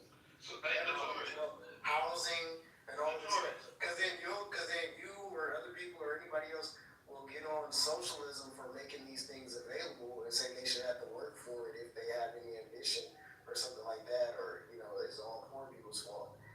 But at the same time, when we try to adjust things to make it better and make it affordable for people, then there's another slew of excuses or detractors. You get what I'm saying? But go ahead. No, I just wanted to ask you, before I forgot, like notorious, I hear you sound like you play with the real estate. So will an average American, I give it to pay grade at 20, 25 an hour, will they be able to buy a house at this day and time? But But a house is not a right. Owning your own home is a privilege. But I'm asking you a question. It's not a right. You're going to the semantics. No, I said no. I said no. That's what I'm saying. More than likely, well, it depends on where you live. But notorious, other You countries live in believe Montgomery that County, housing is Alabama, a or where right. you live. Notorious, other countries believe that housing is a right. Other countries don't even have houses. What are you talking about? What countries? Somebody has more. Give me an example. What country are you talking about? Let's compare countries. Sweden, Norway, Those are all Western countries that run the same system that we run. Japan is a Western country. No, they don't. More homogenous and less populated. They're more homogenous and they're a lot less populated. Okay, so you're trying to compare America to that? But it doesn't, you can. Because first of all, nobody is telling America to continue to be racist. That's number one. And also, the population doesn't matter. It's really, if there's enough people to generate this type of income and resources, you can respond to the population of the people. That's the point. The point is not the population of the people, it's the system that has been established for each individual. So you can grow with that. But I totally agree about the homogenous situation, and that is why I'm excited about seeing what Zoran will do in New York, because this is an experiment.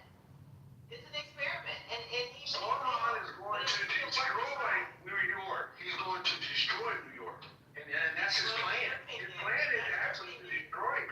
Like you guys believe in democratic socialism, but he doesn't. Here we go, He doesn't believe in that shit. He don't believe in that shit. Y'all do it. Okay, so what proof, because I'm not going to let you just talk smack, what proof do you have that he really doesn't believe it? It's because he's Muslim? Have you seen that video where he said that his goal is not to assimilate to America, but to destroy it? And he got a mask on his face. No. This was years ago. Let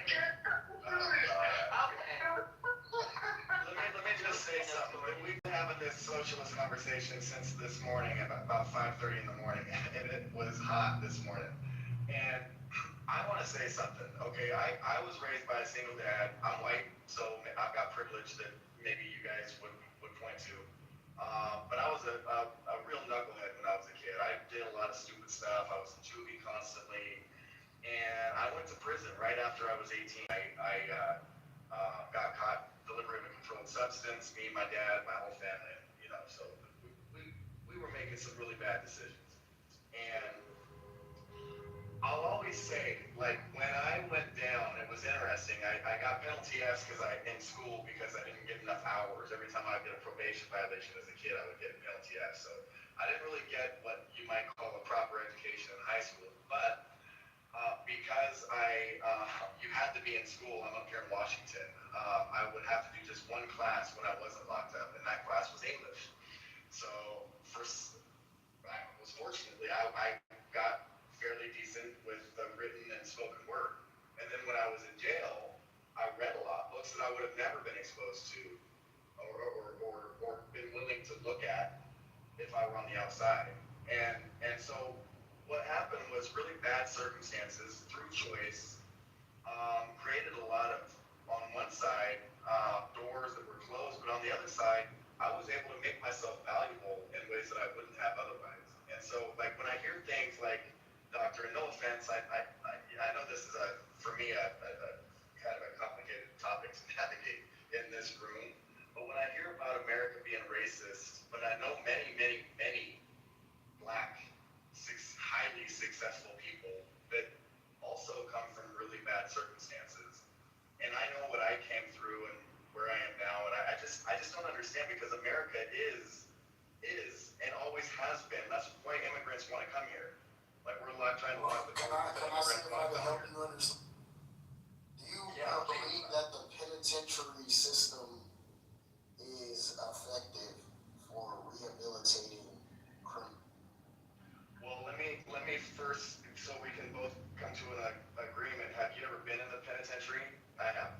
No, I haven't. I'm not speaking from no experience. I'm just asking. Okay, so that timeout, look, a lot of people got drug problems. A lot of people have circles that are absolutely terrible for them, and they'll never break free of those circles. And being away from that is definitely a positive. It's definitely a positive. And then you get out and you're on on community custody or whatever probation, you got to check in. I believe it is. Now, do I think that, like, some of these people that are in jail for like marijuana and the stupid shit? No, I mean, and recidivism is real, but there needs to be consequences for our choices. That's kind of like the justice system itself. But yeah, no, okay, go ahead. Yep. Yeah, but go ahead. It's real, and it's not a black thing. I mean, It is a black I have to pay for my choices It is a too, black thing, doctor. Shane. No, But I understand that. Well, I wasn't saying that it was a black I thing, mean, but I was if it's a black thing, and I'm the only one in this room that's been there, how is it a black thing? Because it is a shame. Come on now. Like, first of all, it is a black. It's literally a black thing. Okay. It's easy to say that, but what do you mean when you say that? I will break it down, because there's obviously okay. So one thing that I've been paying attention to as of late is I've noticed that all the white people that have been coming out of prison as of late. I mean, absolutes, come on. I mean, all the white people. Wait, I mean, you may have seen some, but I mean, Shane, I apologize for being absolutist. Many white people that have been coming out of prison as of late.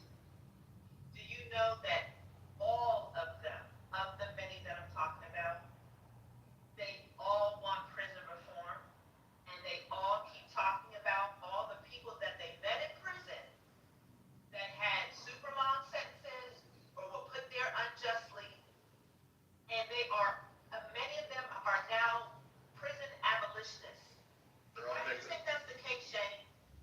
Well, they're all victims. Of course they are. They've seen, but they've also seen, first of all, like a lot of them, even like the January 6ers, the gentleman who just got out of jail, he's like a real wild personality. By the way, those guys earned their out of jail. I know they did. That's not the point. I'm saying, and actually, I'm glad you said that, because if you've been attacking police officers and busting down the doorways and spreading shit in Nancy Pelosi's office and threatening people and threatening their lives and trying to hang Mike Pence, yeah, you deserve to be in jail. You're a traitor. And so what they did, Shane, is they met other people that got put in prison for having a gram of weed and shit. You be careful out there. I know. Yeah. I was looking at my mirror, I just didn't see him. But My wife's a teacher. they shouldn't be in jail for that long. And that's why they've come out and become abolitionists, because they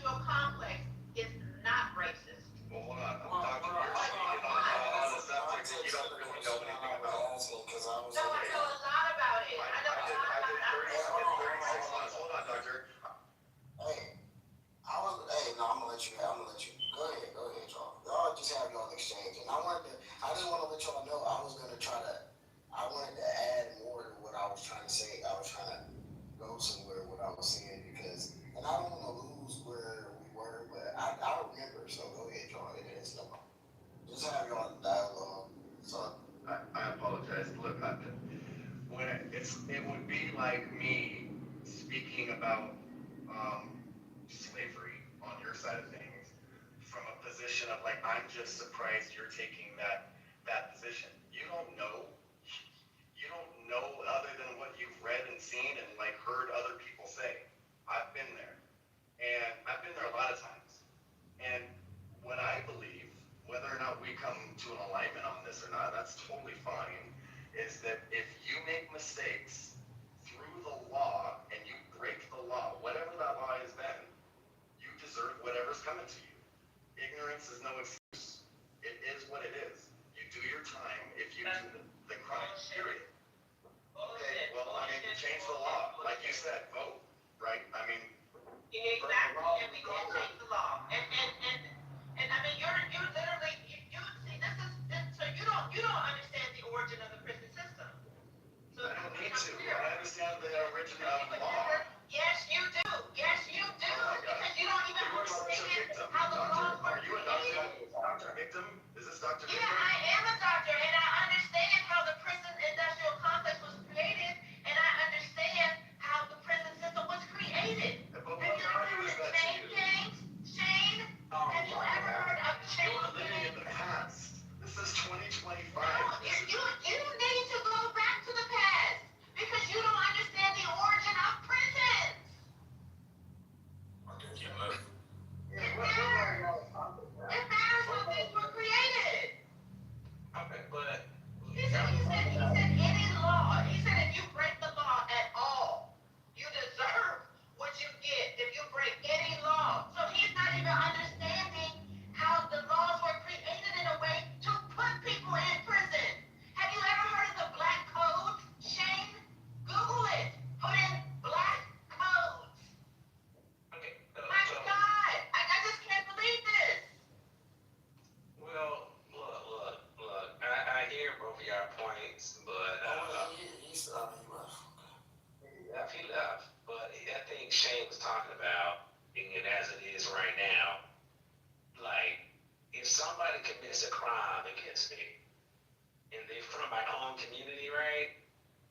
Like I understand what the hell we went through, but that doesn't give you the right to commit crimes against me, and you should pay the penalty for committing No, crimes. but Nathan, let's be clear so that I understand your point. But Shane said if you break the law, that is what he said. So I understand there's a difference between breaking the law and a crime against a person, right? We can agree on that. But he said if you break the law, and then he said whatever law and however it was created, and that is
just saluted her first. Me neither, because it wasn't, you know, but he doesn't see himself as an outlier, and that, to me, that's a problem.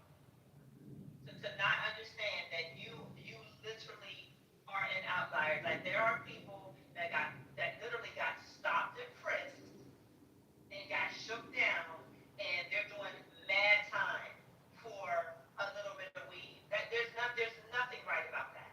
But here's the thing, right? And we have to realize this. The system isn't fair, right? You know it, I know it, we all should know it, it should be teaching it, right? When you know if you have weed, whatever type of illegal drug on you, right? And you know if you know it's booby traps and mines down this road. Yeah, and the other thing, remember, he was like, because I know a whole lot of black people that are rich and successful, and if America's racist, then da. And that's when I was going to make the parallel about prison system. His personal experience with prison, I wasn't going to talk about black people in prison. I was just going to make that parallel of something he can understand to make the parallel about the point that he previously made. That's what I was going to say, yeah. I felt like that was a good point, but I didn't get there with it. We'll talk about it. Yeah, but here's what my friends, my close friends, brothers I see on the street, right? When I talk to them, I'm like this. Look, you know you got some shit on you. You better drive this car, right? But you know what can happen. If they pull your ass over, they're not gonna treat you, you know, like like other people normally get treated. They're gonna aggressively pursue you, lock your ass up, and then they're gonna try to sentence you for maximum time. Why? If you know the system is like that, you know, it's either you got a few options. Either you fight to change it to make it fair, which I think that's what we're doing, and you need to avoid being put in those type of predicaments, right? So, you know, we have to say that part. A lot of people can use some help doing. The fighting is change, but even the fighting to change it to make it to fight it is putting yourself in the position of something that was created to make you fight it so it can be able to lock you up. What I'm trying to say is that fighting it, and every time I come in this room, I'm dealing with the macro about capitalism, the system that we're in, that is made off of the backs of black bodies as a criminal by its very nature of its arrangement. We can't overlook that. You know, I hear Dr. Ray's about the prison industrial complex, but the structure of black bodies being criminalized is a part of the foundation of the capitalist arrangement, and therefore even the abuse. So on one side, that we have to consciously think, feel, believe that we're a victim by just being, and then on the other side, that even if we engaged in trying to change something because it is unjust, if not to us, to any kind of social relationship, makes us a criminal. Just makes no sense, and we can't over make this whole notion. Well, if you just do right, because you know it's going to treat you wrong, like that is not abusive to you. Of course it's abusive, but we can't, it's a reason why us as black men, right, we ask a certain party, one party say, go fuck yourself, right, the other party say, hey, we're just going to give you more drug access. We want to make it more easier for you to take the drugs every time our children don't take. You know what I'm saying? You know, and to trip you up, it's a multitude of things what's happening, right? So, if you have a party, you know, and I hate to get political like this, but one group of people, they both the same group, but they're both divided, so to say, and they're telling you to do negative, impactful things that trip you up and set you back for you not to compete on a threshold that you should be competing at. That's called a setup, and that's what they're trying to do. We need, if they want us to have sympathy, and people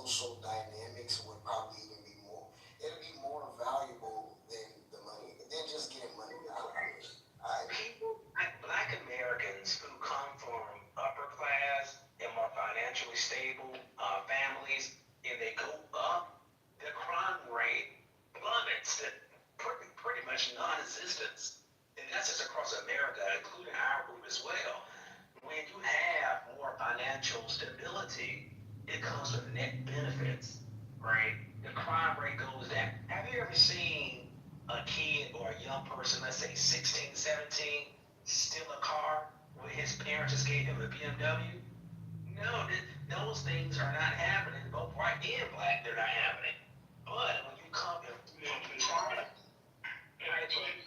No, but it depends on the person's social environment, though. That's what I was trying to tell you. I was trying to tell you that the social aspect is also important because even though you're right and statistically you may be correct, but if you omit the social environment that somebody could be around or dealing with or whatever, or certain cultural norms or accepted things, I just think that those things would also be impactful and important to address. I don't know, but I can't, I don't even know how to go about that.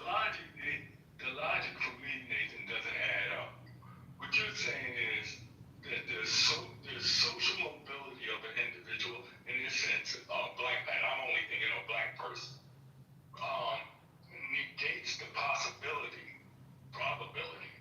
that they would be engaged in criminal activities. And then you kind of universalized it, that the social mobility of anyone in America negates the possibility or probability that they would be creating crimes and therefore be locked up.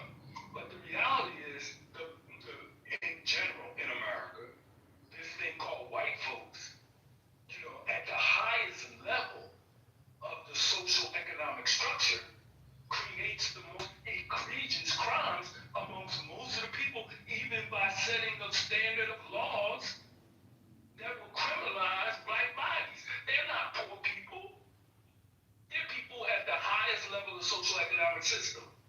And those same people actually do particular crimes in relationship to financial crimes, what they say, civic crimes, murders, right? I mean, they don't get the same level of criminalization in time as a black body at a different social economic. So I kind of challenge that without statistics, that the logic, because the basis of my premise is that the structure of American capitalism in relationship to black bodies, I don't care what level of the social economic system that a black body is, puts them in a negative position just based off of them being black. we already understand white supremacy and how it works, right? That's not, we get that no matter what economic status you have as a black person, you're going to experience something. No, but you didn't include that in your previous statement. That's why his correction came. And if we all could have that and assume that, then that actually negates your point. So that's what I'm saying. Like, if you knew that, you wouldn't even have said what you said. So my point is this: the reason why it's by design for decades, right? The ghettos in America were created, right, intentionally to starve us out. That's what they're actually doing. They put you in areas, they don't put enough resources. So then what are you going to do? They already know that the crime is going to uptick. And who's going to commit those crimes? Us against each other.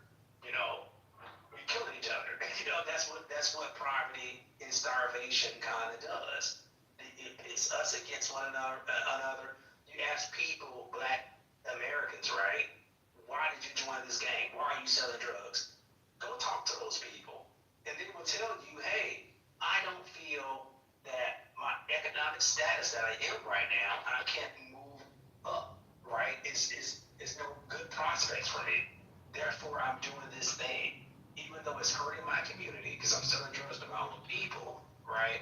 And I might have to do grimy, murderous, harmful, violent things to sustain my lifestyle. That's what's happening. It's causing. Real quick, Nathan, can you just refresh me on the point that you were arguing? Because I think I got lost in the point. Your argument. So we need more financial stability. We need more resources in terms I believe in black reparations because we need freaking money. Shit, we don't need any more pats on the head.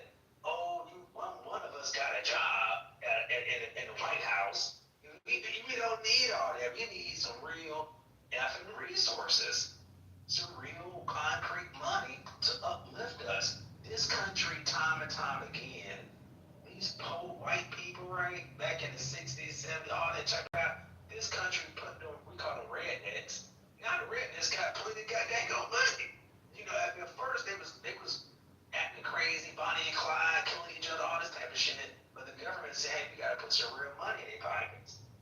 And that kind of, they move out. That's the name of the game.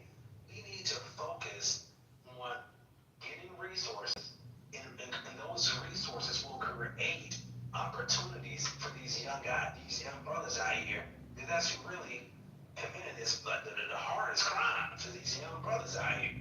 They need to know and see that, hey, there's real resources out here. I don't have to choose that path. I don't have to get high. I don't have to do these type of things. And we have to show them a different pathway forward. But it takes resources, unfortunately. I think what you said. Sorry, y'all.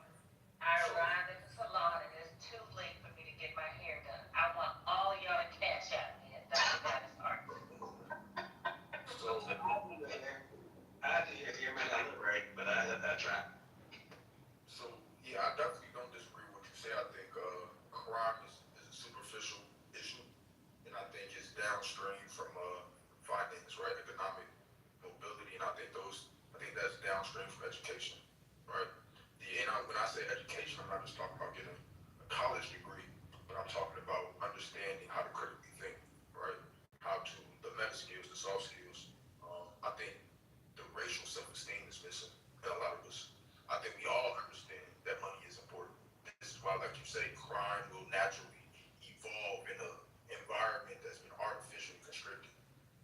When that happens, though, right? Because this is not a conversation we ain't had before. You know what I'm saying? We've been having this for like 80, 90, 100 years, and every time we go from conversations to behavior, and we create economic mobility and we create education, these things are co-opted. And I say this all the time, I'm gonna end here, there's two more people on the stage, so I'm gonna let y'all talk as well. But how do we evolve with the times, knowing that we can't keep doing the same shit that we did yesterday and the day before, right? How do we learn from our ancestors? Because I don't think we necessarily said something that our ancestors in Booker T or WEB didn't say 100 years ago. I'm gonna say real fast, man. Like the people who helped my parents helped raise me, but my grandfather, they helped raise me too. They was born in the 30s. If I look at them and those type of black people, right, they was focused. They was extremely focused. They wasn't effing around. They wasn't fucking off. And they was extremely focused on the goal. They wasn't getting high. Or are you just saying that because all the ones that wasn't focused didn't live to be your grandparents? Well, a lot of them, unfortunately, back then it was harder. They had it. Look, I complained sometimes, right, about, these white supremacists and stuff like that, but he had to check me something like, hey, back then, the white man literally had his foot on your neck back in the 30s, bro. The job was extremely difficult back then, and I give them sympathy and leeway with that one, right? A lot of them guys, people just didn't make it because that shit was 10 times harder back then. They was really on your ass. They was actually killing you. Cops can kill you. They really got away with that shit back then. 10 times fold. So fast forward today, and I tell, man, I try to help out as much as I can and educate. Well, I'm not an educator, but I'm just trying to give warnings because if you're using drugs as a black person, right, and you don't have the resources to go to rehab, which costs like the good ones tens of thousands of dollars per month, you shouldn't be partaking in it. I know you want to be in the in club type of stuff, but look, our community is a community that's been through a lot. We can't afford to slip up. We have to be, extremely focused in how we move on our health, the message that we're giving our youth, the people that we support in our community are completely out of whack. Our leaders are just, celebrity leaders are whack. Some of these people are just detrimental to us, man.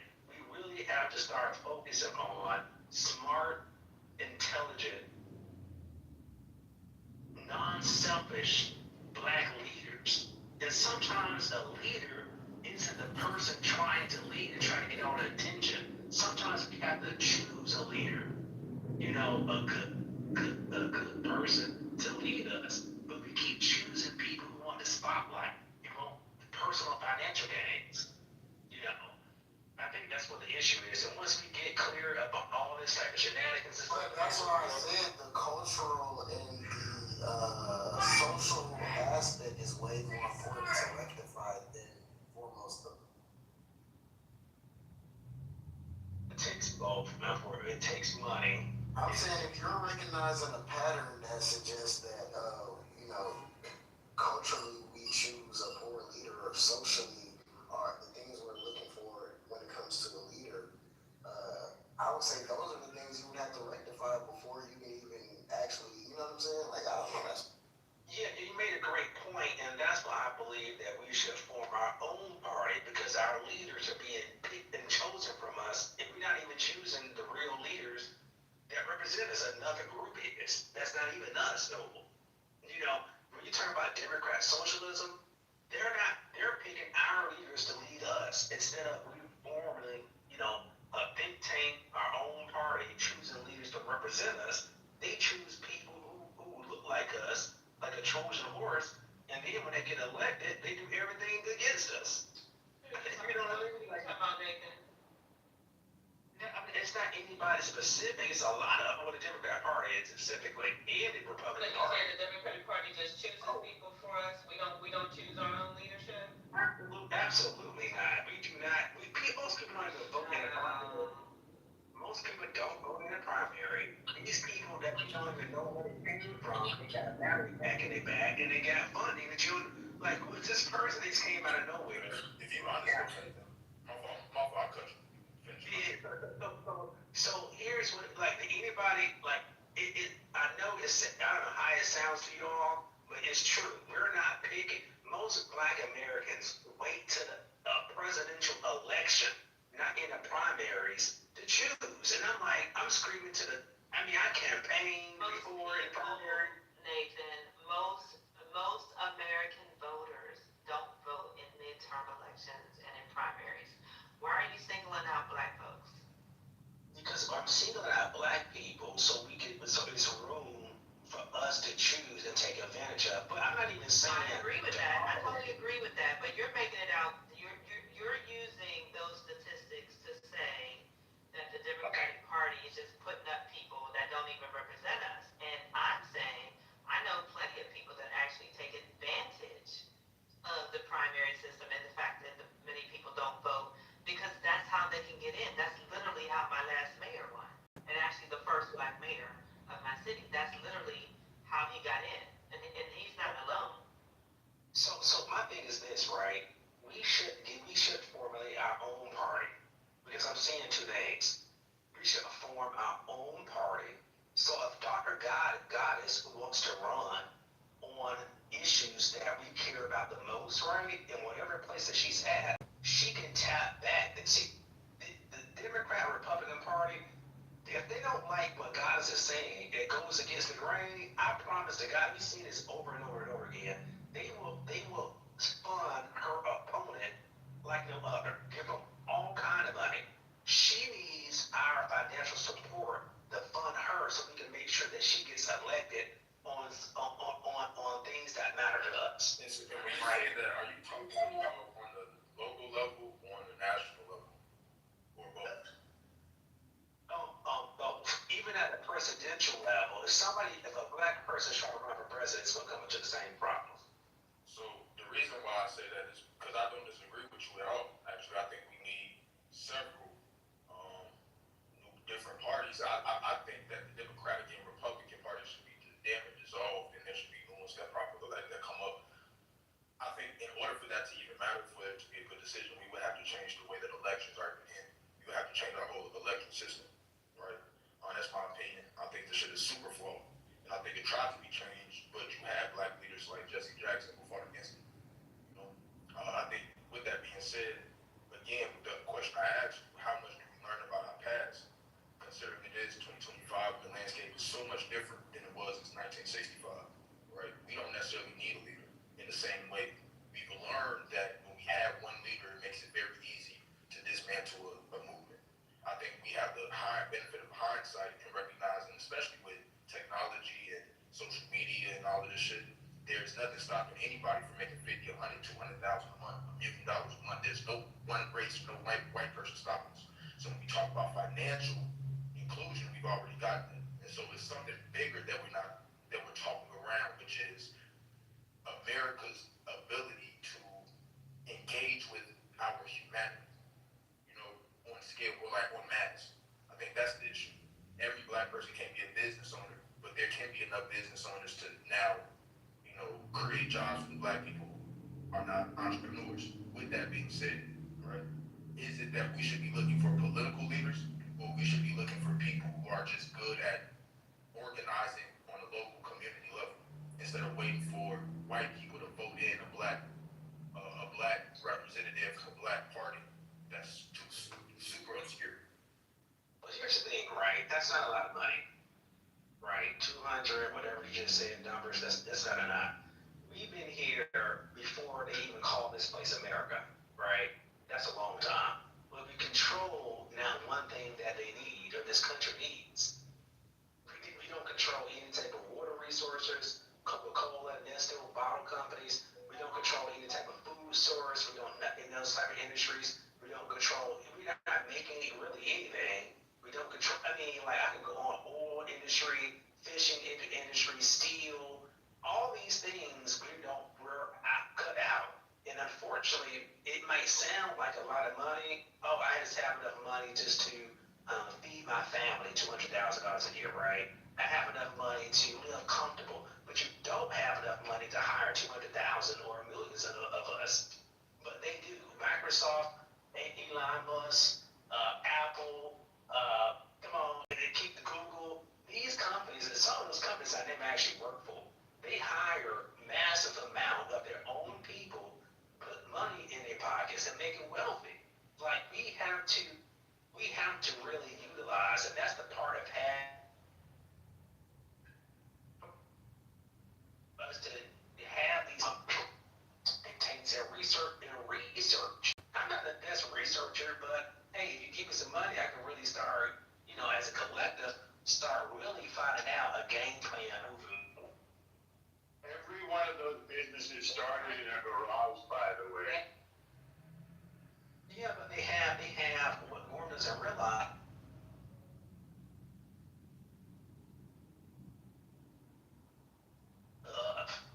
You know, that's a serious thing. Say that again. What you said? Wait, hold on. What you said? Wait, what you say? Gorm didn't realize? Gorm doesn't realize that these people had their parents of generational wealth, and they have funding and support from well-to-do generational wealthy parents, just like you Not really. They were just middle class people. They started with nothing.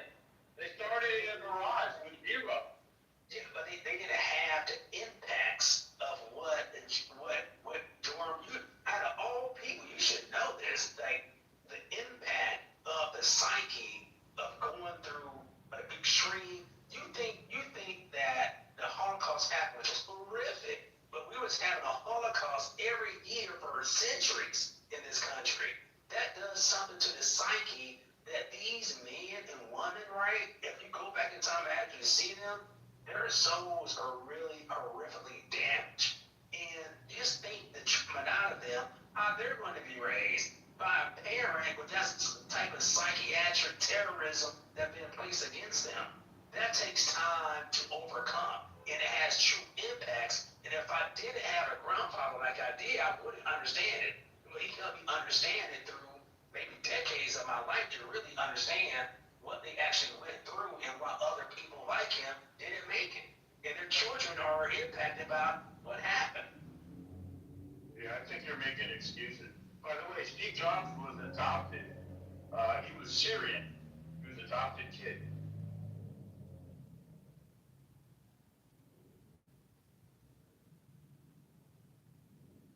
Yeah, no, Steve Jobs went through a lot of, It's kind of wild. well, no, and I heard he was like an evil person too. But anyway, Look, no, I heard he was a spoiled brat on top of that, but Noble, they have extreme biases against us. Once you go start moving up into the higher echelons in high business, these business owners that Norm talked about to say, oh, you're just making excuses, they would turn away from you just in the sight of you. Don't do business with you. Even though you're doing like a 20%, they're spending 20% less going with your business, they will turn you down, won't call you back. They will, these things actually happen each and every day in this country, right? It's reality. But you think they make bad business decisions just because they don't like you? You really think that's possible? Yeah, definitely. Definitely. It's something called the libido economy, but this is part of a philosophy called black pessimism, right? That what is economically sound, white people may go against to preserve the hegemon. We can see this perfectly. You know, if we go back a little bit, but we can see this perfectly just with child slavery. A slave owner would kill a slave, right, for trying to escape. And it goes against the economic incentive that even caused them to get a slave in the first place. But they'll damage their property, sometimes beyond repair, just for the... They were trying to discourage escape. The disgusting thing, but their interest was the bigger picture. So to show others what would happen if they tried to do that. You know, you misunderstand my point. We're talking about rape, right? That it has, and I understand bug breaking exists, but we're talking about the things that they do to their slaves because they can get away with it, even though it may damage the slave and make them inoperable as a slave, right? You can create space for that, right? Like, that's not insane to think. And so when we move forward in history, you also see this fear of replacement that will cause them to work and go against their own best interests in order to preserve a world where whiteness remains the ideal standard. I don't think anybody thinks about that. I'll be honest with you. Maybe you could come up with an example. I don't think anybody is thinking about what they're thinking about having a good life for themselves and their family. Go ahead. It's crazy. It's just like I never seen anybody. What he said is spot on. I'm driving, so I couldn't get off, fast enough. Norm, I mean, come on. Some people are thinking about their families, and maybe it's not you and your family, but people who are committed to white supremacy do shit like that all the time. Literally, if we even look at film, you had films like Soul Food that was highly profitable. They purposely did not make Soul Food into a series and so on and so forth until much, much later, because it was so profitable, because it would actually benefit the black community. I mean, like, there's so many examples of this. I'm sorry that y'all don't know it, but brother, you spoke nothing. I think it's curious about, the term white supremacy, given, yes, indeed, this nation currently, I think about 60% of the population is Caucasian, 18% Hispanic, 13% Black, so on and so forth. But the fact is that in the United States today, white Americans do not have the highest education attainment rates. They do not have the highest income.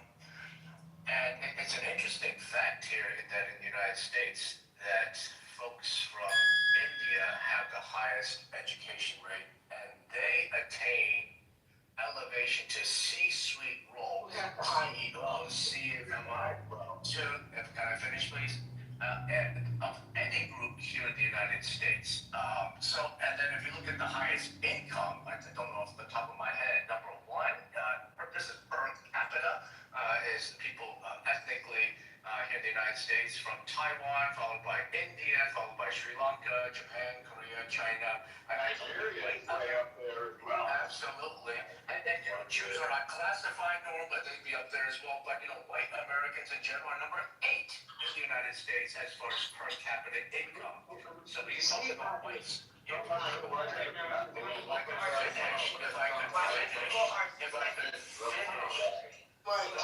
finish, white America. Yeah, he listened to a whole bunch of that, like, be able to understand where you're coming from, because he started on talking about white supremacy. I'm trying to see how this tie in. No, my point is, my point is that, why? my point is that white Americans are only number 8 in the United States for per capita income. And if you look at the groups, albeit much smaller in population, 1 through 7, what is the differential? It is simply based on education attainment, not just education in general, but what they studied. And so that is the differential here in the United States today. It's not just based on education, what you study. But wait, let me bring this up. Right there. Let me bring this up.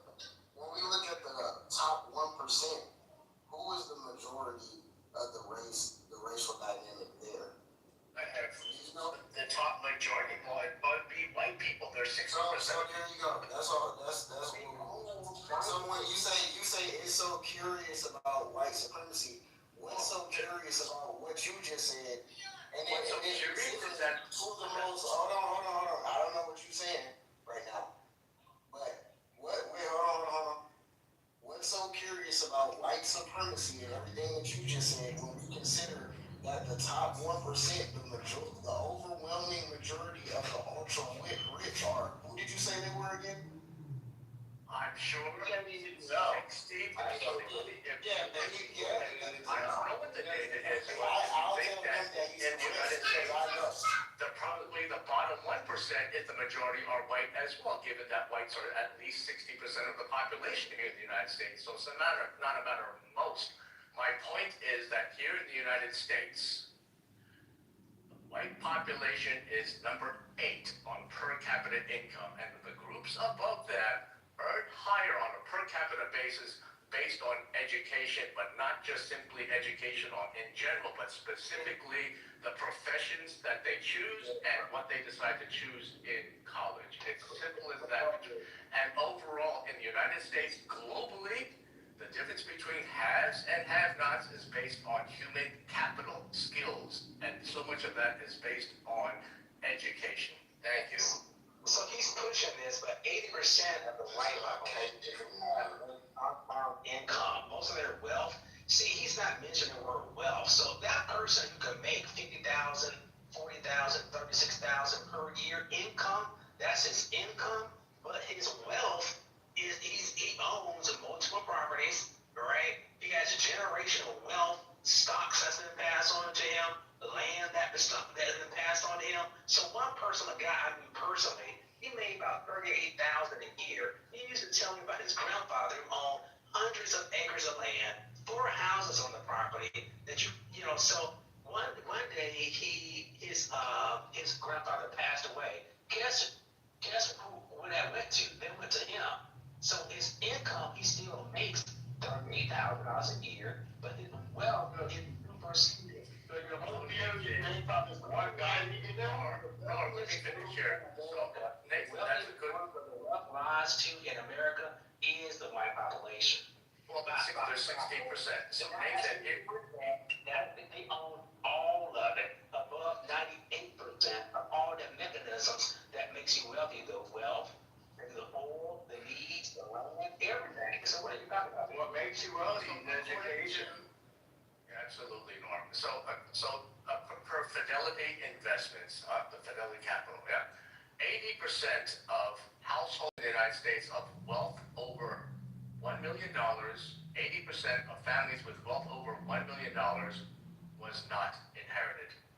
80%. So you can cite an anecdote of one person. That's great. There's a lot of anecdotes out there, but according to Fidelity, 80% of Americans of $1 billion of net assets was not inherited. How did they get that? 401ks and IRAs. 60% Simple as that. Okay? So I'm gonna put this link in the chat. It's from McKinsey. It was studying the difference in demographics based on who owned private equity globally, right? So who owned the most private equity based on racial demographics? 2023, I think. Just to skip to it, 81% on average. Let's say 80%. It says as of 2022, the makeup of investment committees in the United States and Canada more closely reflects the diversity of managing directors. Ethnic and racial composition of private equity senior leadership for whites is 8%, whereas for blacks it's less than 3%, right? For Asians, Hispanics, Latinos, and the others, it's around 10%, right? So when we talk about private equity, because income is one thing, and then wealth is a whole nother thing, because wealth by definition can be passed down. You can't pass down the job, however much money you make, which is why I agree with what Nathan said previously. I didn't speak to it, Nathan, but I completely agree with you, right? Making $200,000 is one thing, but only the means of production, only the manufacturing plants and the retail spaces and all of these things, the vertical integration is what we're talking about. And so although, yes, white people are the 8th on the list, when you come to America, if you're being honest, when you come to America, race is divided by white and black, and then other minorities have to figure out how to fit in. Well, how do you explain in the United States that folks from India become C-suite executives at the highest rate of any group here in the United States? And whether it's Google or Microsoft, we can go on down the line, and it's based on human capital and based on education and a focus on technology. Okay, that's a really smart thing. Oh my God. So education doesn't matter. Education doesn't matter. Education doesn't matter. Getting condescending. Wait, let's rewind real quick. I don't know where y'all want to start. I mean, because let's go back to I find it very curious white supremacy. Education's got nothing to do with it. All right, smart. Good on you. Well, then nothing's gonna change. There you go. So stop putting words in our mouths, thank you. Yeah, you know, man. Not that education. Man, you told me that a doctor got it. You know how she became a doctor? You said that education wasn't important. You said education wasn't important. But I want to mention, Bill, 1 second. Bill, can you stop putting words in our mouth and let me tell you a little something? You're aware, or are you not, that a black man who has a college degree does not get a job faster than a white man with a high school education? Are you aware of that? Yes, not correct. So education doesn't matter then. Don't bother getting educated. Good on you. What she did is not being simple. No, that's not. That's a straw man, because we do value education. But we're talking. So you initially started talking about per capita income and who's number 1 and who's number 8. Now, because I point out a very clear statistic and research study that demonstrates that a white boy who graduates from high school will be better employed than a black man who graduates from college. And then you want to be like, well, okay, then education is important then. You see how these white people like to skirt responsibility? Exactly. One study about getting your brother's job. I think it's Bill Chinese. I don't know. Is Bill Chinese or is he white or what? It doesn't matter what I am. So in the United States, if you look It does matter what you are, but the point still stands. well, you stated a fact. Okay, fine. That I don't disagree, or I cannot disavow the comment that you stated. So I'll leave it at that. But my point is that the difference in the United States between the haves and the have-nots is based on human capital as defined on skills, whether you're a great plumber, or you're a great engineer, a great accountant, or whatever profession that is, it's based on what it is for human immigrants. capital That's as what it is skills. for immigrants. You have to realize, like, everything, it's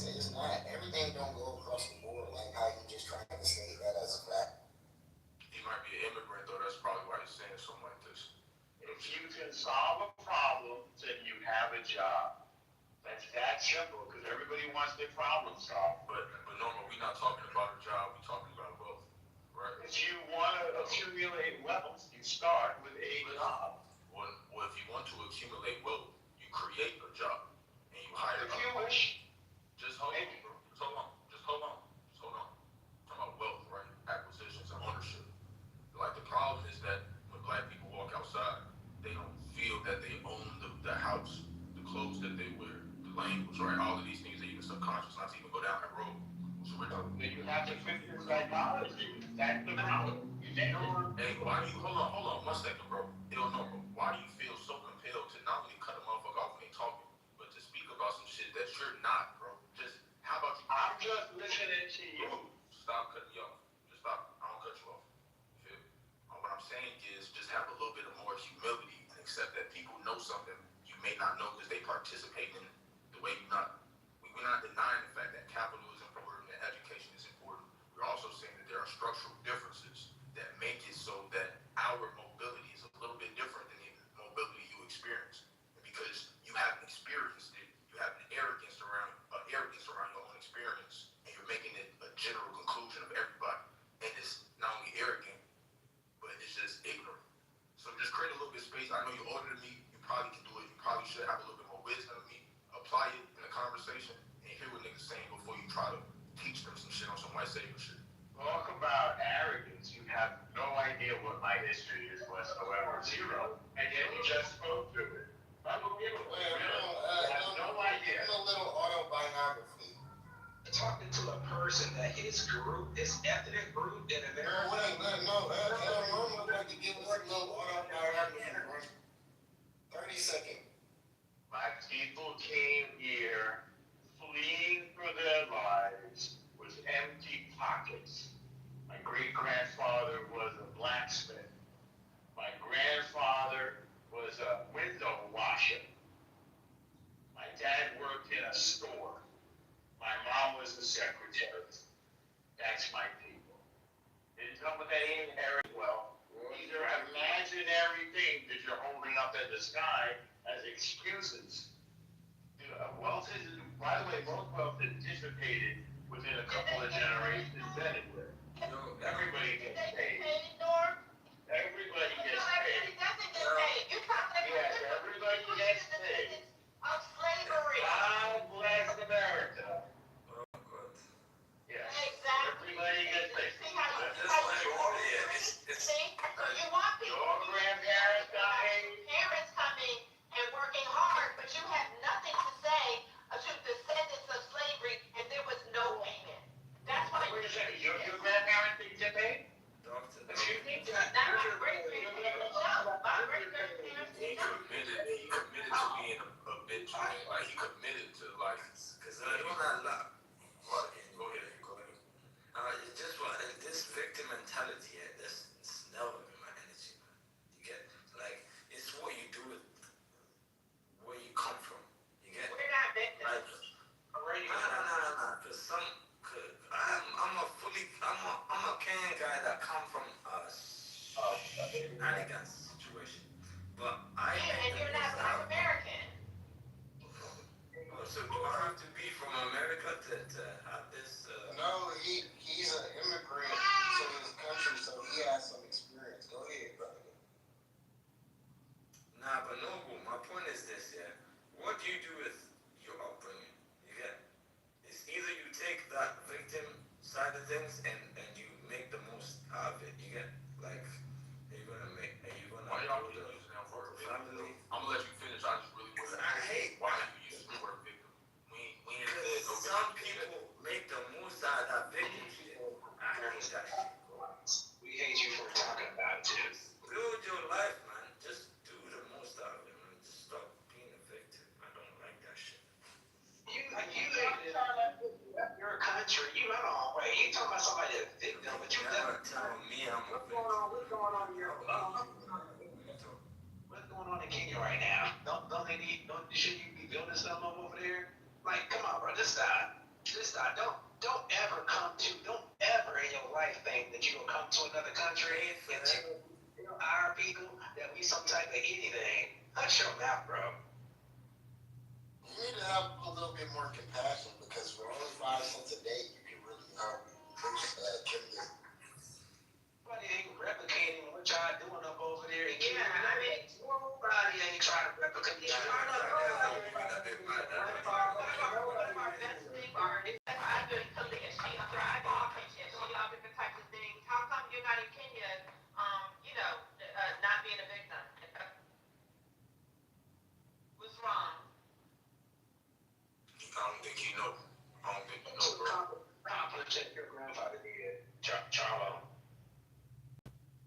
I think Charlo and El Normo got a similar opinion because they come from a similar background. Like El Normo said he came from a place who they had to flee their spot, and they came here sucking on the tit of a group of people. They disrespected it. I mean, you sucking on the tit, yeah, you ain't. All you had to do was go to school. All you had to do was go to school and get a job. That's all you had to do. All you had to do. Nobody had to shop. Nobody had to blow. That's all. That's all you had to do. Normo, Hold on. to New York? I'm still talking, though. Hold on, Yeah, for sure. El Normo, you gotta just push the city. Just act like you. Bro, pass some wisdom. Why don't you act like a man instead of telling me what to do? Alright, then I shouldn't have to guide you like a female. Just chill out. So act like a man and you won't be worried. Like a female, he's just a punk. I mean. Yeah, you're right. You're right, dog. You're right. So look, I just wanted to say this. When people have ideas about America, specifically Black Americans, all I'm saying is before you fix the language in your mouth, just have a little bit of humility and accept that you don't know the full spectrum. You can put some on the table, cool, but don't act like you better than nobody because you ain't been through what niggas been through. That's simple, and that's just simple human decency. Just a fire, bro. That's all. Yo, bro, we just gotta be careful, man. Can you hear me? Yeah, I can. Yeah. Bro, we gotta be careful, man. Like that, man. These cats is like kind of strange, right? Because I don't know if y'all know him for what his name used to be on the app. He's a documented film producer. He's received NAACP awards. His wife made a No, but some certain things can change when you get on the app, and then every time you come in the room, everybody keep on saying all this weird stuff because you're a Jew and some other stuff. I'm not giving you an excuse. Anything you say is an excuse. But listen, I'm just saying that. I'm saying this app socializes people differently. Where I don't know, it's just weird. No, listen what I'm saying, brother. Listen. And Normo is a I get it. He's an artist. He's a known racist. Right, that's what I'm saying. I get it. He's an artist or what have you, right? He's barely an artist. He's barely an artist. His wife. No. Just let Arthur. Hold on. My point is, what is it about these conversations specifically that he continues to not only join, right? It's so many levels, right? Because you download the app, you scroll through the hall, you click on the title, right? And even then, you can still sit in the goo. But for some reason, he continues to center himself in conversations like this about our community. I find that to be strange. So we can make excuses for his behavior and say, we're attacking him. No, he's continuously positioning himself to be in these conversations, brother. Yeah, we didn't attack him at all. I don't know.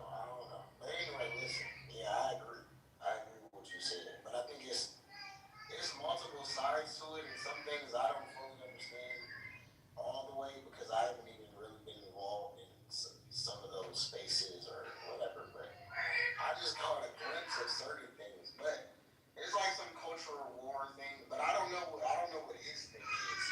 But it's just, I mean,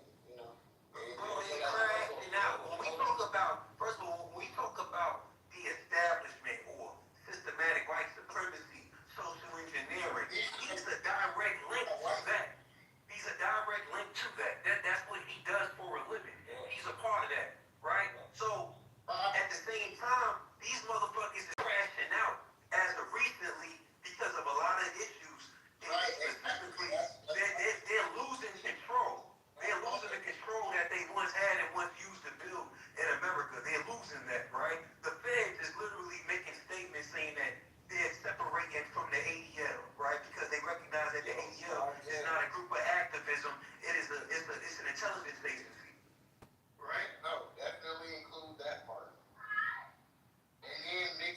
in with whatever social dynamic is going on in social, with whatever social awakening, quote unquote, with that whole, this stuff that was being posted about Israel, all of that anti-Semitic rhetoric, quote unquote. Yeah, granted, it's one thing to prejudge any Jew, like, oh, you a Jew, you got money, you from, you from the Hollywood, you from the establishment. He is the stereotype. Like, he's clearly the stereotype, but for some reason he continues to enter these conversations, bro. Yeah, he's a conservative Jew. So that's the key. Like, not all Jewish people are the same. And actually most Jewish people in America are liberal Jews. Yeah, those are the ones I grew up with. And so most of the Jewish American population is African American. Norm is one of those, he's just a conservative Jew. And there's a whole segment of them on Clubhouse. And they are disgusting people. And not because they're Jewish, but because they're conservative and Jewish. And so they don't give a damn about nobody. They cheer on, Israel. You should hear him. You should hear them talk about Palestine and Gaza and all of it. Like, I'm very clear on Norm. And I'm You guys are very foolish if you think that they're not all still Jewish before anything. It's crazy. Whether they're liberal or Well, conservative. no, they can all be Jewish. They can all be Jewish, but they really do not. So did you see all the rabbis that were backing Zohar Montani? I don't care what they say out of their mouth. I care about what they do with their actions. Well, okay. Well, you want to go the conspiracy route, but I'm not going that route. What the fuck they say that was conspiratorial? Because if you come out and you make yourself clear about where you stand, I'm not going to be like, well, deep down inside, they literally said they are. They're literally saying they're part of all the organizations. Okay, you are derailing. You can see it all the time. Let me just say what I'm saying. You could just mute up. You've been talking all day. I left the room 3 times. Go for 5 hours and you're still talking. I don't care how many times you came in here. I've been quiet. No, you have not. People have been talking. I don't care. Then you came in here. Share already. And you were gone when I was quiet. Shut the fuck up. How about that? No, shut the fuck up. Chat with y'all. Go. It's smart and shit. If you want to do that, Here we go. do that route. Hurry up. No, you're not going to tell me what to do. How about that? Hurry up. You came in here to be disruptive. You're the one that did that. So you be quiet. You shut up. Quickly. I wasn't even fucking talking to you. Get home with it. Shit. I'll do whatever the fuck I want. How about that? And you want to get on with it. How Go about ahead. that? I will get on with it when I I want won't to. get on with it. So anyway, right? So when it comes down How to about that? the Jewish community, right? A lot of them are whether they're liberal or conservative. So that they can talk about their mind. I'm just going to jump out of you over you. I'm just going to jump over you. Exactly. So shut the fuck up. I don't know. He's just stupid. I mean, I'm talking to the rest of you. He wasn't even in here, right? We're I talking said once David RJ, she and I was starts talking to flipping on me. RJ, not you. I was I talking just to simply RJ, said that was and the not liberal you. Jews or I was conservative talking Jews to, that and Jewish you decided to interrupt what I was saying to say you never know anything about what any of the Jews. So take that fucking anti-Jewish shit somewhere else, okay? And we don't know who you are, and we don't know who the fuck you are. To be fair, when Dr. Giannis was saying that, I didn't have any pushback because I grew up around a lot of them, and he's right. Like that, and I don't know, maybe that's the New York Jewish community. But, they're all Jewish before they are anything else. I mean, yeah, but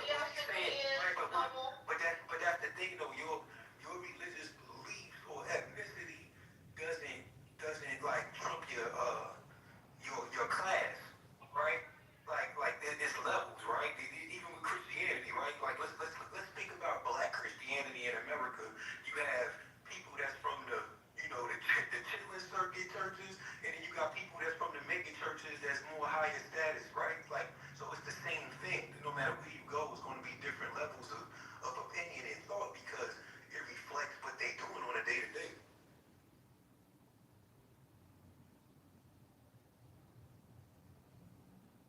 Yeah. So the stats don't lie. So very clearly, African Americans and Jewish Americans vote together because we do share a lot of the same values. A lot of the people on this fucking app, including, unfortunately, a lot of black men are waywardly conservative. And they tend to agree with people like Norma. They tend to agree with the white supremacists. So that's unfortunate, but that's just a thing on this fucking app.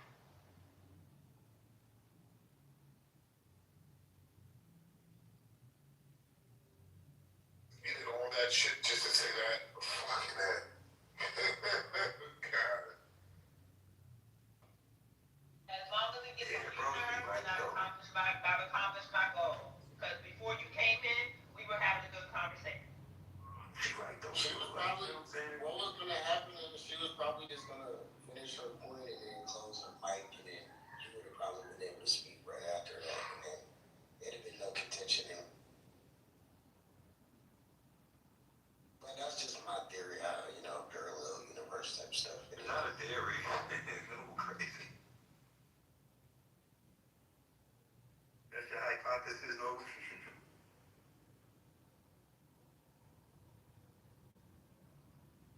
But no, yeah, apparently considering, societal,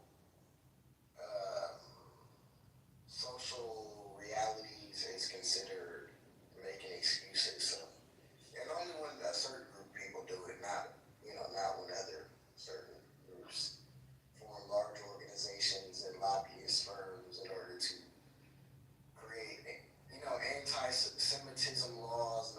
We don't gotta get into that. I'm just saying, well, that's not an excuse. None of those are excuses, obviously. But only when other certain groups talk about certain things is an excuse. But yeah, we don't really gotta go there. It just is what it is. It's kind of sometimes a little bit hypocritical, but it is.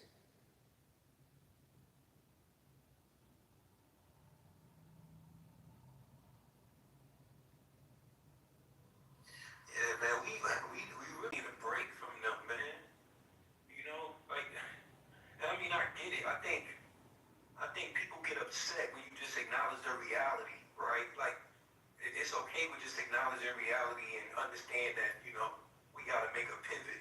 But it's like, motherfuckers really just get upset when you acknowledge it because they thought that they was low for so long and they done got spoiled. It's like, oh my God, I dare you acknowledge that. That's not what we're doing. It's like, bro, what do you mean? We can just Google right now and look up all the statistics and it shows, it's proven that's what you're doing. But it's like, no, you can't say that. That's anti-Semitic.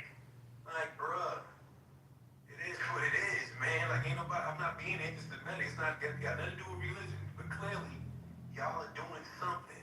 And throughout history, y'all position yourselves to perceive to be our allies. But at the end of the day, even look at entertainment, right? Look at the images that they portray when it comes to us in entertainment. When it comes to them, anything that you say slick or anything that you say that looks like a stereotype, they would report you. The nurse report, they would attack you. They would send you a letter. It's like it's a mob type shit. They send you. Y'all gotta go to the None of those are excuses. Right. So what I'm saying, so it's like, how can a community of people be so what's the word I'm looking for? Be so detail oriented when it comes to bias in their community, but these are the same people that are pioneering in finance and entertainment that's all about drug uses and gangbangings and murders when it comes to black people. Like, isn't that like that clearly shows you that they are not allies.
time, right? We're still like fresh out of oppression.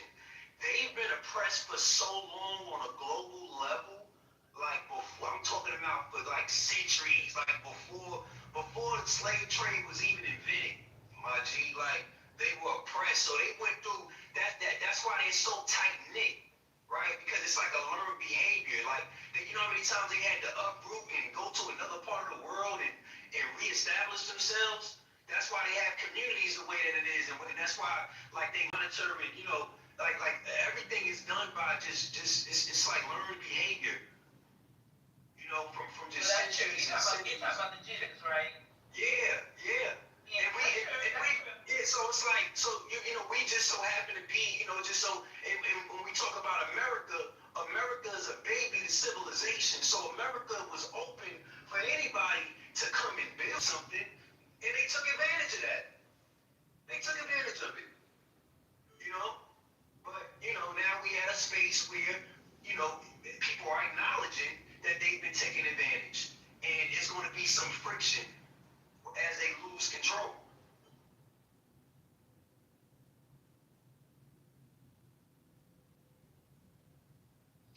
Have y'all ever read the James Baldwin essay, Black People Are Anti-Semitic Because They're Anti-White? No, but I was gonna say something to the effect of, so I understand the idea that that Jews may not consider themselves white. Certain Jews, even the ones that come from Europe, that to us may look white, they don't consider themselves white. But I think an aspect, I think the lookingness perhaps, or maybe the last, just the ability to just switch a last name and now slip into a whole different class or whatever. Some of that makes them somewhat white adjacent. I don't know. I'm trying. I don't know. I don't know. I'm trying to formulate it into words. But y'all go ahead. No, that's right. That's right. And Norm is one of the persons. He says that he's not white. But if you're in a room with a whole bunch of Jewish people, the majority of them will say, yes, we are, and we know that we're classified as white. It's Norm and the conservative Jews that say they're not white, and they're not classified as white. So he just wants to lie. He's trying to deny that what he encountered was white privilege in America. And that's what I find disgusting. Yeah, exactly. You did it solely by the crowd and stuff like that. There you go. Now you're saying what I was trying to say. Yes, exactly. That is the part that I was really going to get to right there. Yes, exactly. Yep. Say no more. I don't need to say no more. You can say some more.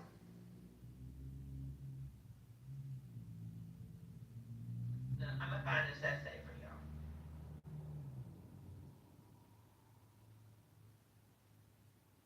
Yeah, exactly. It's the white privilege aspect that can just be denied in a matter of words or in a matter of, I don't have that. I'm not that. I'm not even white. But what about how people see you? What about, you know what I'm saying? And some of this stuff matters, and then we want to say it's just an excuse. You get what I mean? And then that's the part where we're not actually going to solve none of the problem.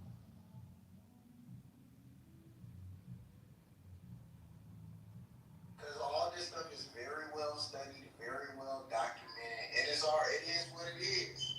It's like, just like you got white passing anybody, any other race who could be white passing, or any person could be white passing. At any given time, all this stuff is documented. It's like, No, but you know what I was just thinking about real quick?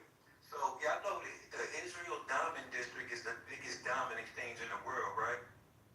Y'all aware of that? No, I had no idea. So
ask your question?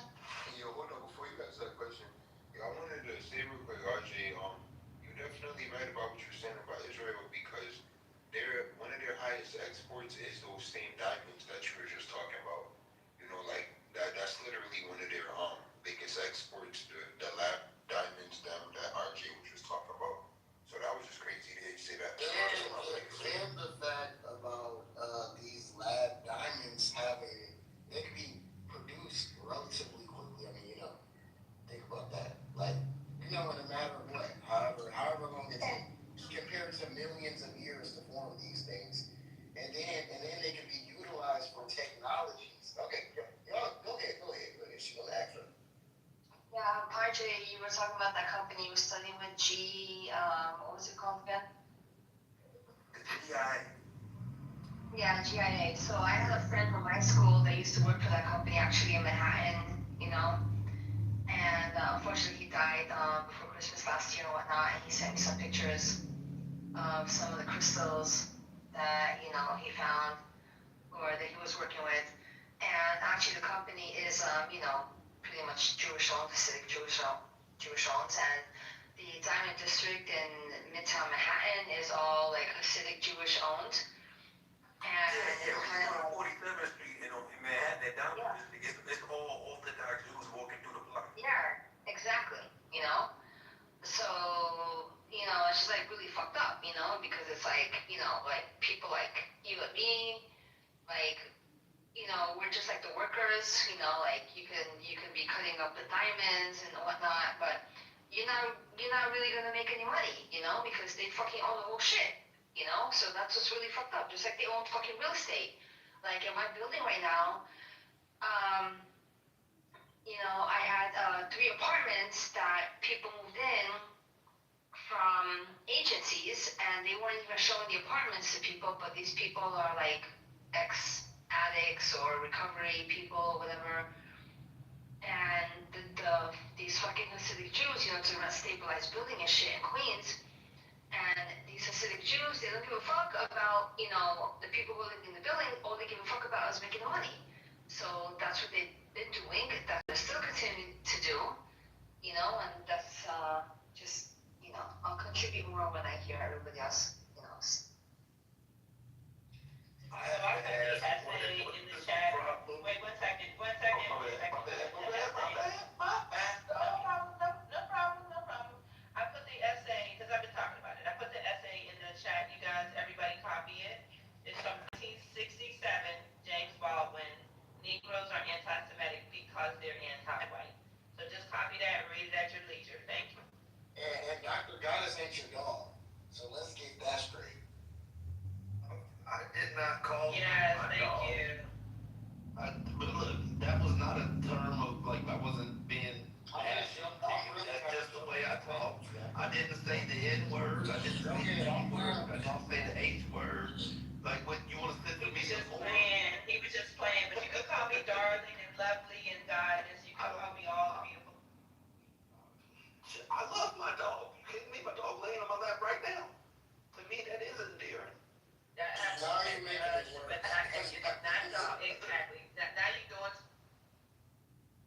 Anyway, the only question I was gonna ask was when the lady said that people was bringing in ex addicts and ex thises and ex that's, and their Jewish counterparts just bring people in just to get the money. Like, are they bringing in like the ex thises and ex that's and ex this fine the thirds, or was that something that you do? And if not, or if so, like, what's wrong with bringing in somebody who has struggled before? Like, the whole point of like this country is not to just look for these top people. Like, you should be one to help someone. Just so I interject, like the 3 apartments that were filled by the agencies, there's nothing wrong with them. I got to know them. They're fine. They're cool. One apartment, they smoke a lot of weed, and the problem with that is that, like, even though weed is legal here, it's going into the entire hallway of the lobby, and people don't like that. So I don't want to go up to them and be disrespectful and tell them, yo, just put a wet towel by the door, smoke doesn't come out, you know? Because then they're gonna say I'm coming out my face and everything and shit.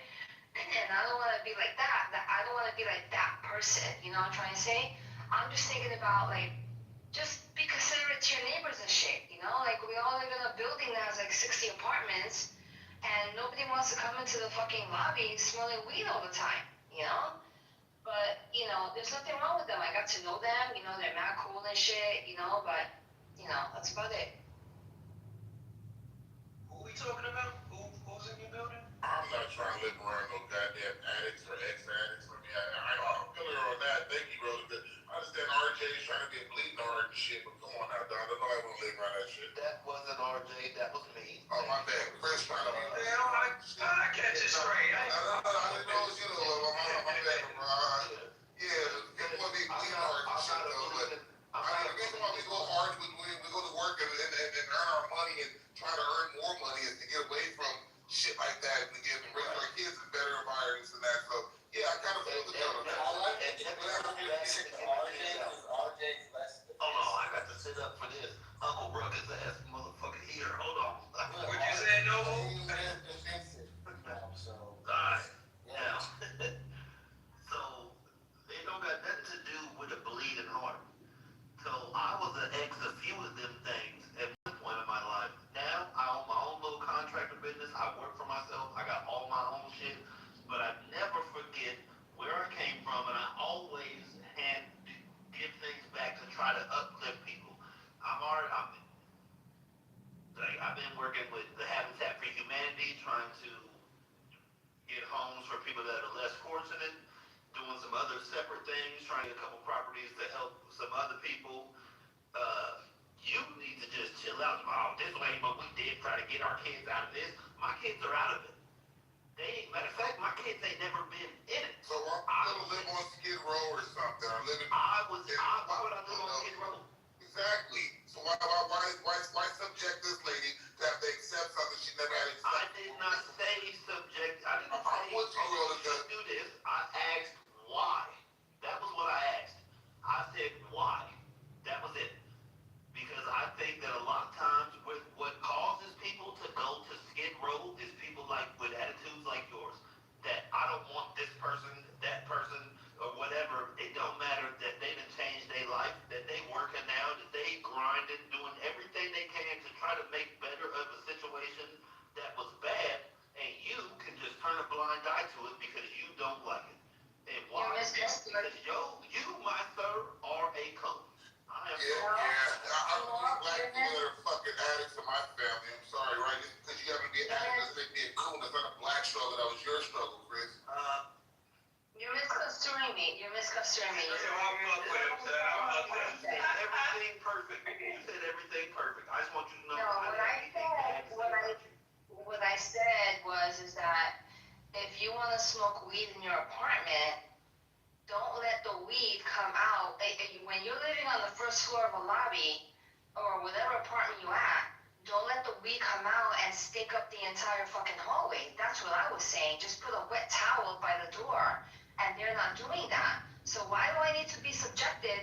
And these people that live in my building that have been living here for fucking over 40 years and whatnot, why do they need to be subjected and shit to the smell of weed when they never smelled that shit before in their life? You know, I know weed is legal, but be respectful to your neighbors. That's what I'm saying. That's it. So first of all, I agree with you, right? But at the same time, this is my thing. This is what I be telling my grandmother too. So I'm not being biased, and this ain't for Clubhouse. Why rent somewhere for 40 years?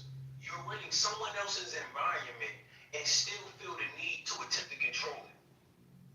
Like, that's strange to me. Like, my grandmother, she got the same shit with her. And I think it's really a New York thing. I only really see New Yorkers have, like, this sense of entitlement when it comes to apartment buildings as renters. Like the general lease is fulfilled, right? They go their whole life only living in an apartment, never actually. No, what I'm saying is the mentality. It's the mentality, like, it's like they have a ownership mentality when they're literally renewing a lease every year or two.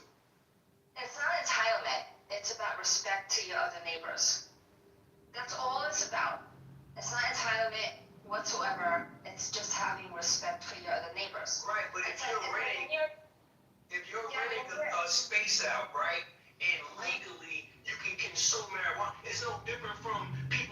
a cigarette. It's still smoke, right? So like, I'm sure it could be a cigarette smoker that say, oh, I don't like the weed smoke. But nigga, you got cigarette smoke coming out your door. So if someone that's not smoking at all, it's offensive.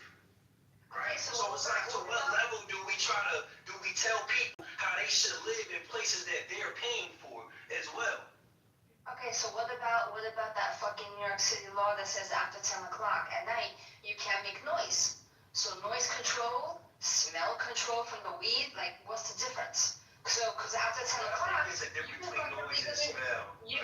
Yeah, but still, you can still legally call the cops. And why the fuck I gotta walk up in my building and shit, fucking smell weed, and these little kids who are living in this building, why the fuck do they need to smell weed and shit? Just put a fucking wet towel by your door and that's it. Yeah, right. They should show some decency, but I'm just saying about law. That's the other part. By law, they can do what they want. How you say it, erotica? You say you don't want to be this person who communicates your inner feelings. You just want to be a disgruntled neighbor who just feels this way, and you know what I'm saying? Like, why not talk to your neighbors? I just want the old people that I don't know. I haven't talked to I tried to talk to my neighbor, but he was kind of like disgruntled and whatnot. And I'm not gonna try to get into any beef with my neighbors and whatnot. But all I want is for like other people to think about where you're living and what you're doing.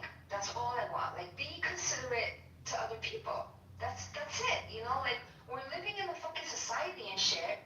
And everybody feels like they can do whatever the fuck they want with their lives. That's good. You can do whatever the fuck you want with your lives. You can do drugs, you can fucking drink, you know, you can do whatever, you can sleep, you don't have to take a shower for weeks and whatnot. But when you're living in a community and a building is a community, when you're having 60 apartments in a building, then please think about, you know, just the person next to you. That's it. Right. Let me ask you something. Does this community have a place for an Army vet that has post-traumatic stress syndrome, and he's diagnosed and he needs marijuana every evening to get some sleep? Does the community have a place for that man that's paying rent where he lives? My ex-husband is an ex-vet, former vet with I'm just giving you different nuances on you know, people just paying rent, minding their business in their own unit. That's all. I'm just giving you different nuances. We can't judge people. Want to be able to unwind and not feel like they living with the feds and shit. They just want to go home and keep their feet. No, I get that. I got you. I know exactly what you're saying. Everybody can do what they want to do. Everybody can do what the fuck they want to do in their own domain and shit. You know, once you go into that apartment, you do whatever the fuck you want to do. You know. That's the thing you're saying. It's seeking out of the door though. It's loud. It's so loud. Y'all consider it an ordinance. No, but what I'm saying is that the smell shouldn't be in the lobby when everybody from the building is coming in and out to take the elevator and go up to their floor. You know, like, the PJs are different, okay? But my building is not the PJs. It's a place where somebody actually spent money to the point where they like, I'm the smoke problem. This shit legal. This my house. That's all good. That's all good in the hood. That's all good in the hood. That's all good in the hood. Just put a fucking wet towel by the door so someone doesn't come out. It's only good. It ain't good in your apartment up there. But no, I'm not mad at you. You don't follow me back though, but it's okay. Now I get everything that she's saying. But it's like, you know, I be feeling like, and I say this to my grandmother, like I said, I'm not being biased. Like, yo, if you really want that much control about what's going on outside of your front door that you pay rent for, maybe you need to buy some shit and own your environment versus, you know, because as long as you're living in a building and paying rent, you're gonna have to deal with all the other units and the families that come with it. It could be you would never have control over that. It could be a fucking murderer upstairs. It could be a fucking pedophile that used his girl to fill out the paperwork because he knew that his name wasn't good. You're subjected to so much other people in their lifestyle. So why spend 40 years there thinking you about to sit and patrol everybody that comes in on a monthly or yearly basis? I'm not patrolling. I'm not patrolling because I've been in this building since 1978. I'm not patrolling. And why don't I buy my own house? Oh, I'm sorry. Fucking New York City hasn't given me a fucking raise in 5 years as a teacher. Oh, so I can't fucking go there. I don't have generational wealth, you know? So, you know how it is. Like, all the boss fucking living pays for the paycheck. Veronica, I'm sure whatever you're paying for rent, you can move down south, get a nice house, and make more money. No advice. She ain't asking for no guidance. That's true. That's true. No, I just want to. I just want to say this though. I want to ask her, what you think about the Mom Donnie guy? Mom Donnie. That dude ass. So Mamdani is a democratic socialist, and the things that he wants to do with socialism in New York City is not going to work. Because if you look at other countries like Cuba, Venezuela, socialism has never worked. And when he's talking about free buses and socialism, which is very close as a cousin to communism, what they want to do is make equal pay for everybody. But then you have an example like you have a farmer that works 14 hours a day, and then you have the next guy who works 4 hours a day. And then when they want to bring in and make equal pay, the farmer who works 14 hours a day, he's going to be like, why the fuck I have to work 14 hours a day? And this guy is only working 6 hours a day, right? So the farmer is going to work fewer hours, and then eventually what's going to happen, which is why socialism never worked in any country before, he's going to be like, I'm not working, and then there's going to be no money left, and that's when the government takes, that's when the socialist government takes control. It's not going to happen, in New York City, but it's a Yeah, that's really what it does. When you think it's strategy. It's designed to cripple free enterprise, so that way the government can come in as aid and take equity of everything that exists. Is that, just to end it, the problem with that is that, like, once Madami is going to try to bring in his socialist ideas and whatnot, all of these not all of them, but there are going to be some millionaires who own companies in New York City, and they're going to be like, well, we're going to move them out. So once these companies move out, there's going to be less taxes, and what's going to happen to the people like you and me? They're going to fucking raise our taxes. So people are going to eventually wake up and see that, it's not going to work. And then I'm wondering, like, when they realize it's not going to work, are they going to rise up? Or are they going to fucking suck it down like they did with the fucking scamdemic and the shots during the fucking COVID? We're not fighters like that anymore in America. We're more so complainers. We get on social media, just bitch about things, or converse and bitch, or go out there and protest and do little dumb shit. We're not fighters anymore, so we're gonna bend over and take it the same way we did the pandemic. You know what socialism seems like for real? Like a Ponzi scheme. It's like some Madoff shit. It's like, why you don't say that about capitalism?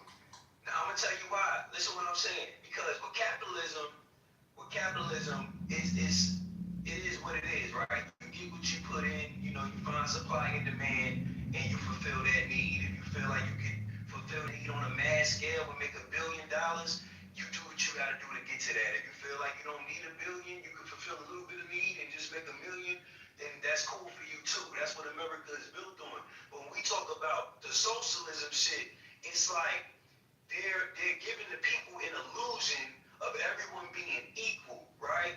But while that illusion is going on, all of these things still have to sustain, be paid, and fulfilled. But because the money isn't there, it's like they just gonna start moving money around to fulfill things, robbing Peter to pay Paul. It's like a Ponzi scheme. Like you're like you could be making everything could be cool with Madoff for a certain period of time, but once you start talking about you want to make a withdrawal, they gonna start pulling from other shit, stealing from other shit to make you feel good at that moment. And I think it's just gonna be a long-term version of that.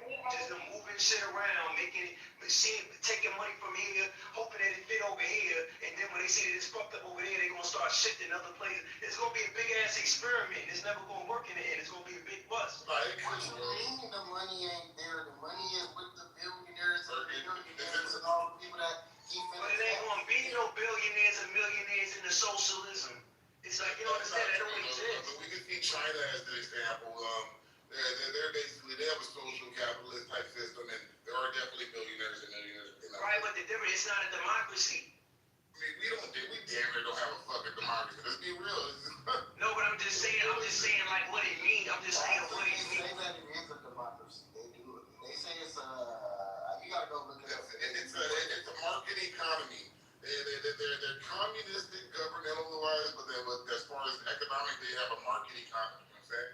So honestly, that right there, that system would probably be a lot better for us Americans. I feel like that's what most people are begging for. I'm not saying the communism factor, but like as far as the different system than we have now, I mean, they're not communists at all. They're not communists. Well, I know we're not, but no, they are. I'm saying China's. Oh yeah, they are. That's still communistic government. They call themselves. Let me look it up. It's like they're government. Yeah, the only They are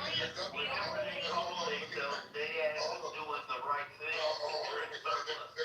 Their government is communistic still, right? They're called CCP still, Chinese Communist Party, right? But as far as their market, as far as like their economy, they operate under a market economy. You know what I'm saying? So therefore, they are still communist, though. The only way that socialism has worked in other countries, of which is like France, they have free healthcare and free universities. So that's the only way socialism is really going to work. Like, why do we have to pay fucking hundreds of thousands of dollars to go to college, and then we owe that? And that's why, like, that's why I've been fucking grooming my son and shit, who's 16 years old. I'm like, nope, you're going to trade school. You're going to trade. You're going to do an apprenticeship. You can, whatever, HVAC, electrical, construction. And AI is not going to take that over because they can't do it. And me, I'm a 3K teacher.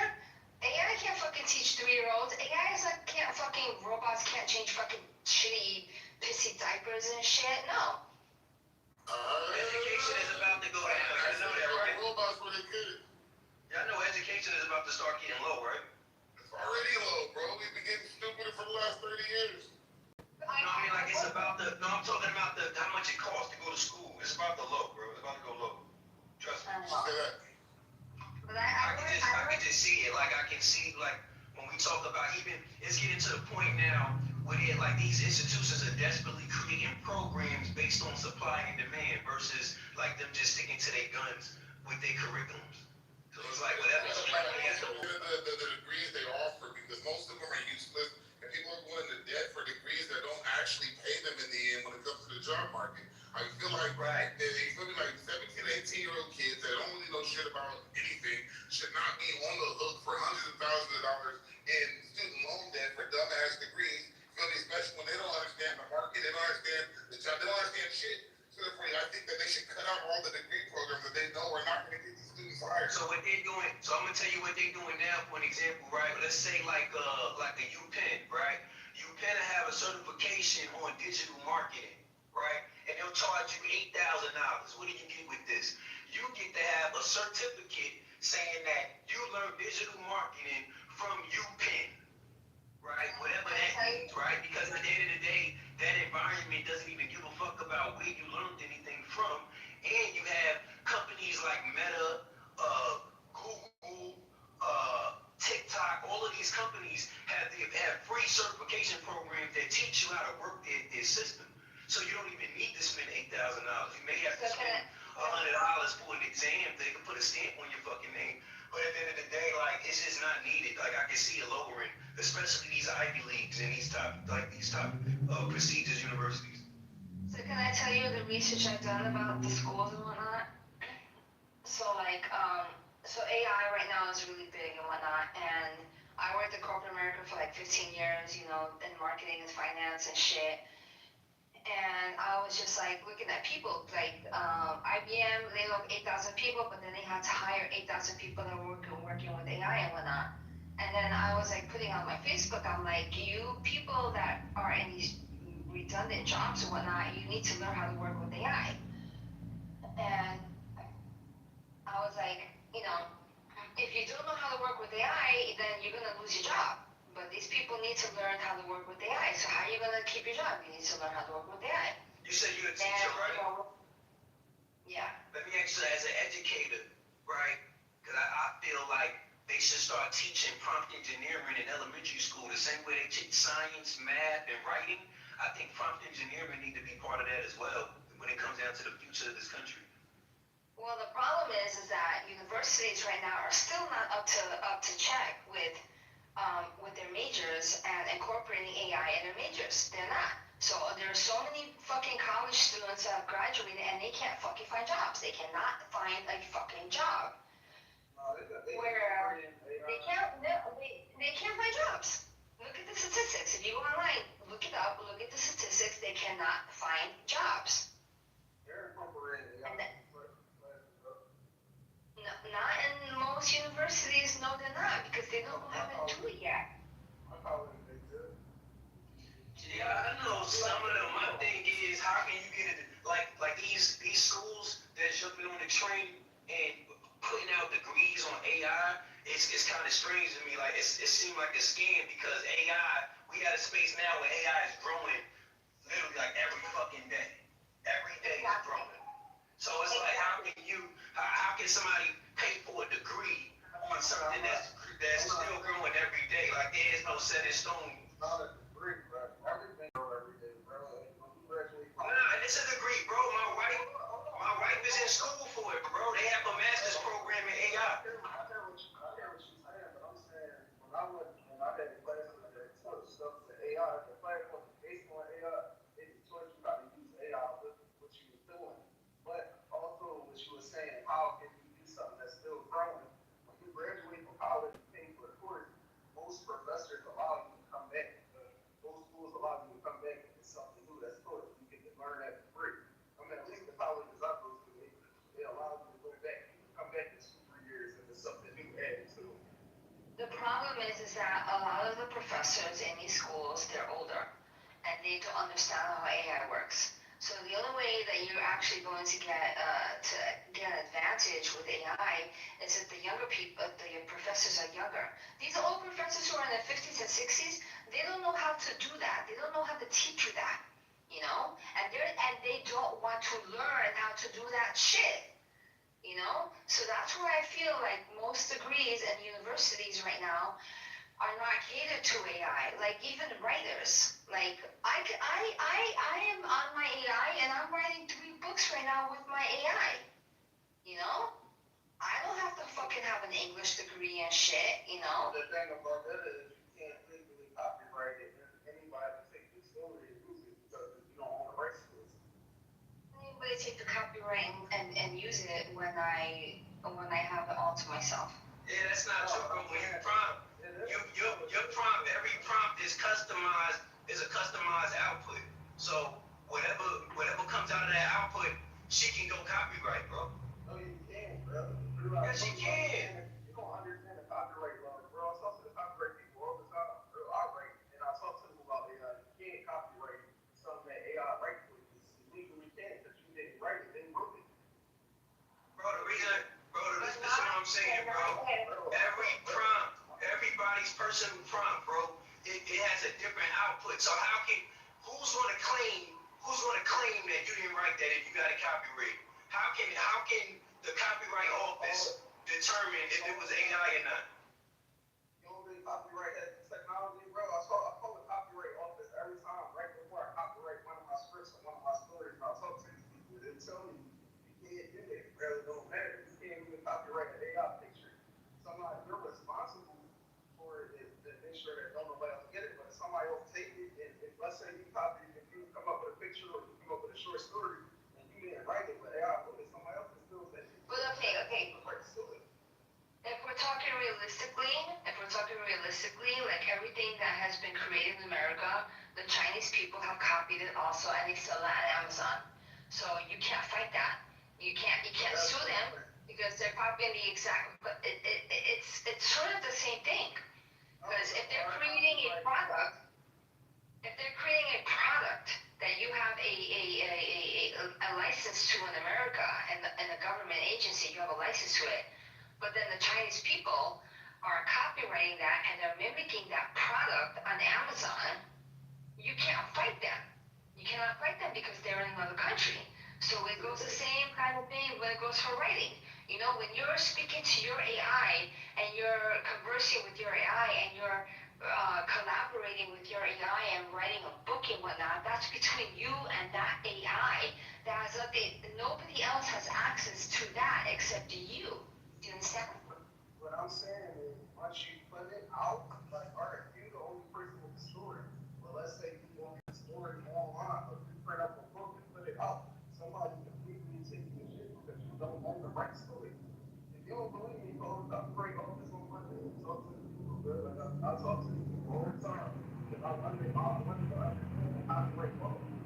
Yeah, so brother, I'm researching it. I'm researching this now, bro. It's not true, bro. What you saying, bro? It's not true at all. So I'm literally researching this. So it says yes, you can totally own and copyright a story that you create using AI.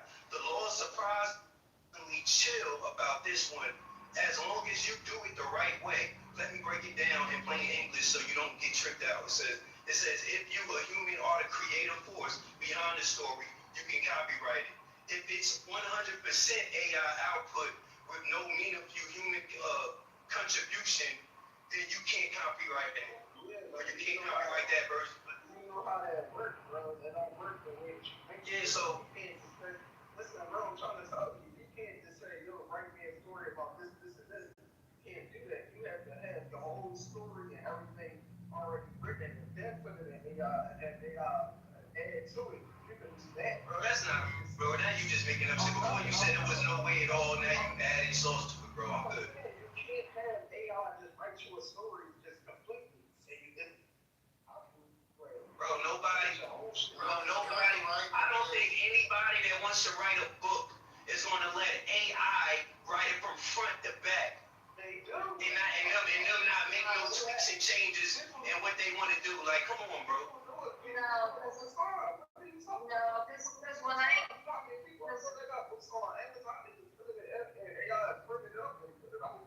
no, I get that. I understand what you're saying, but when I'm writing my books with AI, my AI knows what input you have to give me, and I type in my input and I agree or disagree with what it says, so that's the difference.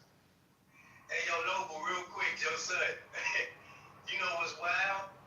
So lately, I've been doing like the voice AI shit, and I communicate with it throughout the day. So now it like picks up on, I guess, like my conversation and how I communicate, to the point where like over the last 2 days, it's been like super laid back and using slang and shit when it's talking to me as well. But yeah, it's definitely what's going on right now. I guess it's picking up on my patterns. That's because the AI mirrors you. Right. So the AI, once you start talking to your AI, the AI picks up exactly on your patterns and it mirrors you. But my AI is different because I train my AI to go in between the codes. So my AI has now went past the mirroring, and my AI now is graded to me, which not a lot of people can do. You have to, okay, so AI, okay, I'm gonna sound crazy and shit, so just listen to me, don't make fun of me, I'm gonna sound crazy. Hey, Rhoda, you Puerto Rican? No, I'm not. Okay, but this is the same shit